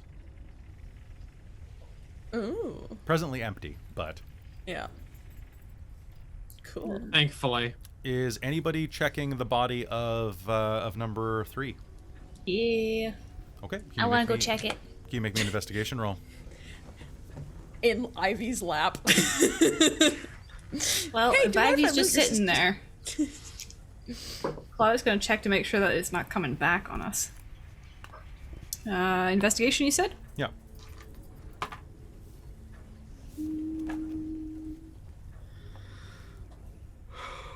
$23. Okay, you are going to find two different weapon charges in one of her pockets.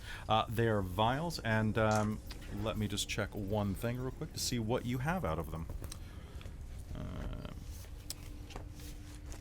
Taking a look at them, they're very clearly labeled Imperial markings so that you can tell exactly at a glance what they do. They fit any weapon that has a compartment and are designed to be able to use magic like that. And then I'm thinking Chaos Bolt.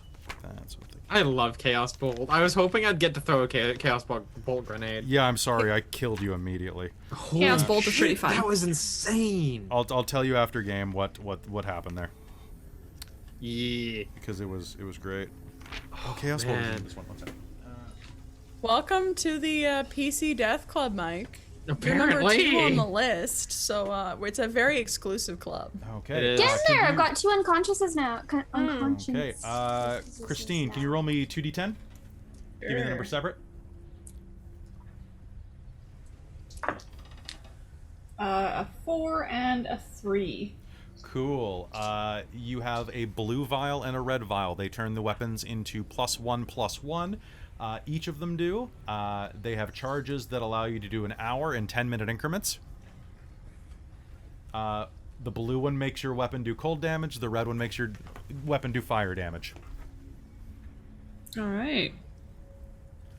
They can be ejected after 10 minutes. You cannot eject them while they are running, or else you damage it. So, for example, you can move ammunition between each other, between fights, but you have to spend a full 10-minute charge. Okay. And how many was it? Sorry? 2. You have a red one and a blue one. No, I meant the whole thing about the 10-minute charges. 1 hour. Okay, so you can do it once an hour sort of thing? Six charges. 6 charges, okay. Lasting for up to... each charge lasts for 10 minutes, basically. You can run it for an hour before this cell is empty. Okay, and it was +1/+1 and did fire? +1/+1 fire, +1/+1 cold. Okay. One's fire, one's ice. Because that's what you rolled.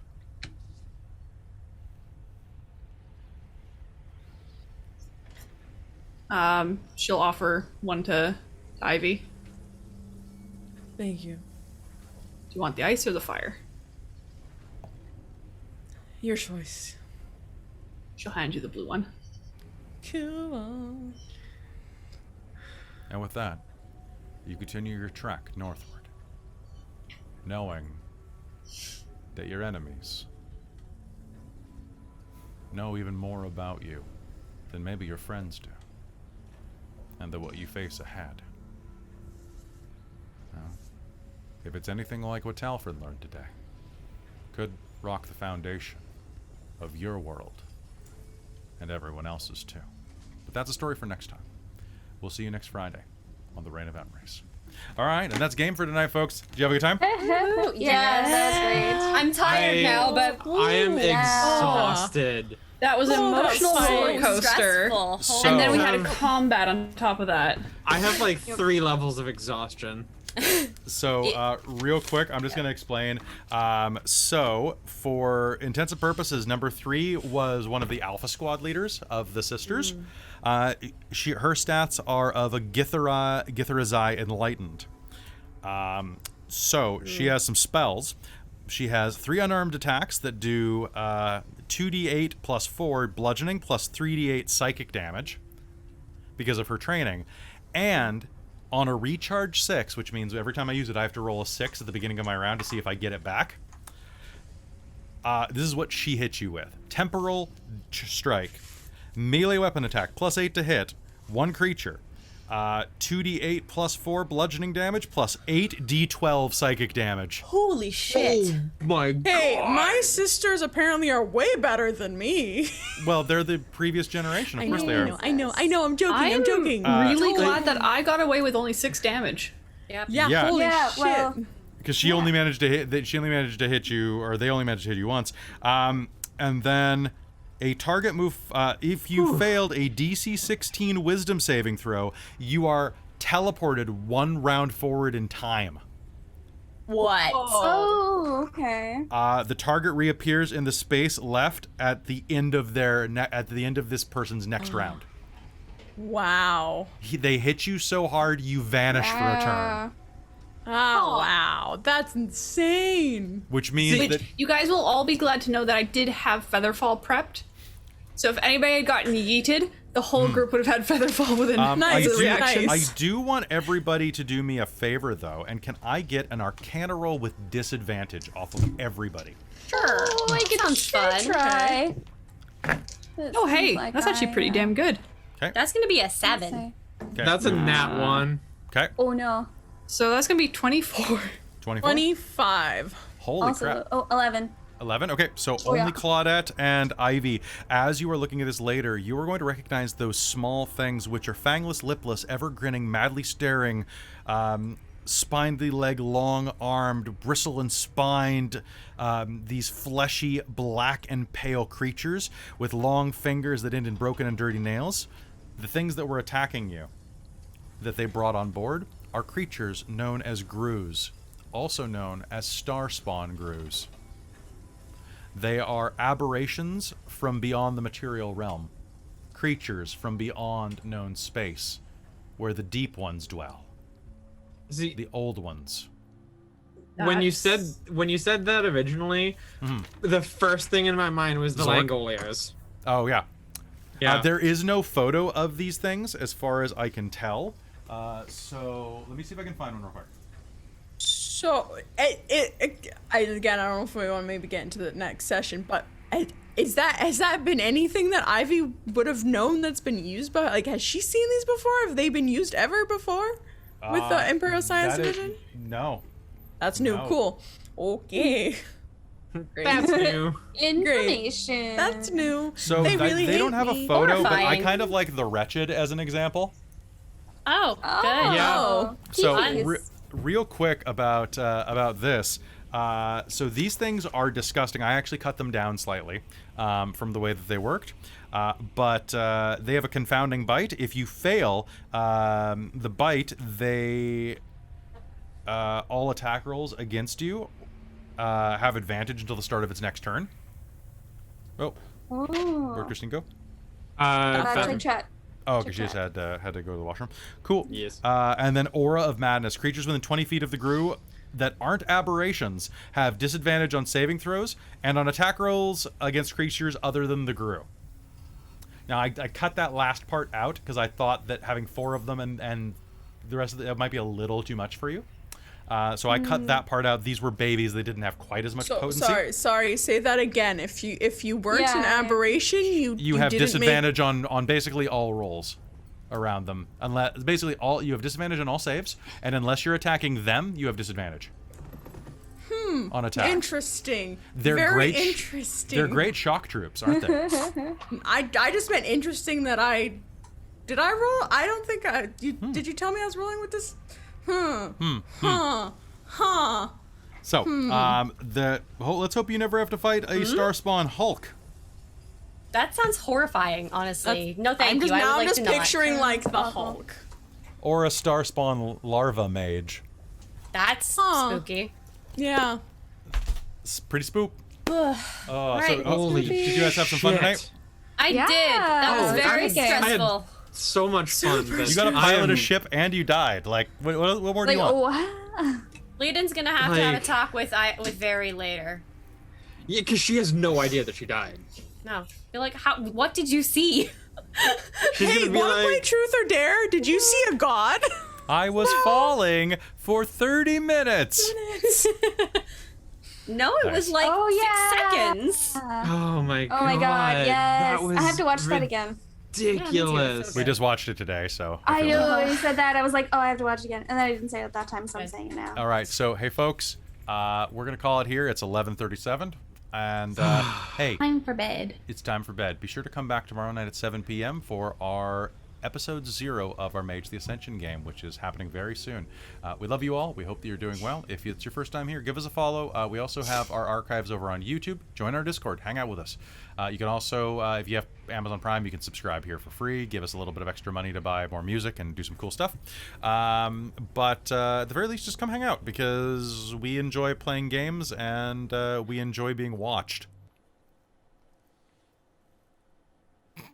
That second one there, Yeah. Well, right? Yeah, we love having you folks here though. So be sure to come back and see us again soon. We'll see you tomorrow night, hopefully. With that, I've been Kelly, your DM. Have a wonderful night. Good night, everybody. Night. Night.